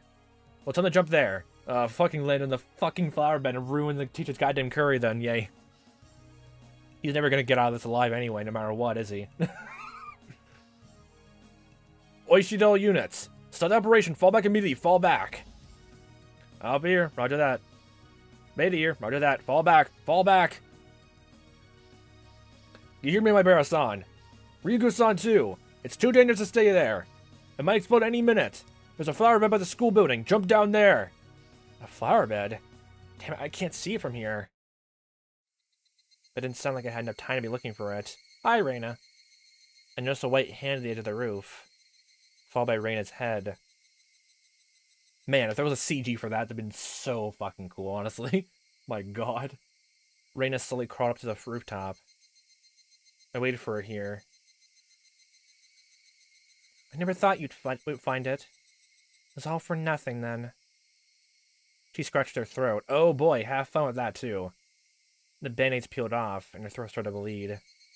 It's game over, Reina. We're confronting each other on the rooftop of the second floor. This wasn't a club activity, but a real battle. Yeah, but you're dealing with someone who is suicidal, who thinks everything is going wrong in the world, and by this point, believes you undermined everything, and now the truth will never get out. She's completely lost all hope, and now she's literally scratching her own throat, and if that doesn't work, she'll throw herself off the roof and try to kill herself that way. So, you're playing with more fire. Reina was glaring at me with hatred at first, but maybe because she had already given up, she started smiling wickedly. I heard the chorus of the Higurashi in the background, as the cool us down from the heat of battle. I didn't think we needed their service yet, though. Yeah, if it was a board game, you'd have reached the goal and won. But this isn't a game. This isn't a goal. It's a dead end. She fucking had that attached to her out of the hip, apparently. Oh my god, climbing up here, god damn it. Shit, you don't give up, do you? Reina, you really are strong. You never give up. You fight until the bitter end. You keep believing that until that point, too. Ah, she's stubborn. Praise like that won't make me happy now. You ruined everything that I had risked my life for, Keiichi-kun. I was simply trying to protect our species from the aliens. You ruined it. Have humans go extinct, it'll be your fault, Keiichi-kun. I'll be recording history. More like, the aliens will forget that Keiichi did everything or anything, so, I didn't mean to laugh, but I couldn't help it. My name would be written down in the history books of the aliens as the one who destroyed the human species. So that sounded kind of cool. Even then, if it was, yeah, honestly, there'd be worse things, honestly, to put your name down, honestly, for. Even that'd be a weird code of honor, honestly. Even dishonor in this case. It's still amazing, yeah. Reina, no matter what to say, I've won this game. I've already won, and you just don't want to admit it, that's all. I swear, she says, you won the battle, but I will win this war. Yeah, maybe you're right. But maybe that's not how it works. A game doesn't end when there's a winner. It ends when there's a loser. That means, for me, winning isn't enough. Hmm? Oh yeah, they're literally just attacking now the whole winner-loser thing that the club activities like all started up. Even Mion propagated this whole entire time. At least in the month here, and even longer when the Reina came back here. It's all year. What do you mean? I tapped my shoulder with the metal bat, gesturing for Reina to come at me. Come at me. Oh my god. Fucking music back. It's a Western standoff. Let's go now, boyos. I'm gonna make you understand that you lost. I won't run or hide. Do you know why? According to the rules of our club, we don't run from our enemies. I'll prove to you that you've already lost, Reina. Are you ready? Parasites and aliens? How stupid. Who would believe in things like that these days? I can only laugh. Har ha ha har. You never believed me in the first place. You pretended that you did. How dare you deceive me? Instead of saying anything back to you. I won't forgive you. I'll never forgive you. I don't care if you believe in those things. But I never believe in anything that's stupid. You kinda did, though. So, don't get off your fucking high horse right now. Well, if I did have to believe in anything like that, I'd rather believe in the buried treasures of the Tokugawa Shogunate. Shogunate? I don't know. But if you still want me to believe, don't you remember our club rules? Oh, here's a CG for it. Oh my good god. Whoever concedes victory is the correct one. That's literally just history speaking for you right there. There you go. Ray and I grinned at each other, and as we went around in circles on the rooftop, we both checked the distance between us. And I actually think this definitely is going to go on to 5 hours, actually thinking about it. No, it definitely is. Even if this ends in a few minutes, there's still the after party, the epilogue, and everything like that. That's still going to be a lot. And me talking even more. So don't worry about it. If you can take me down, I'll believe in your alien stories. Doesn't just mean you're dead then. I'll perform a mysterious dance every morning and night to call for UFOs to come and beam up livestock. You're just making fun of her even more. But Reina, if I take you down, then I want you to be ready. I don't think you even need to think even further than that. I don't think you do. You will never defeat me. Reina came at me with a heavy strike. Oh, okay, this is where all comes to play now. Oh shit, that's cool. I caught easily the metal bat. It looked like there was some sparks, and the fucking gas explodes and we all die. This is finally getting interesting. Hey, maybe you shouldn't say that yet. You might be wrong, you know. When I went through a whole lot of fierce battles in our club, I learned something. I learned about myself. Shwink. Now I know what I need to bring out my ultimate power. Stop time right now, Keiichi. Or fucking use your words right now. Have fun. Words are not gonna work here, though. Really? I wonder what that is. I wonder. Reina, your hatchet can be a powerful weapon. But my metal bat is as powerful as your hatchet. Sure, doesn't have a blade, but it reaches farther, and it's easier to handle. What? I just saw that little hatchet. It's a fucking machete. I think it's longer than the fucking bat. I won't be going for a defensive battle. I'm gonna fight you face to face, and I'm gonna defeat you, and just I'm gonna push her off the roof? Okay. I'm sure I'm stronger than you physically, but you're better at drawing out your true potential, Reina. In other words, we're equally matched. Oh boy. This is great. It's a fight, cooking fight to the death, apparently, then. I won't need to hold back at all. So what are you gonna do after you beat me, then? Take that, and that!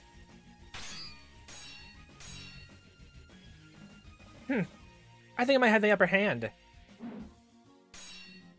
Oh boy. Huh. I'm just warming up. Just you wait and see. Wait and see what I do after I take you down. Yeah, you say wait and see again. We both put a lot of chips in the pile. Well, who's gonna win the poker game then? Prepare yourself for having to make a big payout.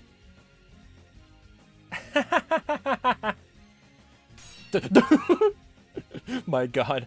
Aren't you counting your chickens before they've hatched? This is just turned into a one-liner extravaganza. Okay, then. Alright. Your bluffing is just pathetic. Also, did you just say hatched? Like, hatchet? Oh my good god, your fucking wit knows no bounds. I actually do like that, though. I love fucking dad jokes. God damn it. You don't get it, do you? My strength increases in proportion to my reward, don't you know? Let's see. When you say that, Keiichi, but sometimes you technically lose a lot and just lose right to the finish line, so you'll be my personal maid. Okay, shut up right now. Starting from the moment I wake up until I go to sleep at night, you'll serve me all day, every day. With Coach's help, god damn it, don't bring him into this. We'll be wearing a different costume every day. Wait, until I go to sleep at night? My good god. What if I make it so that you won't let me sleep instead? What the fuck? How about that? What the fuck do you mean by that?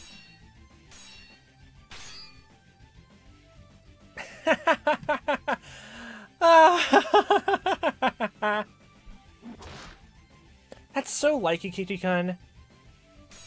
But die now. No, thank you. My good god. Actually, I'll win. I'll make you my servant. I just think about it, the fucking hatchet looks more of like a goddamn cricket bat. More look at it. It's definitely thinner than it, but still. Chink. We both laughed at crazy people as we struck at each other. It was strange how much fun it was becoming. Chink. Slash. Clink. Ray and I were trying to kill each other, and yet it was a blast. Wow, it's enough fun to have a fun old death match, honestly, so. Sparks were flying, falling down to the first floor of the school. We could get seriously injured. If we fell off the rooftop, we break our bones, yet this is so much fun. I've been mourning and crying all day today while Reina terrified me. How did all that turn into this? Just change your pace and fucking power of teamwork and friendship, apparently. The two of us can't be serious even if we try. Even with sparks flying, we can only goof around. Too bad. That's not me. I like being elegant and graceful. You can have fun goofing off around by yourself, Keiichi-kun. Well, you say that, but I remember a certain someone styling him upon a certain Sadako in the very first chapter of this game, so don't worry about that.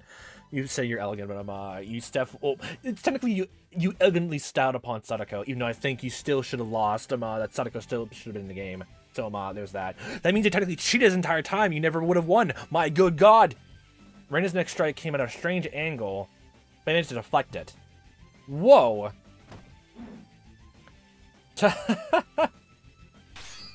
Clink. Schwink. That's too weak. You're done. Slash. Haha. Slash. Finally, I'm all warmed up. Slash. This is just a warm-up, right? Swish. Huh? Slash. Stupid, this isn't even a warm-up. Crash. This is just like taking a walk. Hey, you're all sweaty. Slash. Slash. Instead of sweat, you'll be covered in your own blood. Slash. My good god. My good god. Okay, now finally, I was thinking, how the fuck are you planning to do anything from here then on? They'll keep at this battle until they both, like, go get exhausted and fall down. My good god. Maebara-san. Jump off. Come on, jump. And have her do a giant spin elegant jump and land right down now. Right on top of Keiichi with a fucking hatchet. No siree, no thank you. He's going to listen to us. He's so into it that he can't even hear anything. Oji-san? I swear to god, if you just say, let them fight. No, he has his own fucking popcorn out. God fucking damn it. Hmm? Oh, sorry. What is it? What do you mean, what is it? We have to figure out a way to rescue him. Oh god. I wish you can figure out why he was distracted. considering the seriousness of the situation. He was engrossed in watching the two of them fight with the sunset behind them. Are you fucking kidding me? We did this all day, all night. Oh, good God. But Oishi wasn't the only one. Everyone watching was captivated by their battle on the rooftop until it turned night and the full moon blaring into the high night sky. Isn't that great? My good God. I started recording this at 9. It's already 2 o'clock right now. My good God. Probably not exactly 9, but still. I'm getting my time messed up now. God fuck. At that moment, a sudden loud noise broke the silence. Maebara-san, hang in there! Careful, don't fall! Thank you for the advice! The students who were about to climb into the ambulance were cheering him on. Mia was being loaded onto the stretcher with bandages around her head, but even she sat up, captivated she was by Reina and Kitty's duel. Our once happy days were supposed to have been shattered due to a series of misunderstandings. They're supposed to be irretrievable, but... Huh. Why? Well, that technically means you technically spouted all about you know, Reina, like, you know, killing people, like killing 2 people and hiding it. So technically the days aren't gonna end right now because you said that out loud and didn't cut the. If you just cut the bug right then and there, actually, maybe she would have got out sooner, actually, without a serious criminal charge. Honestly. So but, huh? Why? Why did I feel this way? Slash. This is just a close game, but it wouldn't be fun to stay in a stalemate forever. Slash.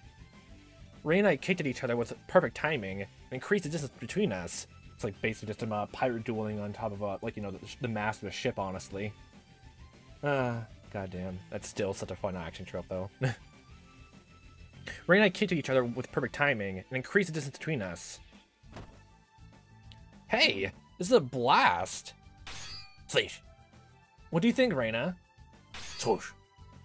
Isn't it just the best? Swoosh. Slash.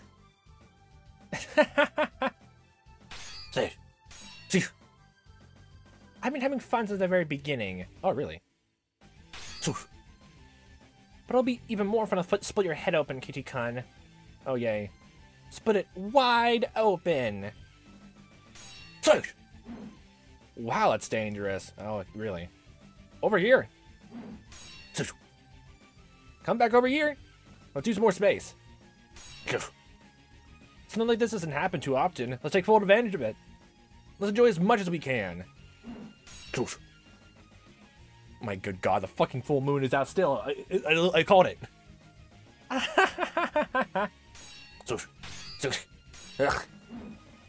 This would make a great picture. Oh, screenshot. Look, there's a beautiful moon behind us. How long have you been doing this, honestly? Like, if the sun sets at 8 for the summertime or something like that, then what does that technically mean? This is past 10 o'clock now. What the fuck? How long have you been doing this? Oh my good God. There's a beautiful moon behind us. The breeze feels great. The moon is having a fun time laughing down at you. Slush. It's such a fantastical scene.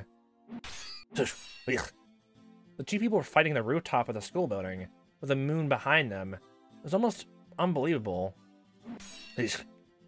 All the policemen and children looked at that mysterious and fantastical scene from a distance, completely entranced.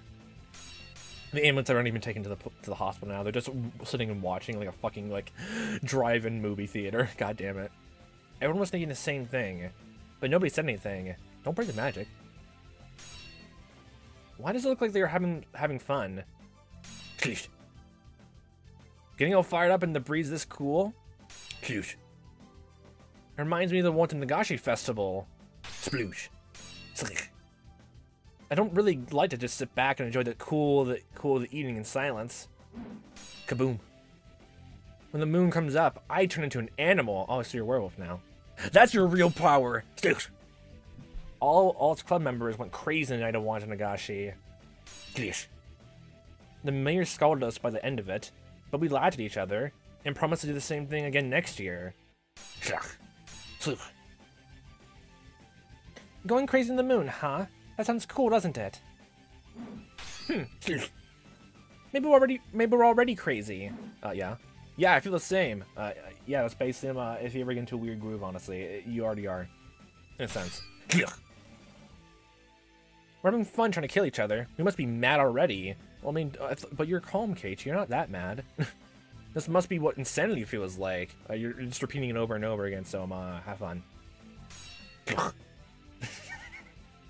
sound effects there are getting more corrupted as time goes on. Some people say the moon has the power to arouse passions in people. Yeah, werewolves. Maybe that's true, and maybe it's not. One thing that's for sure is that even if it were a new moon tonight, we would still feel the same way. It is a new moon, though. As our surroundings got darker, the sparks we create with each hit started to look like fireflies.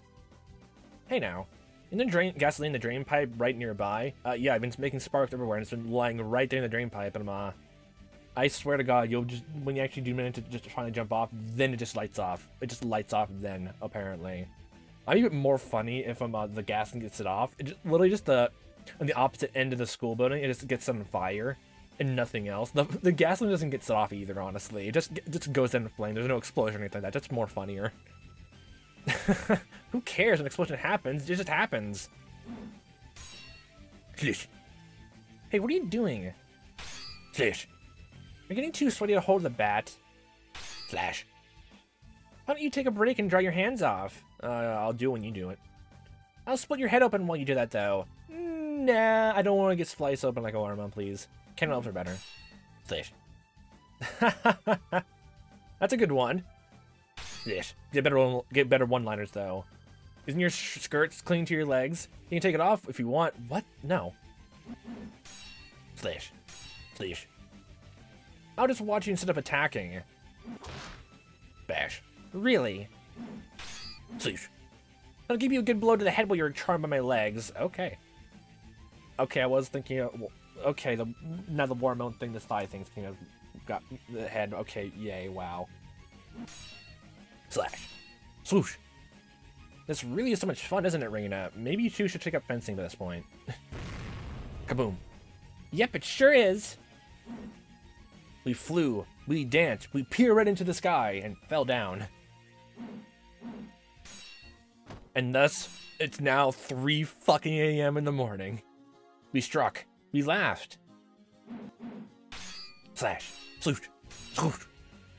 We stepped back once in a while to catch a breath, and then charged each other and let the sparks fly. We aimed at each other as we went around in circles on the rooftop of the school, our special stage. Isn't it the rooftop steep, though? Ray and I were all sweaty. But we weren't exhausted yet.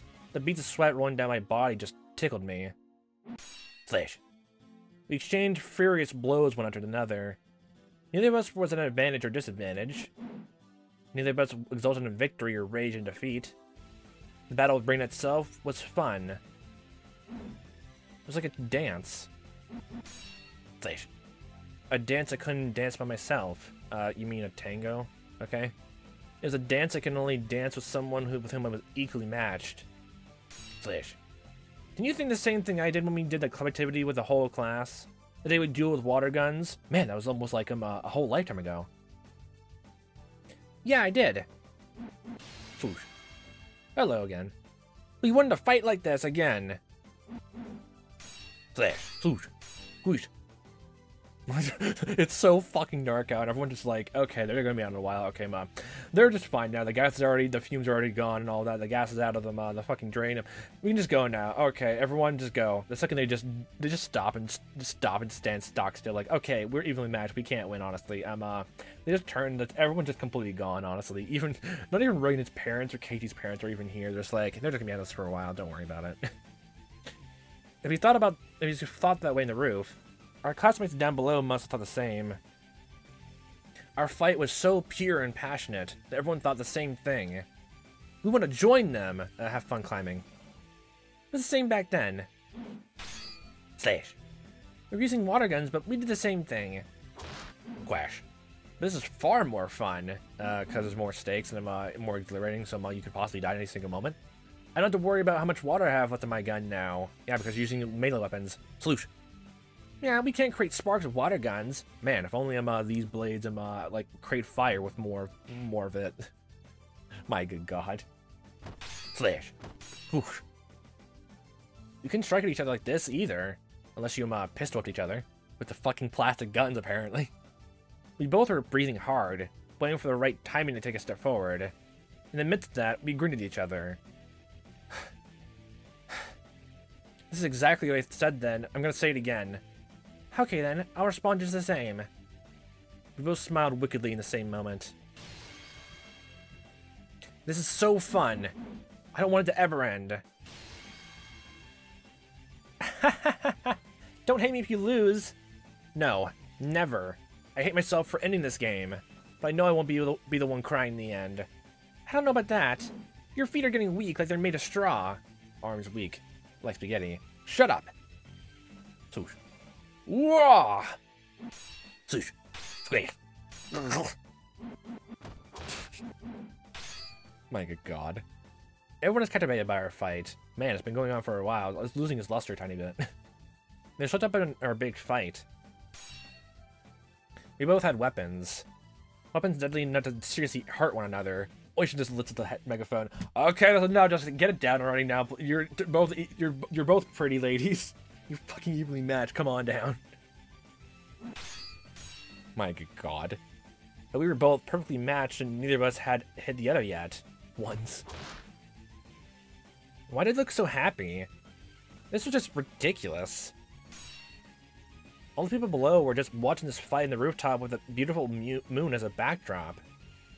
Not even the police could stop them. This is impossible. Slowly more and more people are learning about this and a whole entire crowd is forming. They're making bets of who's gonna get killed. My good god. This battle is absurd and absolutely impossible. Hey, you're breaking the magic already. Keiichi-san!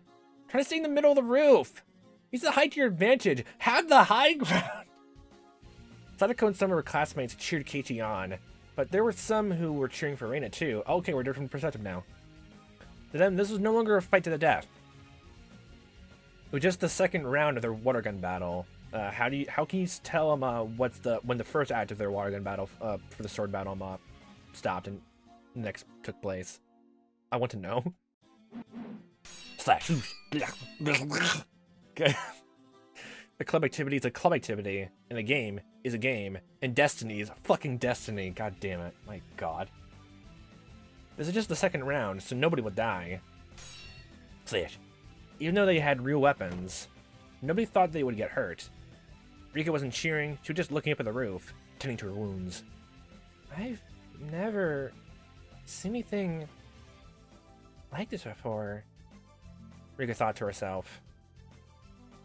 He thought Keiichi could win, not just against Reina. Rika thought Keiichi could even destroy the walls of the maze of tragedies that had no exit. Okay, but I'm just now wondering how they're going to justify the next two installments, though, honestly. What are the snipers doing? The fucking snipers, police officers. The suspect is trying to harm the hostage. Fire immediately! As Otaka yelled into the radio, Mia screamed for him to stop. No! No! Don't shoot Reina! Reina isn't crazy anymore. She isn't who she was earlier. It's a different Reina. Yeah, pointing your fighting spirit, honestly, made everything better, honestly. So please, don't shoot her. What do you mean she's different? Look!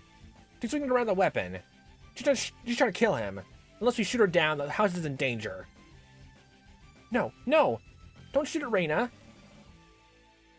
If we shoot Reina, Keiichi will kill you for sure. I can guarantee it. Why would he kill me? They aren't trying to kill each other. They're just having fun creating sparks now. You know, yeah, if I got some poppers, I'll just start popping down them on the floor, honestly. Can't you see? Keiichi is talking to her too. He's telling her that they are equal. That means she can trust him more than anyone. Keiichi will wake Reina up.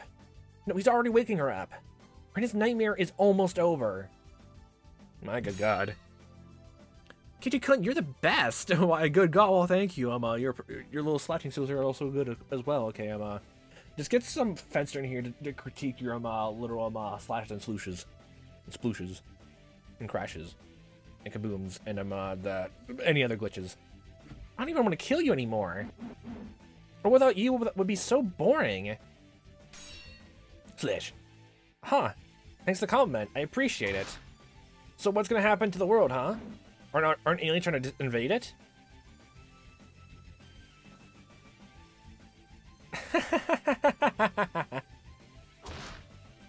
You know, I don't think I even care about aliens or parasites anymore. If the world is gonna perish, go ahead and perish. Who cares about the conspiracy of the three families anyway? Maybe the people who are, if the curse is real, maybe people are gonna get targeted later on, like Tomotaki and Takano. Maybe there's that too, so, That's right, even if a meteor hits the Earth tomorrow, nothing can be more fun than this moment. Clash. Clash. Swish. Hey, aren't you supposed to die tonight due to some poison? Slash. You sure don't look like you only have a few hours left to live. Clash. Placebo effect is weird. That's right, I completely forgot about that. I was supposed to claw my throat out and die tonight. Hey, that's the scenario you came up with, don't forget. Come on, scratch your throat once in a while at least. Hey, no, it doesn't scratch anymore, does it? It definitely doesn't. This is more fun than scratching your throat could ever be. Yeah, this dance of ours really is way more fun. Slash, whoosh, crash, crash, kaboom, clash! I wish it would never end. My body was screaming. I was breathing hard and felt dizzy from lack of oxygen. Please don't trip off the rooftop right now, please. My upper body felt as light as a piece of paper, as if even a slight breeze could take me away. Slash, squeeze, swah, swah. It really had been a blast, but I needed to end it soon. I felt the same sadness as in that water gunfight. Man, if only they were allowed just unnecessary gunshots in like that first one, honestly. Just right here, honestly. My god, I lost my fucking mind back then, too. Like, it's another manner of speaking, I lost my mind here at the very ending, so I'm like, hey, look at that. Take that as you will, full circle, have fun. Back then, it had been declared a draw. I wonder what happened this time. Slash. Who knows? Only the moon does. That's too samurai. One thing is for certain. What? I love doing this with you. Me too. I jumped backwards and slammed the roof of my bat. The sound was intense as a huge drum. And noise woke up the people who were captivated by our fight. Some of them were just absolutely fucking sleeping. Some were just too tired and stressed out from the events. The sounds returned, and the corpse of Higurashi filled the air. Okay. Let's pause for a moment. Sure. Let's end this with one more strike. We started to move slowly, and increase the distance between us. Everyone realized it. This fight was ending very soon. Okay, this is it. I'm gonna ask you one more time. What is it? Hey, you're betting something on this, right? Isn't that why you're fighting? I did? Yeah, we're playing poker, don't you remember that? We're talking about this in the starting the rules. This guy didn't fight. Don't forget this now. Sorry, I forgot. You're hopeless. Okay, listen very carefully. If I win, you'll become my personal maid for me every day. Can be anything else, please. You have to introduce me to others as your master. Oh, yay. My uniform better be cute. Of course it will. There'll be a variety of costumes and uniforms, ranging from old-fashioned ones to ones that are a little dangerous. Do I want to know? They'll be custom-made so they'll fit you perfectly. How about that? My goodness. I'm not going to lose, but that could be fun somehow. If you win, Reina. I pause for a moment. If you win, I believe your stories. Reina was happy until just a moment ago, but that expression was suddenly wiped from her face. Aliens are invading the Earth, and we have parasites in our brains. The Sonoseki family is pulling the strings. They're researching the parasites in secret, and aliens are being control of the world starting tomorrow. I will believe that. Also, since you're dying tonight, I'll make sure you go peacefully, so don't worry. It's not fun if I win, is it? Your word sounds a lot more fun, Keiichi-kun.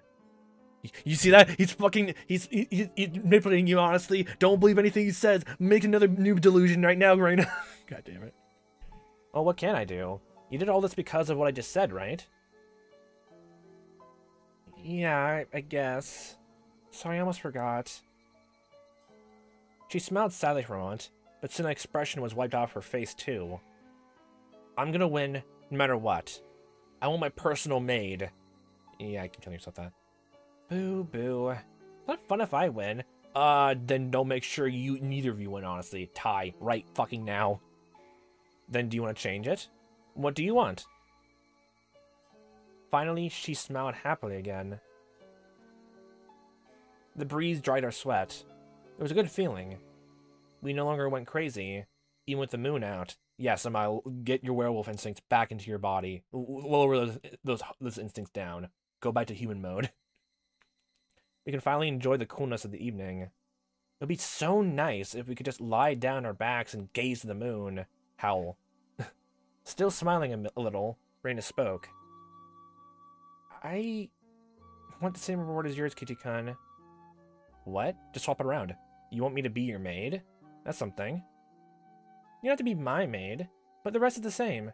I want you to say good morning to me every morning, and good night every night. I want you to treat me well and let me play around all the time. I guess no matter who wins, we'll always be together. I have to get out of prison, apparently, from everything that happened so far. We'll be together, but the one who gets the special treatment is different.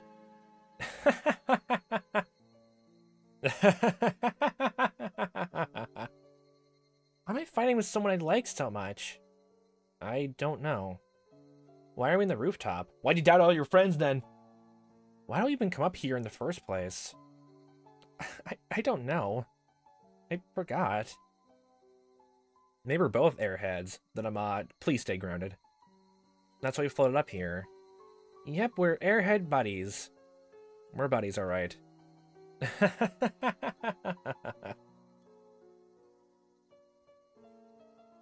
Well then, shall we get started then? I don't want to cool down too much here. You're right. We better finish it before it gets too cold. We rated our weapons and took our stances.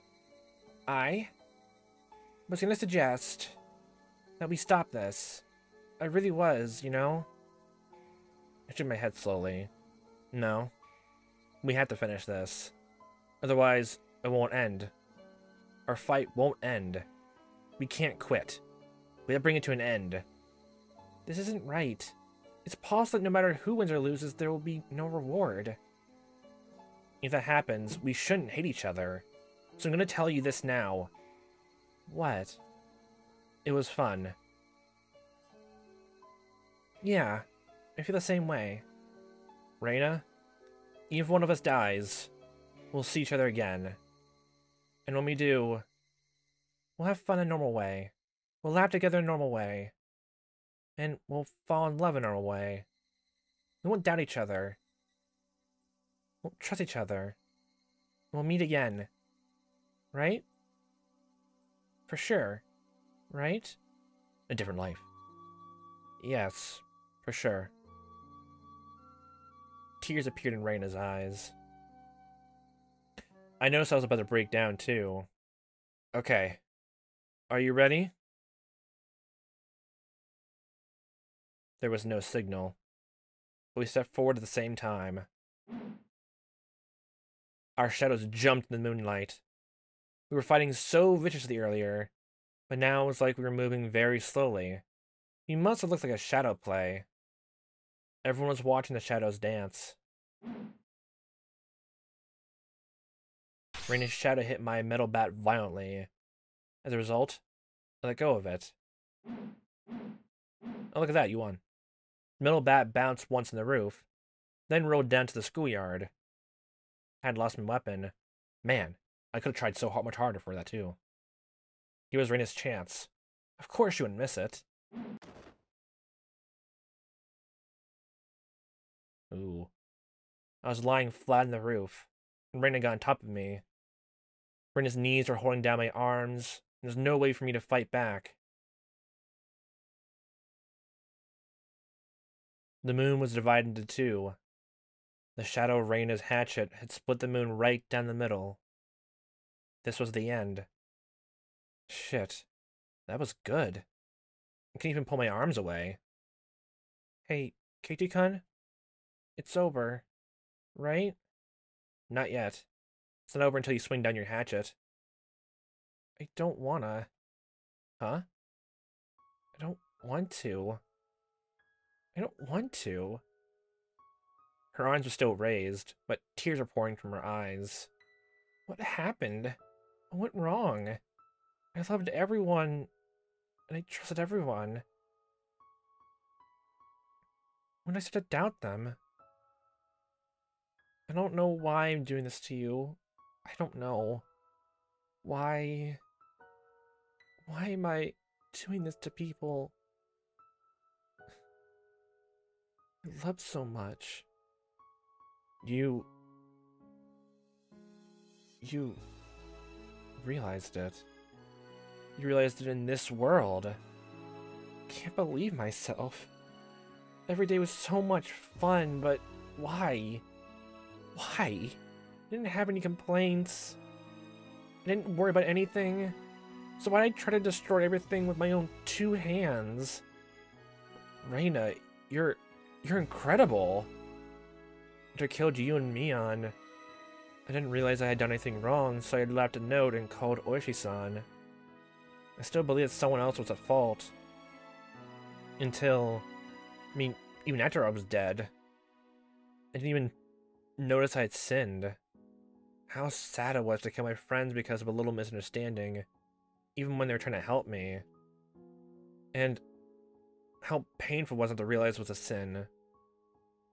Therefore, you're truly amazing, Reina. You didn't kill any of your friends. You came to your senses before you committed a sin. You still salted me on, but still.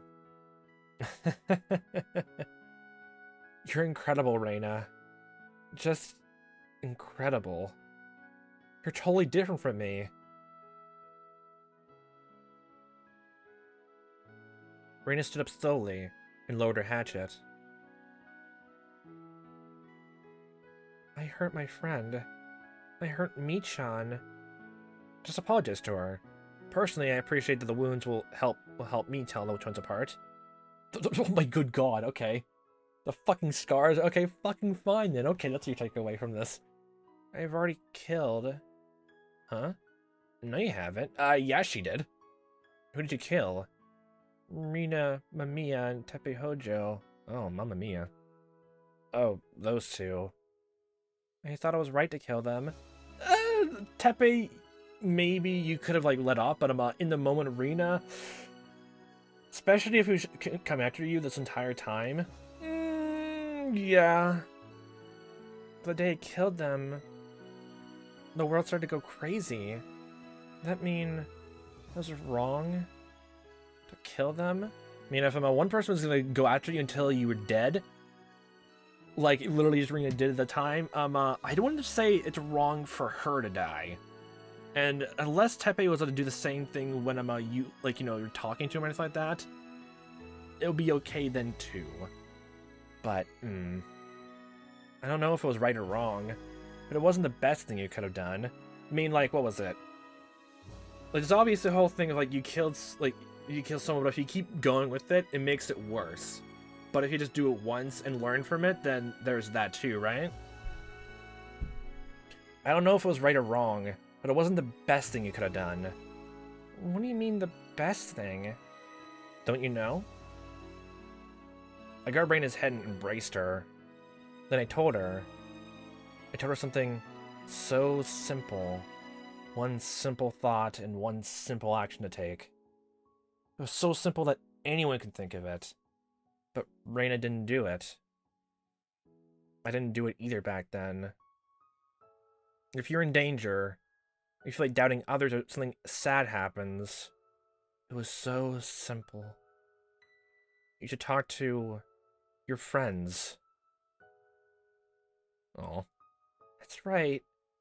You're right. Reina cried in my arms for a while. She cried about the wrong choice she made at the very beginning. The choice couldn't have been hard to see. I'm sure it was something that wasn't within her grasp. How stupid it was to worry about it by herself. She had friends. She had friends whom she trusted. Why did you think she couldn't talk to her friends about it? Probably because you're primed to think about that, honestly. Completely. Yeah. And she tried to, like, talking to, like, Kasai, honestly, to get that in, but then they didn't come in further in time. And now I'm just more curious how they're gonna parallel the third chapter, and the best thing, like, that Sadako could have done there with Teppei, honestly. What, just, like, keep waiting for it to happen until literally, even then, like, let's go with the whole fact that Teppei never died in that installment. Never did. Sadako was in such a bad spot, she would have died if she was still in the situation with the bath. Still. It was gonna, like, someone's gonna die then no matter what, unless something, like, drastic happened. Will it be, like, something for better or for worse on either side? It's almost the same thing that almost happened with this installment. Why did she think she couldn't talk to her friends about it? I was wrong. Why did I talk about it? Everyone trusted me, so why didn't I trust them? I was the same way before. That's why I won't laugh at you. But you realized it. You realized it a lot sooner than I did. We will trust each other. We'll never doubt our friends. We'll rely on each other. We'll talk to each other and help each other. That's why friends are always happy, and why we can endure anything together. Okay, Reina. Why don't we respond to the curtain call? This is really the end of everything. What do you mean by the curtain call? What do you mean? I mean, look up. Don't you see the aliens watching us right there? We gotta say goodbye to them. Well, I was just talking to myself. Yes, yeah, shut up, you. Come on. Don't fourth wall break now, you stuff. We stood together, holding hands. The moon is hanging behind us. When I nodded, Reina threw away her hatchet. It disappeared into the darkness below. It sailed all the way across town and fell into the swamp. Then, I spoke to the audience in hell, the demons who weren't expecting this ending. I was proclaiming victory. That's all for tonight. We overcame this tragedy. We'll never doubt each other again. We'll be united forever. No matter what disaster might befall us, don't think we'll ever yield. Who cares about tragedy? Who cares about disaster? If you can learn from it, then yeah. Even the script is written by demons. We'll tear the whole thing to pieces. No, so that's gonna end it right there.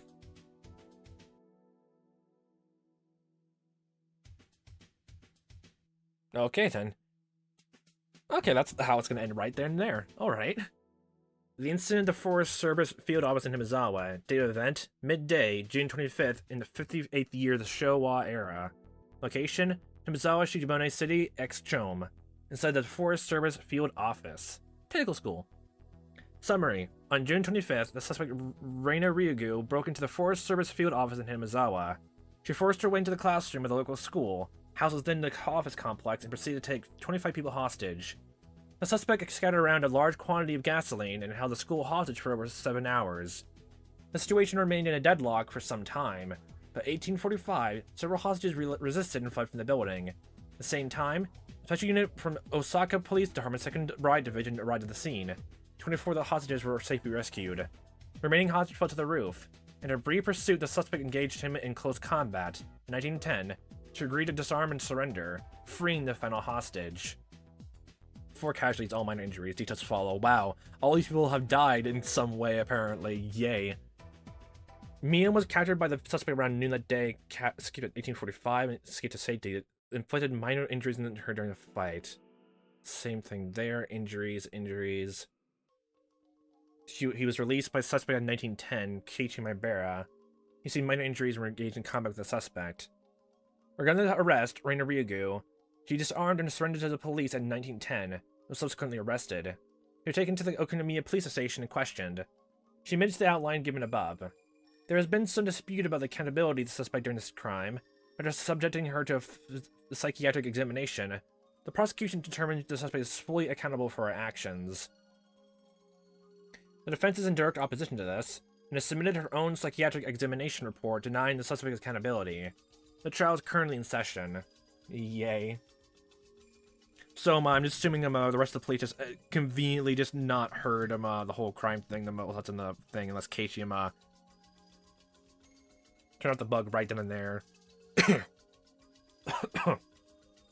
I guess that means every other kid in the school was completely fine with what happened. At least I guess forgave in the end, honestly.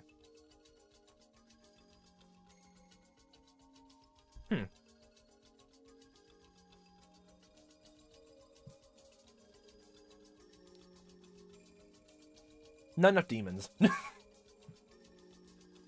I'll say that much. Not enough demons, apparently. You kept talking about demons at the end? Why were there more?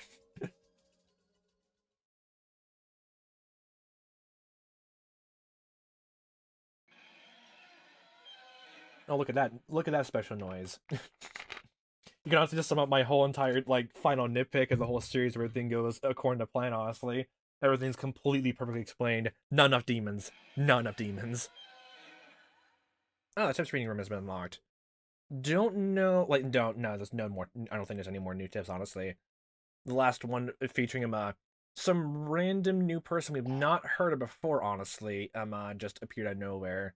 I do not remember the staff involved, honestly. I do not remember at all, actually. I'll just look at those real quick, honestly. Make sure I don't miss anything, actually. Oh, look at that! No, never mind that! Fucking new tip! Fuck that! Screw that! We're seeing that first! Nope, final achievement. Fucking Kern call. Overcome a tragedy. Well, you saw the tragedy from happening. And the trial's still ongoing, honestly, so it really just depends on how everyone perceives her by the end of it, honestly. It's probably the most thematically consistent, just leave him, end the story in this universe, honestly, on him, the trial's still ongoing. But if it's technically another two installments are happening, then how's Rika gonna, like, get involved with what's happening here, then? I swear to God, she just, like, dies, like, in between what happened there, and we don't even realize it. What the hell? My good God. Or she lives a full life, and apparently she goes back to the very beginning when she's born. She's like, oh, God fucking damn, I'm back here again. My good God. So what is this new tip, then? The demon script.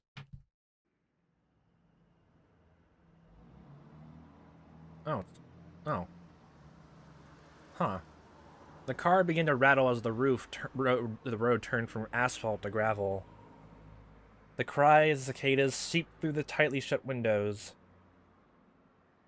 Most people would crack open their car windows and let the natural air in along with the sound of the cicadas.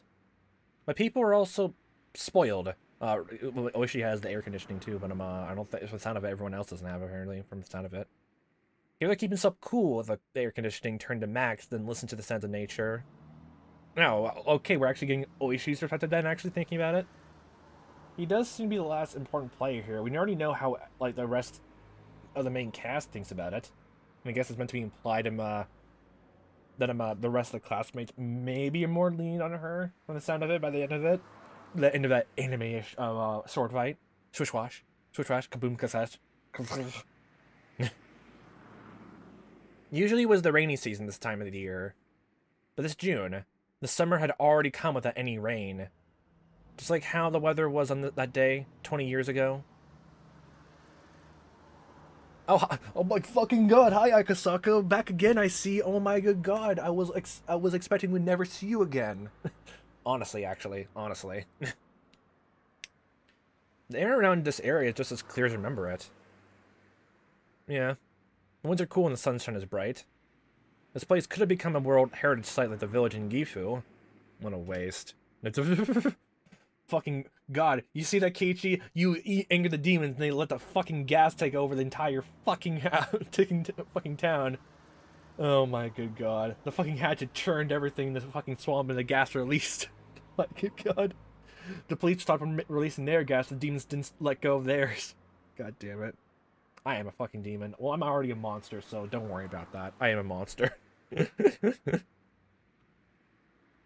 But thanks to that, there are no irritating tourists around here, so that makes it much better. Why do tourists forget about pedestrian traffic laws when they're in rural areas? I don't know about that, but if you're like a Japanese or American that's going to a different country that has an opposite side of the road, then it makes more sense, honestly. It makes more sense there, honestly. Hmm. Hmm. They walk in the middle of the road, you know. Oh, that. Oh my good god. Akasaka-senpai, do you still do stuff outdoors? Not as much as I used to. My job doesn't give me much free time. And I'm taking care of your daughter, too. Same here. Oh, hey. There he is. The other man noticed and waved his hand before anyone in the car could honk the horn. The man was a young fellow on a motorcycle with a big backpack on his shoulders. He looked like he was ready to go camping. Akasaka and his partner stepped out of the car and shook hands with the young man. Captain, it's good to see you again. Yo, yo, yo, god fucking damn it. How you been doing lately? Well, I hope. We can take it easy today. This is Akasaka-senpai. He took care of me back in college. Oh, you college buds. Okay, roommates. Hello, my name is Akasaka. I wish he was supposed to come today, but he had to go for medical checkup at the last minute. Anyway, it's a pleasure to meet you. It's an honor, sir. So, Akasaka-senpai, where should we go first? His name was Mamoru Akasaka. I do like that name, honestly, still. Mamoru, it's nice. It's a nice name. I just like M names, okay? Shush you. M and R names, honestly. Literally, it just tickles my fancy for some reason. He was a veteran detective from the Tokyo Metropolitan Police Department. Despite the fact that he was close to his retirement, he hadn't lost his clear instinct and sharp eyes at all.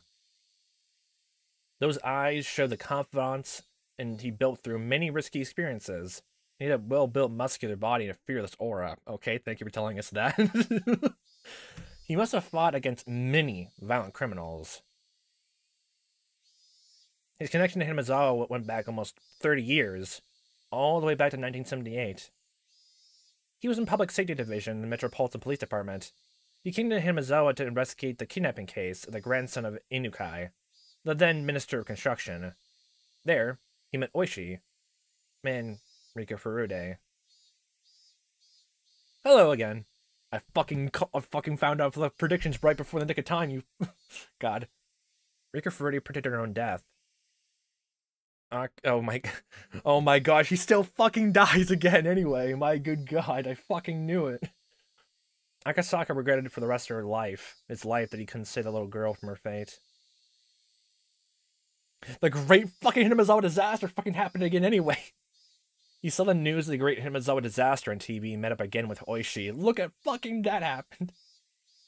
They pledged to uncover the mystery of both the cruel fate that fell upon the little girl, the series of mysterious deaths in Hinamizawa.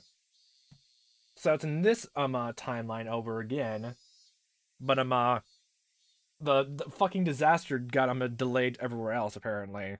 Okay. At least this time Shion stays fucking alive this time instead of dying everywhere else apparently all over again. Probably wouldn't she technically still be in the first installment unless she went crazy because Mion was gone and dead too, honestly? Please don't do that. Please don't do that, honestly. No. Yeah.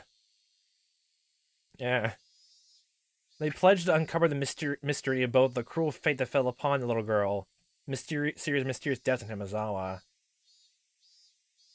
Unfortunately, Hinamizawa was sealed off for a long time. As a result, all Akasaka and Oishi could do for the past 20 years was publish a little information they gathered, and ask for the readers to send their tips and clues. It's like a little newsletter. But recently, the seal in Hinamizawa had finally been lifted. Oh, you're going on a fucking camping trip around here, then.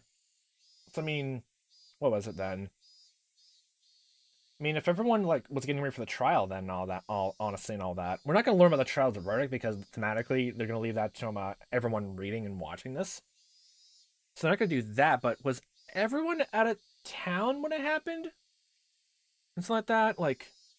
If, she was detained, honestly, that means, at the very least, Reina would still be alive, unless she also somehow, in, normal Keiichi fashion, just apparently had a heart attack for no reason. My good god. Hopefully there's not another off-yourself situation again, please. No. But recently the seal in Hinamizawa had finally been lifted. However, they couldn't come to Hinamizawa until today, due to Akasaka's busy work schedule and Oishi's poor health.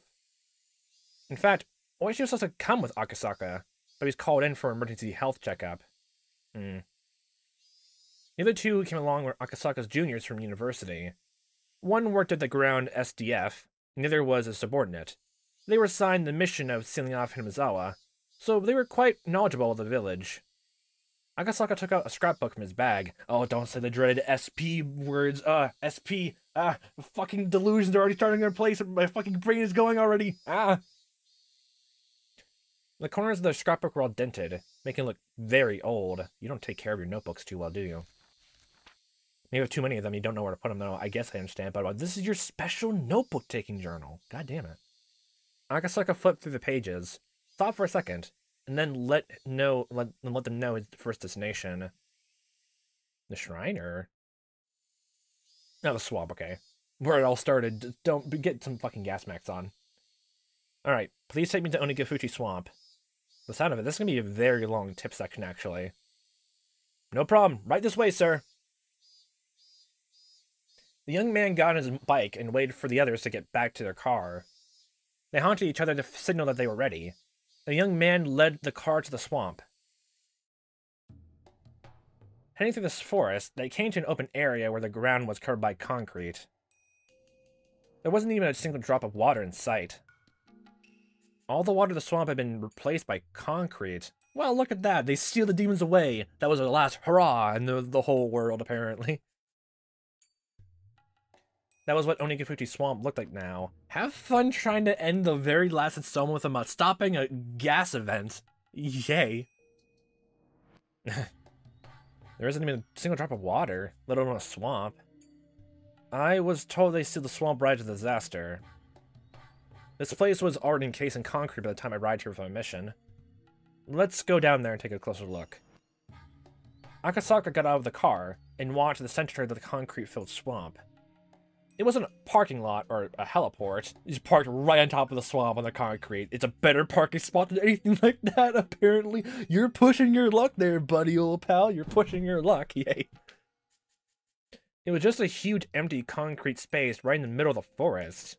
If you think about any other context, it'd be absolutely nothing, but in here, very nervous. Like, just seeing a set of stairs in the middle of the woods, honestly. Don't climb them. Don't climb them. So this is the place where people say it was a landing spot for UFOs. I like how it, of course, it fucking changed after that. Fucking Reina's delusion from the ending of that shortly after, then went to everyone else because the fucking gas of the words, because of fucking, of course it did. My good god. How do you plan to notice that a fucking gas leak is gonna happen from the fucking swamp in time? How would you? And how the fuck did Keiichi survive in the third installment anyway? I want to know so badly now. Really? Never heard of that. Well, also they write in the cult websites. Of course they spread to there. They say that this is the place where our government met with aliens. Really? Not in Roswell Desert? I can't blame him for such rumors, though, because the empty concrete space in the middle of the forest sure does look weird. Okay, everyone on the internet now needs to make sure that Hinamizawa is the one place in the entire world, even the real world, even though Hinamizawa is not even a real place from the sound of it. Aliens first met in contact with the government here, okay? Nowhere else in the world. Only here in Japan. Only here in Japan, okay? Okay, we're on the same page? Good. Aliens did not make their way to Atlantis first and decide to hide their knowledge down deep so no other humans can know about it. Definitely not. Definitely not. I can't blame them for such rumors, though, because an empty concrete space in the middle of a forest sure does look weird. So, I think, well, Rico obviously, like, tried to warn about the whole gas swamp thing, but it still happened anyway. Even if they did over the entire swamp area, then, that means someone else was in play here, which I thought before I considered. That means, someone knows fucking chemicals and gas then. Yay! Or the god just hate everyone and just want everyone to die tragically. So literally, again, there's still something out there, whether it's another person or a higher power, just like just saying, you know what, see that little town right there? Fuck them in particular. Like, my good god. Okay.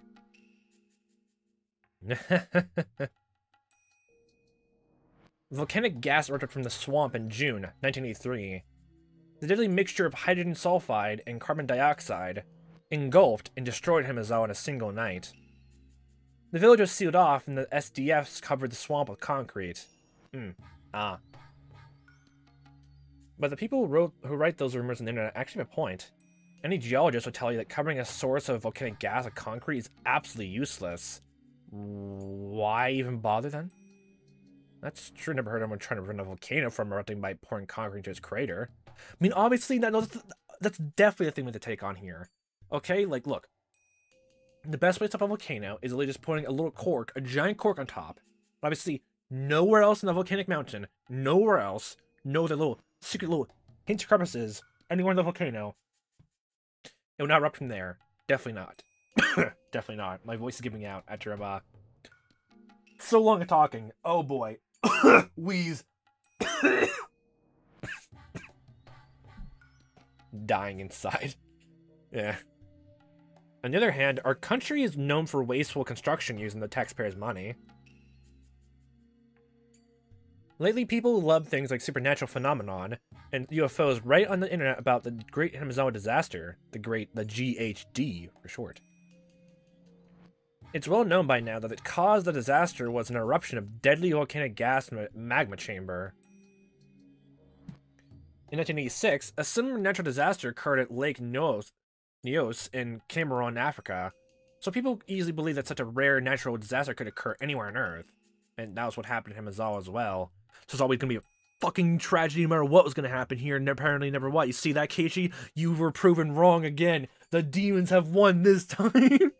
You played with fire, literally, and look where it got you. Look where it got you. It got you fucking lava and fucking gas, everything all over the place. However, a rumor about another possible explanation had begun to fly around the internet recently. They say the disaster was covered up by the government, and then it was actually a biochemical terrorist attack by aliens. Oh my good god. Why did such a rumor begin to spread now? They claim to back up their theory with a secret document known as file number 34. 34, you say? Someone online named it file number 34 for descriptive purposes. It sounds like a fucking internet joke, and that's just what the internet would be like. No wonder. No, I fully believe this. I fully believe this happened in real life now. I fully believe it now. If it was called anything else, I would have disbelieved you entirely, but now I fully do. The name spread and stuck since then. It sounded like a government conspiracy. People loved it. Conspiracies are all the rage these days. Even though apparently if the conspiracy gets too large, I absolutely hate them, so It's unknown how or from where they obtained these documents, but they posted scans and pictures, which are all ridiculous. Every single one of them was obviously Photoshopped, except for the very original photo. Plus, more fake evidence is produced over time, so now even the existence of such documents are in doubt. Now, the mass hysteria, the Great Hinamizawa syndrome is spreading to the rest of the world, from Japan to Asia to Europe to the United States and then to Australia. Well, if anything, it'll probably go to Asia and Australia first, and they're too close by. Then to Europe, then to the United States. So yeah, I've traveled the entire course now. File number 34 deserves a bit more explanation. However, since it started on the internet, truths and lies were all mixed together. It's become more like an urban legend. Those are always fun to read on the internet, always. So this is what is believed to be mostly true. Oh, good god! Oh, good god. Oh my good god, look at that, look at that. Her fucking novel came to the fucking internet. It's beloved by everyone now. She got her fucking wish now. If there was any other way to end the series off with if you can't figure out what happened with a fucking great old disaster, then here you go, guys, guys and girls and others. Non-binary pals, look at that, look at fucking that. God fucking damn it, she got famous for it. My good fucking god. Oh my god. God damn it. I don't know, I can make my mind just... I don't know how else this game is gonna fucking make me go insane even more than this. God damn it. File number 34 was a notebook written by a nurse called Miyo Takano, who worked at a local clinic in Hinamizawa. File number 34 is most likely named after her. Never mind, I think I got a tiny bit worse. God fuck. This woman was a researcher who studied the demon myth of Hinamizawa, and tried to saw what it meant. The contents of this notebook state that she prophesied the Great Hinamizawa disaster in 1983. According to her research, a UFO crash landed in Hinamizawa a long time ago and sunk into Onigifuji Swamp. I was right! They're not fucking demons, they're not aliens, they're alien demons! It makes all makes sense now. The UFO carried parasitic bacteria from space and began to infect the locals. Okay. Wasn't the whole thing for, like, bacteria, like, well, diseases are species specific, but bacteria is, all of it, or mixing up in that head, like, disease or that, I can't remember, there was that distinction now. Oh boy, there's so many things, like, fucking, going around my head that even normal basic facts are going around. No wonder conspiracy theories are a thing, then. The infected villagers began to behave extremely violently, so much so that they were fit for the word demon. Miyo Takano insisted that this was the explanation for the myth about demons pouring out of the swamp. An alien who survived the crash realized that the Earthlings had gone crazy because of bacteria brought in. He decided to show himself to the villagers to help them out. Is that literally where... Oh my god, Reina lied about that's where that fucking came about. Well, it fucking makes sense why she lied about that, because she thought no one believed her then, but oh my good god. This is how Oyashiro-sama was born, from an alien mothership, literally mothered to birth. The alien was able to cure the villagers with highly advanced technology, but couldn't eradicate the bacteria completely. Since the villagers looked up to the alien as some sort of deity, the aliens utilized its status to hand down specific rules to villagers in order to stabilize the disease. The bacteria took a liking to Hinamizawa's habitat, so when a carrier of the disease left Hinamizawa, the symptoms would re-emerge. Therefore, the alien made it a rule not to leave the village. My good god. Look, I can believe in this whole story being supernatural in some extent. I can believe that. When it goes to hard sci-fi, no. Stop it. Stop it. Get some help. Literally, get a therapist. This leads to the legend of the transcendence of Onigifuji. The weird practices and miracles that the villagers performed were realized by the means of advanced technology that they received from the alien. So they decide to make suffering happen to get away, make sure the parasites get pushed back. I see. I so very much see now. I really don't. Those maniacs do indeed have a colorful perspective on things, don't they? You remember Nostradamus' prophecies? Oh my god, it's a fucking Mayan calendar situation. Oh my god, it's the great dead prophecy. It's gonna happen in 1983. Yay. Oh my good god. People said that the world was gonna end in 1999, but nothing happened in July, and people acted like they didn't even know about it. Then it was swapped over with the great Y2K disaster, and then swapped over to 2012 apparently. And technically now we had one in the making in 2020, but you don't see some worrying about it now after it's all said and gone. Fucking survived all of them. What's the next prophecy gonna say? It's like, even if you say it's all coincidence, none of those other prophecies take place. And it's not gonna happen another time. Next time someone prophesies it, right? Right? Ugh. And people acted like they didn't even know about it. Those TV shows made people as scared as they could be, and then ignored the fact that it didn't happen. Man, I'm waiting for, like, actually the Y2K, the post-modern RPG actually, when it comes out, it gets way better, honestly. This seems right up the alley, honestly. Man, why is anything involving ghosts or mass hysteria in some capacity, and now, like, the few couple games I play on this channel now? There's that weird coincidence on hand. You could say it's coincidence, or maybe it's all an elaborate ruse. It's all part of the scheme of the higher powers. I don't know. My god. But Miyo Takano did predict the Great Hinamizawa disaster. It's not a lie. Look at this page in the scrapbook. You must be joking. Oh, it says that. Akasaka-senpai, is this for real? As time passed, the bacteria stabilized in human bodies and became harmless.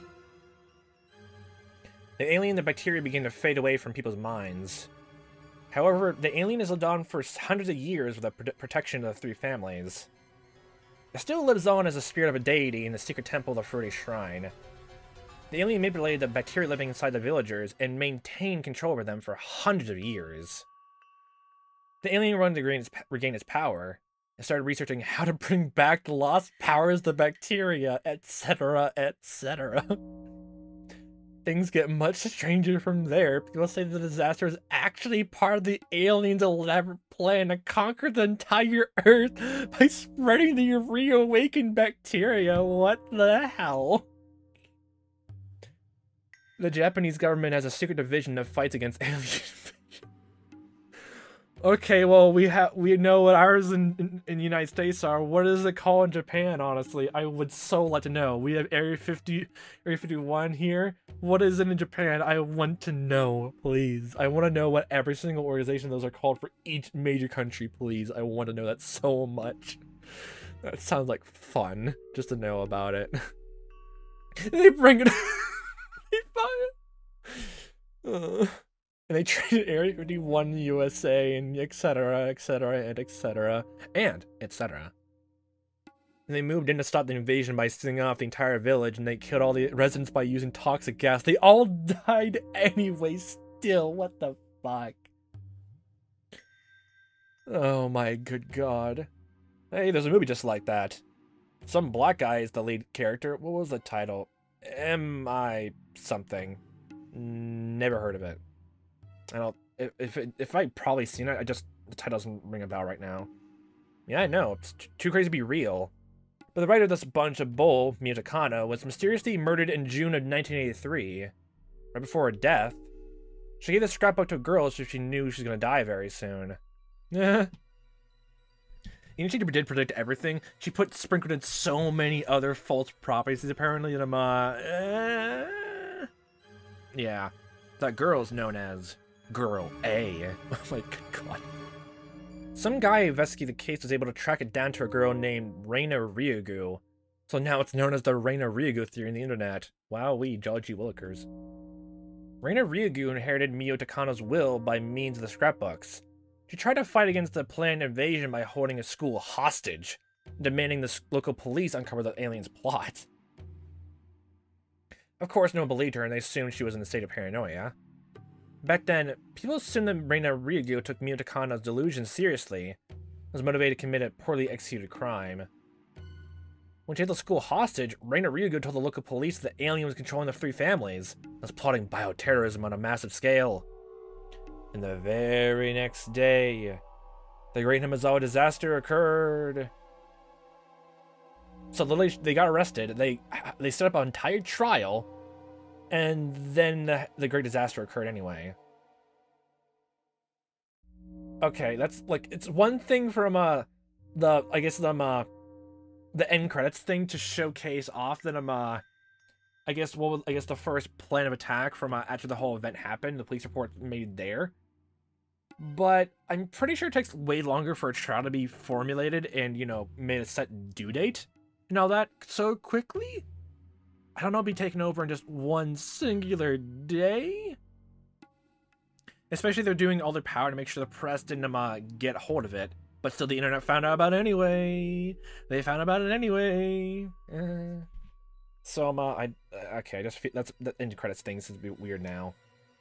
You just like, unless it just said like a trial was planned to be done, but it just seemed like they already had a trial set in stone, honestly, from this, like, what little I remember from it actually. It just happened. I'm going through this blind. I'll misremember smaller details. Yeah, especially when you think it's all over and done with, honestly. When it's never done. It's never done. The demons arose in Further again. You gotta be kidding. Can it be just a coincidence? I don't know. According to people who believe it's not just a coincidence, there are many inconsistencies in the SDS immediate sealing off operation. Filling the swamp with concrete is just one example. Okay, that's just weird though. Several of the SDF soldiers on duty at the time testified that some people were conducting secret investigations as to the usual geological survey before the area is closed off. Those people are suspicious! Of course, those who think it's just a coincidence say that the researchers simply took precautionary measures to keep unauthorized people out of the area. I have to agree with the latter people. People also question why they sealed off the village for such a long time. After all, it's a volcanic gas eruption. Miyake Island was only sealed off for 4 to 5 years. What happened in Hinamizawa was an exceptionally rare natural disaster, yet it was sealed for over 20 years. Yeah, that's another weird thing, honestly. Oh my god, so much text here, I can already sense it. I heard that the residents in Miyake Island returned to their home island faster than was originally intended, because they had requested it so strongly. Ah. In the case of Hinamizawa, there were no residents alive who wished to return in the first place. Perhaps the government took their time until they were absolutely certain that it was safe. Let's just hope that when Reina was carted off, well, since actually many people went to the hospital then actually, the day it happened, well, it's a more happier ending, but guess what, the demons have won the war, but you won the battle. And those people won. Those people survived, honestly. We're gonna keep that metaphor up. In the case of Hinamizawa, there are no residents alive who wished to return in the first place. Perhaps the government took their time until they were absolutely certain that it was safe. How about this one? The SDF members who were on the mission to seal off Hinamizawa had their blood samples taken periodically. Some were discharged from the mission without any explanation after the results came back.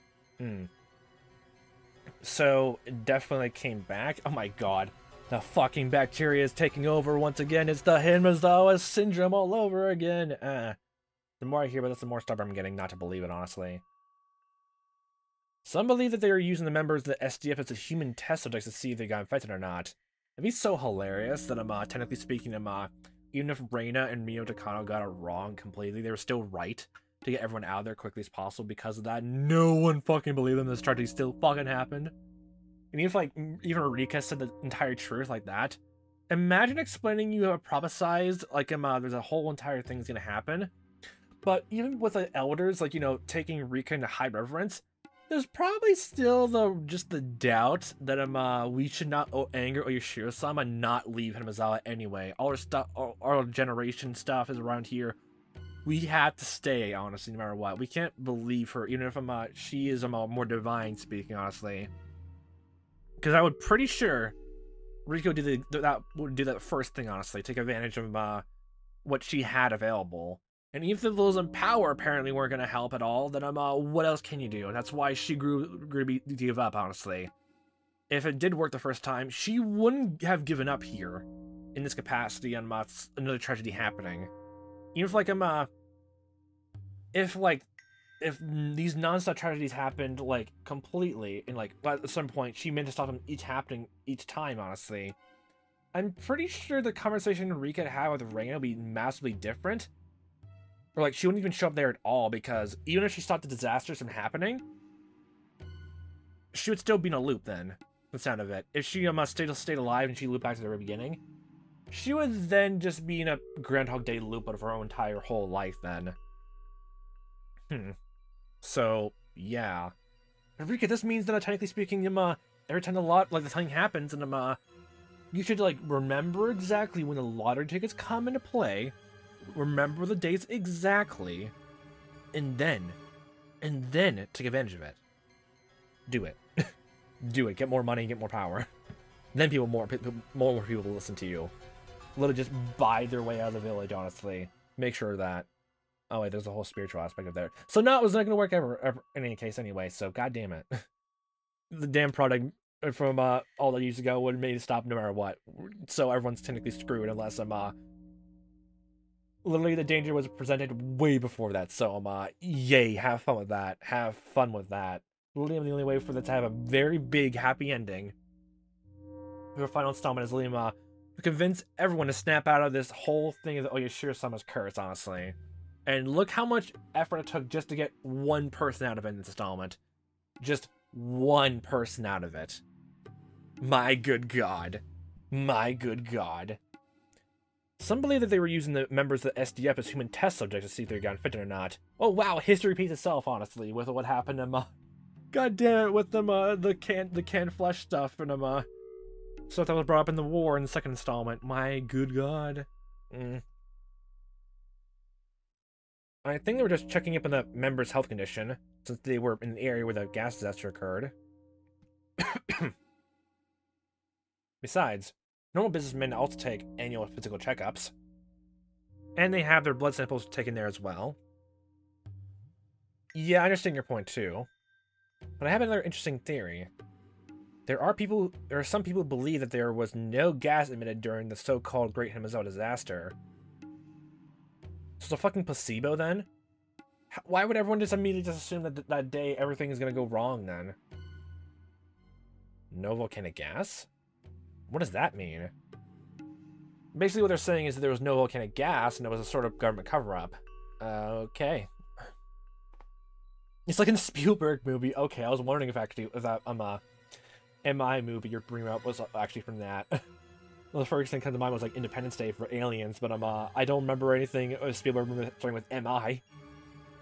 You know, the one where aliens make contact with UFOs. Wasn't that Close Encounters of the Third Kind? Well, something along those lines, but that does not start with MI. I need to watch that because actually, from what I've seen, there's clips of that. It actually looks horrific. Some of it. Holy shit! I need to watch it. See, that's exactly how maniacs always explain things. What kind of basis did I have to say there was no volcanic gas emission? Well, a bunch of those maniacs came to Hinamizawa as soon as the seal was lifted. According to them, hydrogen sulfide in the volcanic gas should have caused some corrosion to the metallic objects and major damage to the wildlife. However, they found no such signs of disruption, which led them to claim that there was no volcanic gas to begin with. Well, this village was abandoned for 20 years. I doubt they would find anything anyway. Technically, it just means that if the anime didn't use a tip section for all that, they had to make the final saga epilogue for this installment to have this little tidbit anyway. So they had some way to use the tips anyway. So why not? Why not? Honestly. Well, that's the thing with the internet. You can't believe everything you read on it. Akasaka-senpai, please don't tell me you're buying these stories. Don't fall into the delusions, Akasaka-senpai. At first it didn't, but lately I begin to think that there might be some truth to them. Emphasis on some. You believe in UFOs? Oh, come on. Who said anything about believing in UFOs? Well, what if this scrapbook is the real file, number 34? Still love they chose that specific number. Huh? The scrapbook is the one that Reina Ryugu possessed when she took the school hostage on June 25th, 1983. It was soon to be lost in the confusion of the disaster, but Oji-san's old friend was able to locate an evidence storage at the prefectural office headquarters. Old friend. Back then, Oji thought Reina Ryugu was delusional, but after reading this again after the Great Hinamizawa disaster, some of the contents seemed to hold a lot of clues. Emphasis on some. She started believing the weirder parts a bit. It's not the alien party's interested in, but her theory that an endemic disease of parasitic microbes in Hinamizawa was responsible for the curse of Oyashiro-sama. Are you being fucking serious? Please don't. Of course, there's no proof that such microbes existed, so it still remains at a theoretical level. If there's no trace of it, then there must be something else going on at play, then. Oji-san says the three families might have been researching how to bring back the original, deadlier microbe in order to revive the religious devotion the villagers used to have. The Great Hinamizawa disaster could be an experiment that went wrong. From the sound of this whole episode's going to be past 6 hours straight. Holy shit, I'm glad I took my time with this, actually. I'm so glad I took my time with this, actually. Oh my good god. This theory is also based on the theories and myths he found on the internet. The village clinic's chief doctor died mysteriously right before the Great Hinamizawa disaster. A girl, Rika Furude, was brutally murdered in the night Reina Ryugu took the school hostage. There could have been an underground research lab beneath the village clinic, and Dr. Eri could have been forced to do microbiological research, but he couldn't live with his own sins and committed suicide. Yeah, there was always that, something happened in the past, doing that, he was forced to do that, or he has some knowledge about it. That same thing happened, though. Wait, that means he... Oh, whoa, wait, Wow, he died still the same way? Oh my god, okay. That's always gonna happen, or what, then? Alright, then. Oh god, actually thinking about it. Would Rika even have the opportunity to actually know that he died afterwards? Because from the general sense of it, it just seems like he always died, after Rika does, so, oh boy, it's one piece of information out of reach. And if you're stuck learning, like, knowing you had to take some drastic action, and not just to wait and see. Like, this is stretching the whole philosophy of the wait and see approach, honestly, to its very limit. Of, let's wait and see after so many different tragedies all throughout, just to find one that works or breaks the fucking cycle. That is stretching it so thin. That philosophy so much, actually. So much. Dr. Eerie could have been forced to do microbiological research, but he couldn't live with his own sins, and committed suicide. Rika Furuta could have been brutally murdered in a sacrifice for some sort of ritual ceremony in the name of Oyashisuma's revival. She still died the exact same way. Wow. Wowee. Did she die in the exact same way with the fucking... She was torn in half the same way like the Sonozaki, like, you know, group, like, tools in the ritual storehouse, and the underground ritual storehouse technically still did. Oh my good god. My good god. Oh good god. So either she knows who the killer is, or like every single time without fail, no matter what she does, she really just will never find out the reason or who did it, or the reason why specifically, and she can't do anything about it. And she just gave up on that method. And if, like, telling her friends didn't entirely work, then at some point in one loop, then holy shit. It just goes back to the whole thing of, like, whether, like, going back to, if Rika even tells the truth, you know, some people believe her, there's gonna be a lot of people who don't, because of the whole modern times and all supernatural stuff, honestly. There's probably some people who do believe, but a whole helping people who don't. And for the sound of it, it'll probably make things worse, or at the very least, no matter what happens, no matter how she tries to phrase or anything like that, she would still be just talking hot air.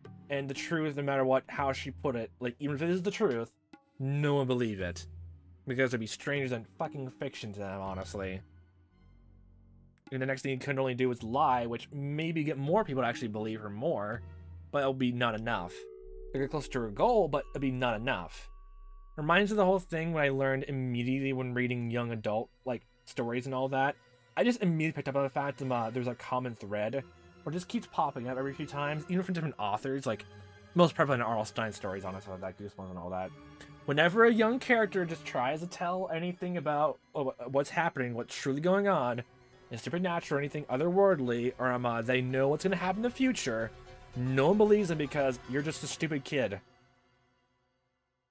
Even if you're the most believable story, honestly, even if you neglect all the horrible, like, you know, outwardly stuff, like Raina tried to do in this installment, honestly, even if she tried to do, people still went back on it, honestly. It's a cycle. Yay. How do you plan to get out of this? Yay. Ugh. However, their experiment went wrong. Instead of the microbes being parasitic in the villagers, they became a killer virus. And they exterminated the entire village in one night.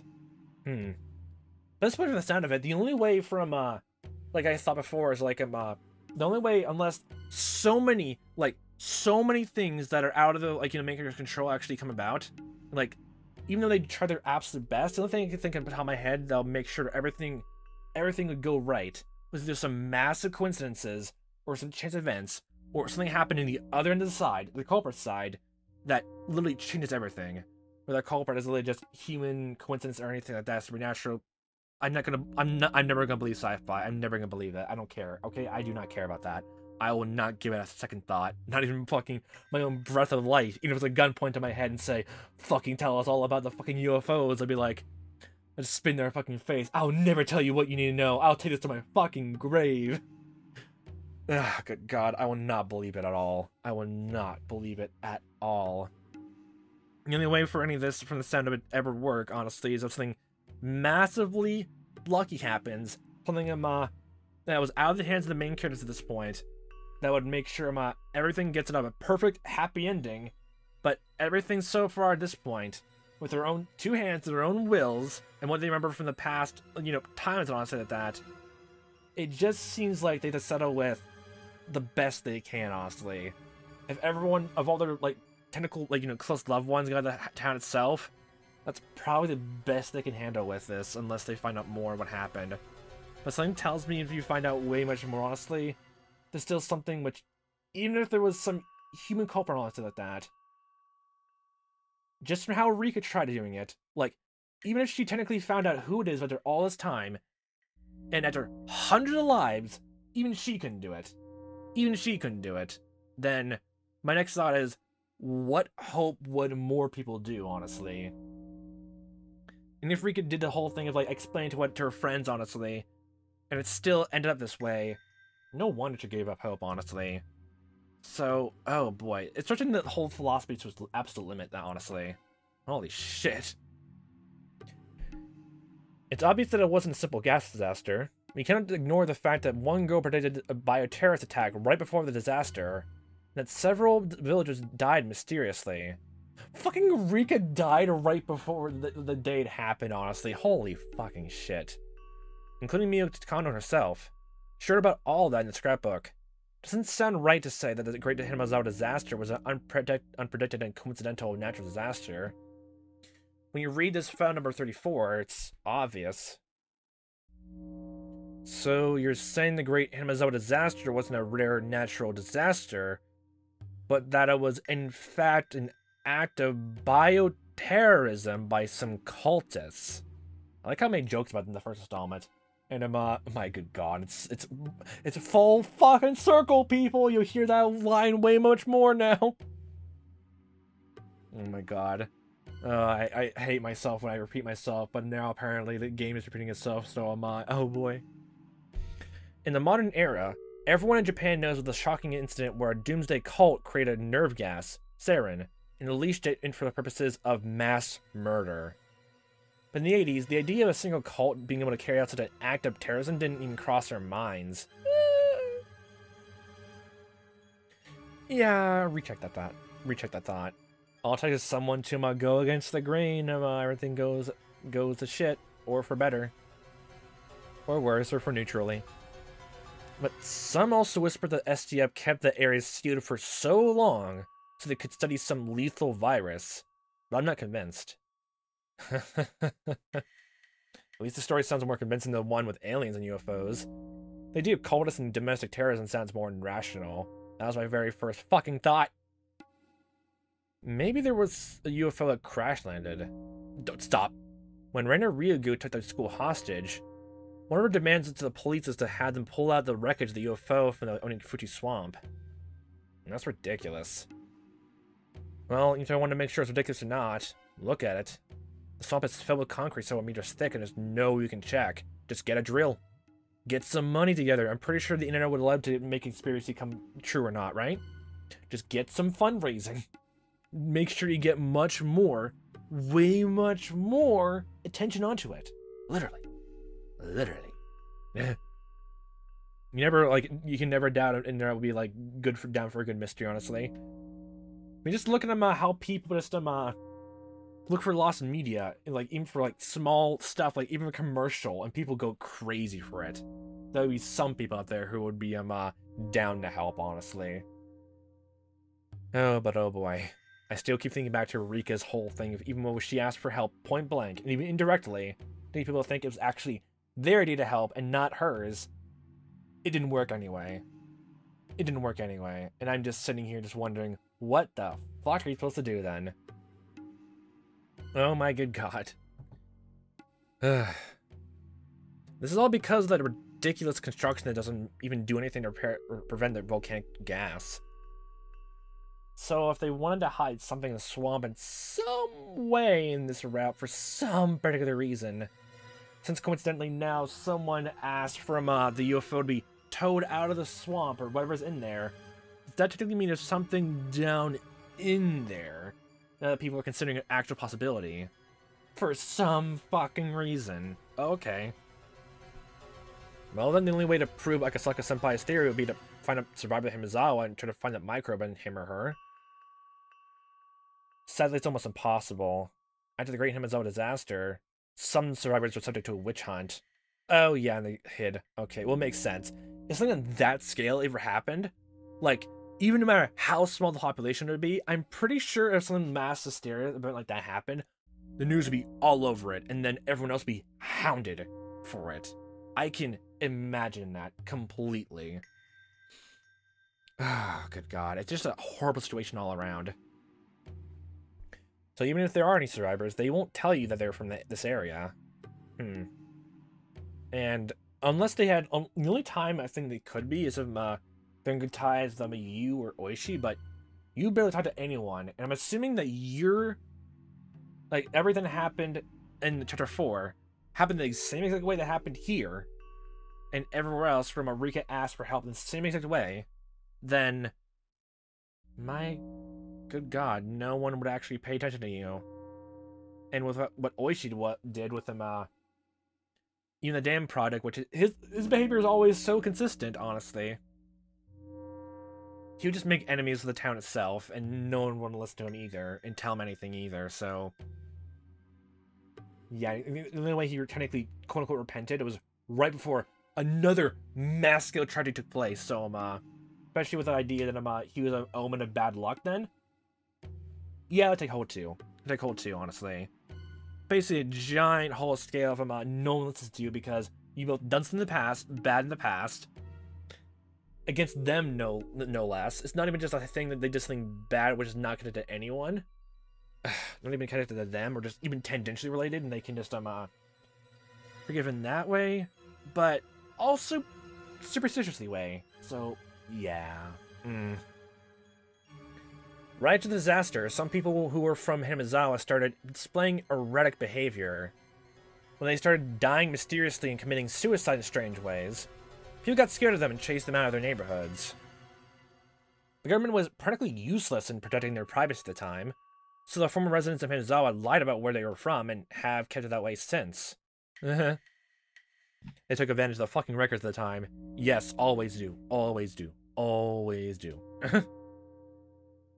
And this technically means, again, everyone died the same way that we saw in the 3rd chapter. It never fucking ends, apparently. In that case, it's a dead end. But it's my duty as a cop to keep trying. There's enough circumstantial evidence to say the Great Hinamizawa disaster was an unnatural one. If I could grab a hold of something, one piece of concrete proof, concrete, I think I could start reeling in the truth behind all of this. Yeah, but it's been over 20 years. Yeah. The truth might be lying somewhere very deep in the darkness. That's true. I might not find any answers. It's already the 21st century. My good God, it's so time flies. What happened in Hinamizawa in June 1983? What it technically means that about 20 years later. This is technically right. This text section is 2003. Wowee. Wowee. I was so little back then. That's my takeaway from this. Don't worry about it.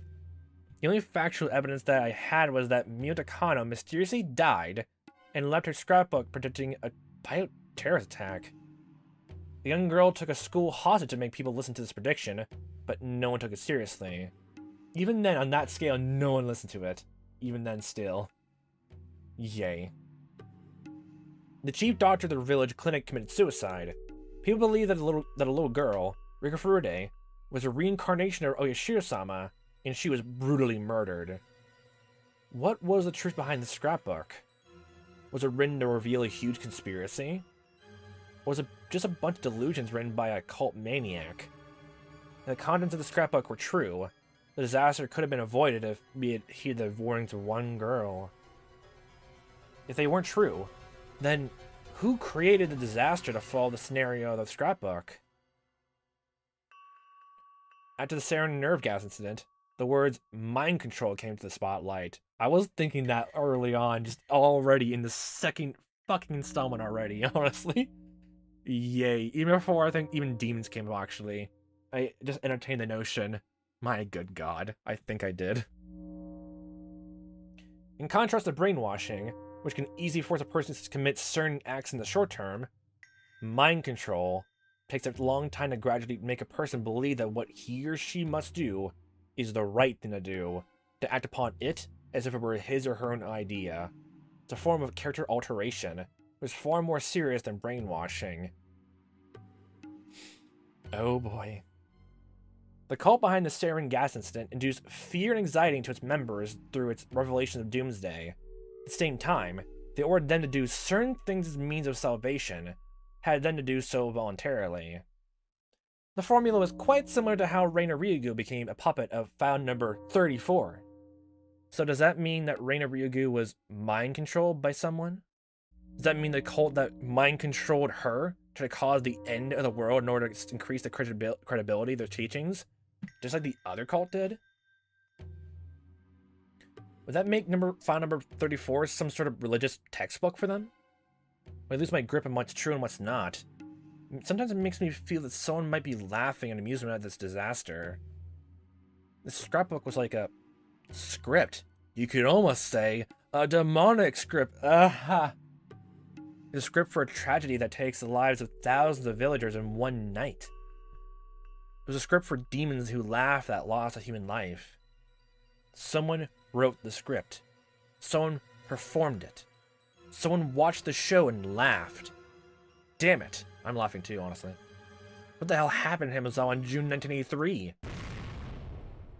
Okay, next time on Higurashi When They Cry, Kai answers our condition. We'll find out more apparently next time. Wowee. There we go, detective. Horoboshi. Read all tips apparently. Wowee. Jolly G Willikers. Okay, now continuing straight on to the staff fucking room. There's so much here. There's so fucking much. It was like 2 or 3 hours of the first installment. Same with the second one. And then I think it was actually a bit longer for the third. And then fourth was back to normal a bit. Then the fifth one is also like 3 hours or so. And I'm oh my good god, look at this. Double it. We're at 6. We're at installment fucking 6. Oh my god. Ugh. My good god. How's it gonna go for the rest of them now? Hello. Hello again, Ryukishi. Okay, I think I actually pronounced the name right the first time when I thought I mispronounced it last time, didn't I? Okay. I do like this background so much, though. It's so detailed. I love it so much. I wonder if it's actually a photo of like a long scale archive like this from I guess the real life edition, or like when it was not a clear, stylized, drawn background, honestly. Hello, my name is Ryukishi07. I hope you enjoyed playing Higurashi When They Cry, Ho. The 6, Tsu Mihoroboshi. There are several themes I wanted to write in this chapter, but I'd like to talk about one of them here, and only one of them. Only one. The rest you figure on your own selves. It's about the denial of murder. Denial murder, okay. This is something I had to write sooner or later, since this novel about serial murders, apparently, and serial killers apparently in some capacity. There are two means that youngsters in particular use these days to solve problems, which are murder and suicide. Okay, that's a drastic statement you just made right there. Okay. Really? Okay, I never really realized that when growing up as a child, apparently. To bring up the whole comic book thing about death and die, apparently, and gun go boom, then yes, sure, but on real life scale, I'm gonna press X to down that, Chief. When we feel stress, we choose to either get rid of the source of stress or to get away from it. Let's say you're bullied by a kid at school. Oh yeah, that happened. You have two ways to solve the problem.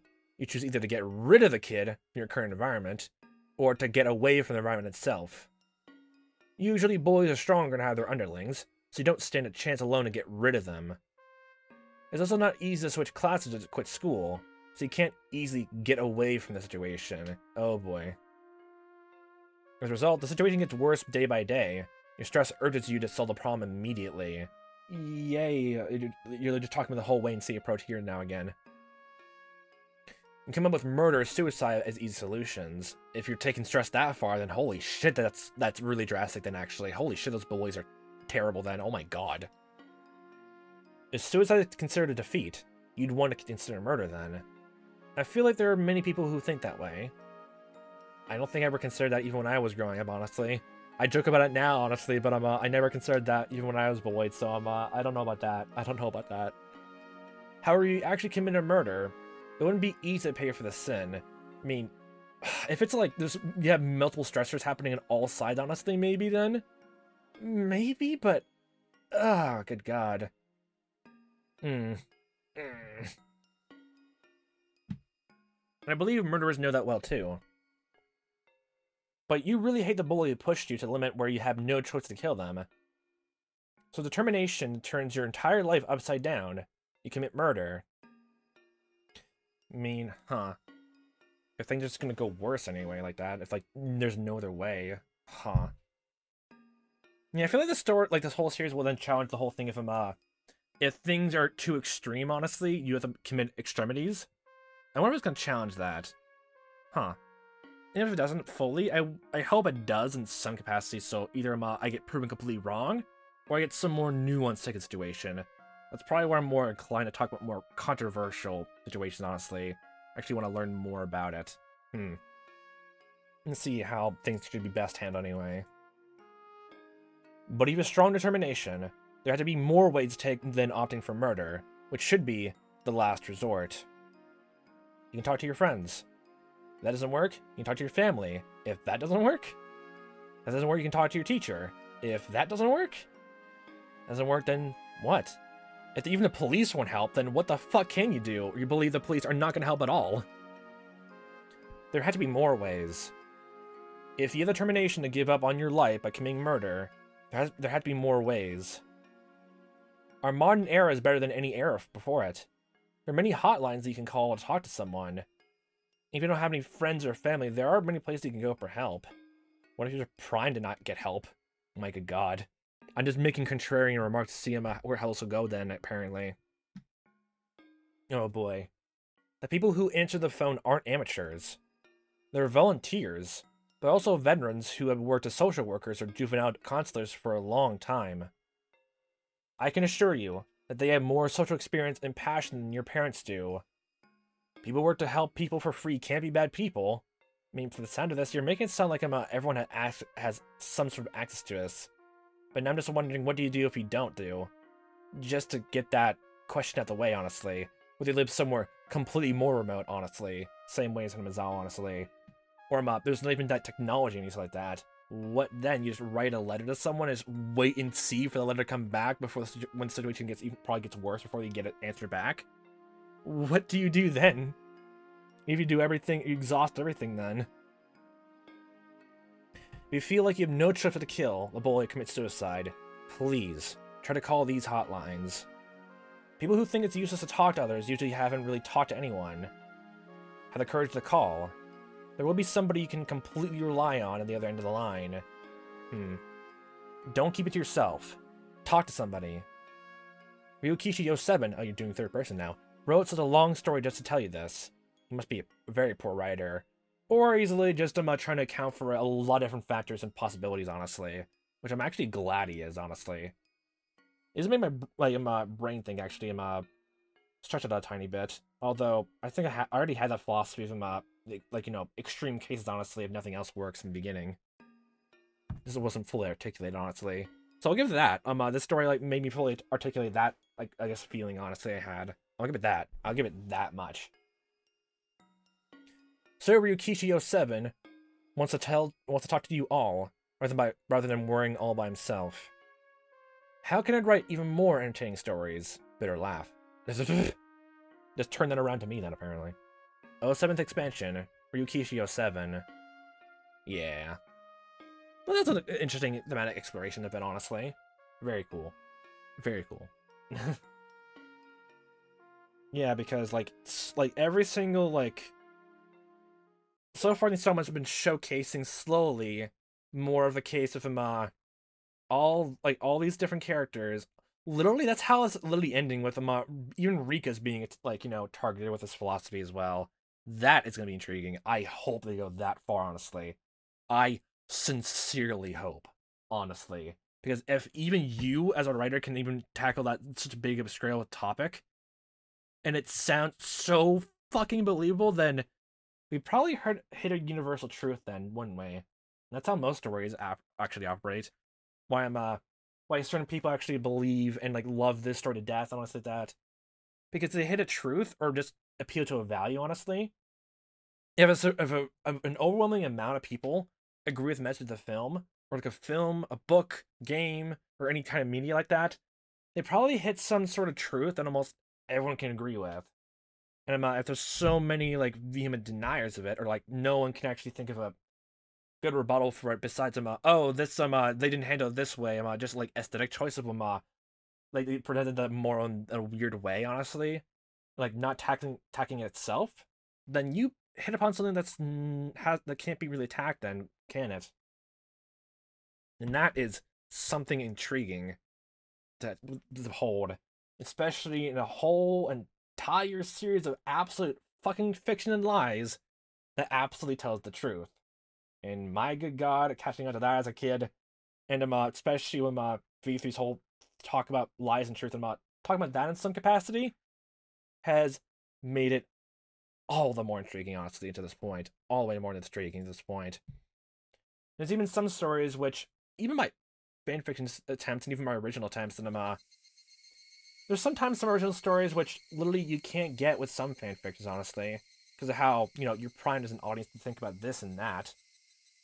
In some fanfictions, they don't need to have so much build-up, honestly, just to get to the point. Since you already know who the characters are, or the world itself, you can make original characters, honestly, from the rules that one situation meant. All you have to do is just associate with it, and just, you can go ham on it. Just come to a new truth, honestly.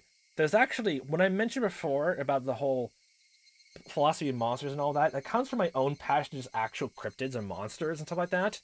And also from one other story of, like, that's reminiscent of Danganronpa and Zero Escape, honestly.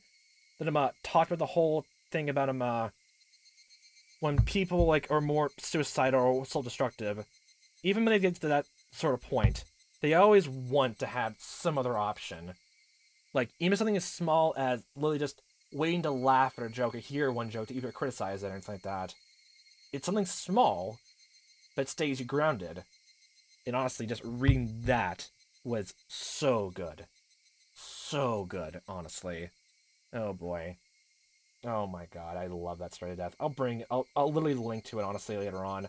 Just when people forget about it, or just, for the small intricacies of things I brought up about it. That's the plan so far, and that is the plan. Search it out then, and then present everything all at once, honestly.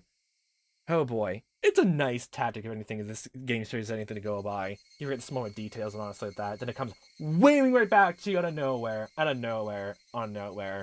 Although, to circle back to the very beginning of this episode, of me talking about the unreliable narrator of the first installment, I hope they actually do address that even more. Like, this seems to be like another inkling a bit further into showcasing that. But the rest of the smaller details there seem to elude me. I hope I can be proven wrong, honestly. I hope I can be, or just find some new appreciation of it, honestly. Even if it's just a shorthand tactic to get the story to where it needs to be. Even just that is just to rush things along, honestly. Even that, I have to get some good appreciation of it, because even like some bad stories can have something to teach you, honestly. Really. And the only ones that really don't are the ones that you don't remember afterwards at all. And they're so boring, you don't even ever think about them again, honestly. That's probably the biggest death sentence of anything you can make and write. Or just create anything like that. So go bombastic, or just go weird, honestly, to go at that. Just don't go too extreme. And hopefully things work out, honestly. Whether the chips are down, honestly. What else can you do? I do hope I could get challenged on that in some way, enough philosophy in some capacity, because that was something I came to the exact same epiphany from other games on the totality. I'm wondering if this will challenge that here, honestly. Oh boy, that's the end of this installment, and I am looking forward to see how things advance even more for the next installment. But I guess we'll leave that for next time. This whole 6-hour-long diatribe of plot, events, and so many different setups and payouts all coalescing to this one final chapter 13, honestly.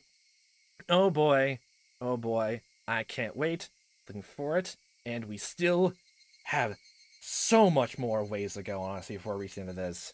But we'll get to the end of it for next time. So, hope you have a fun time watching as I am playing this. Hope to see you next time, for the time that may be.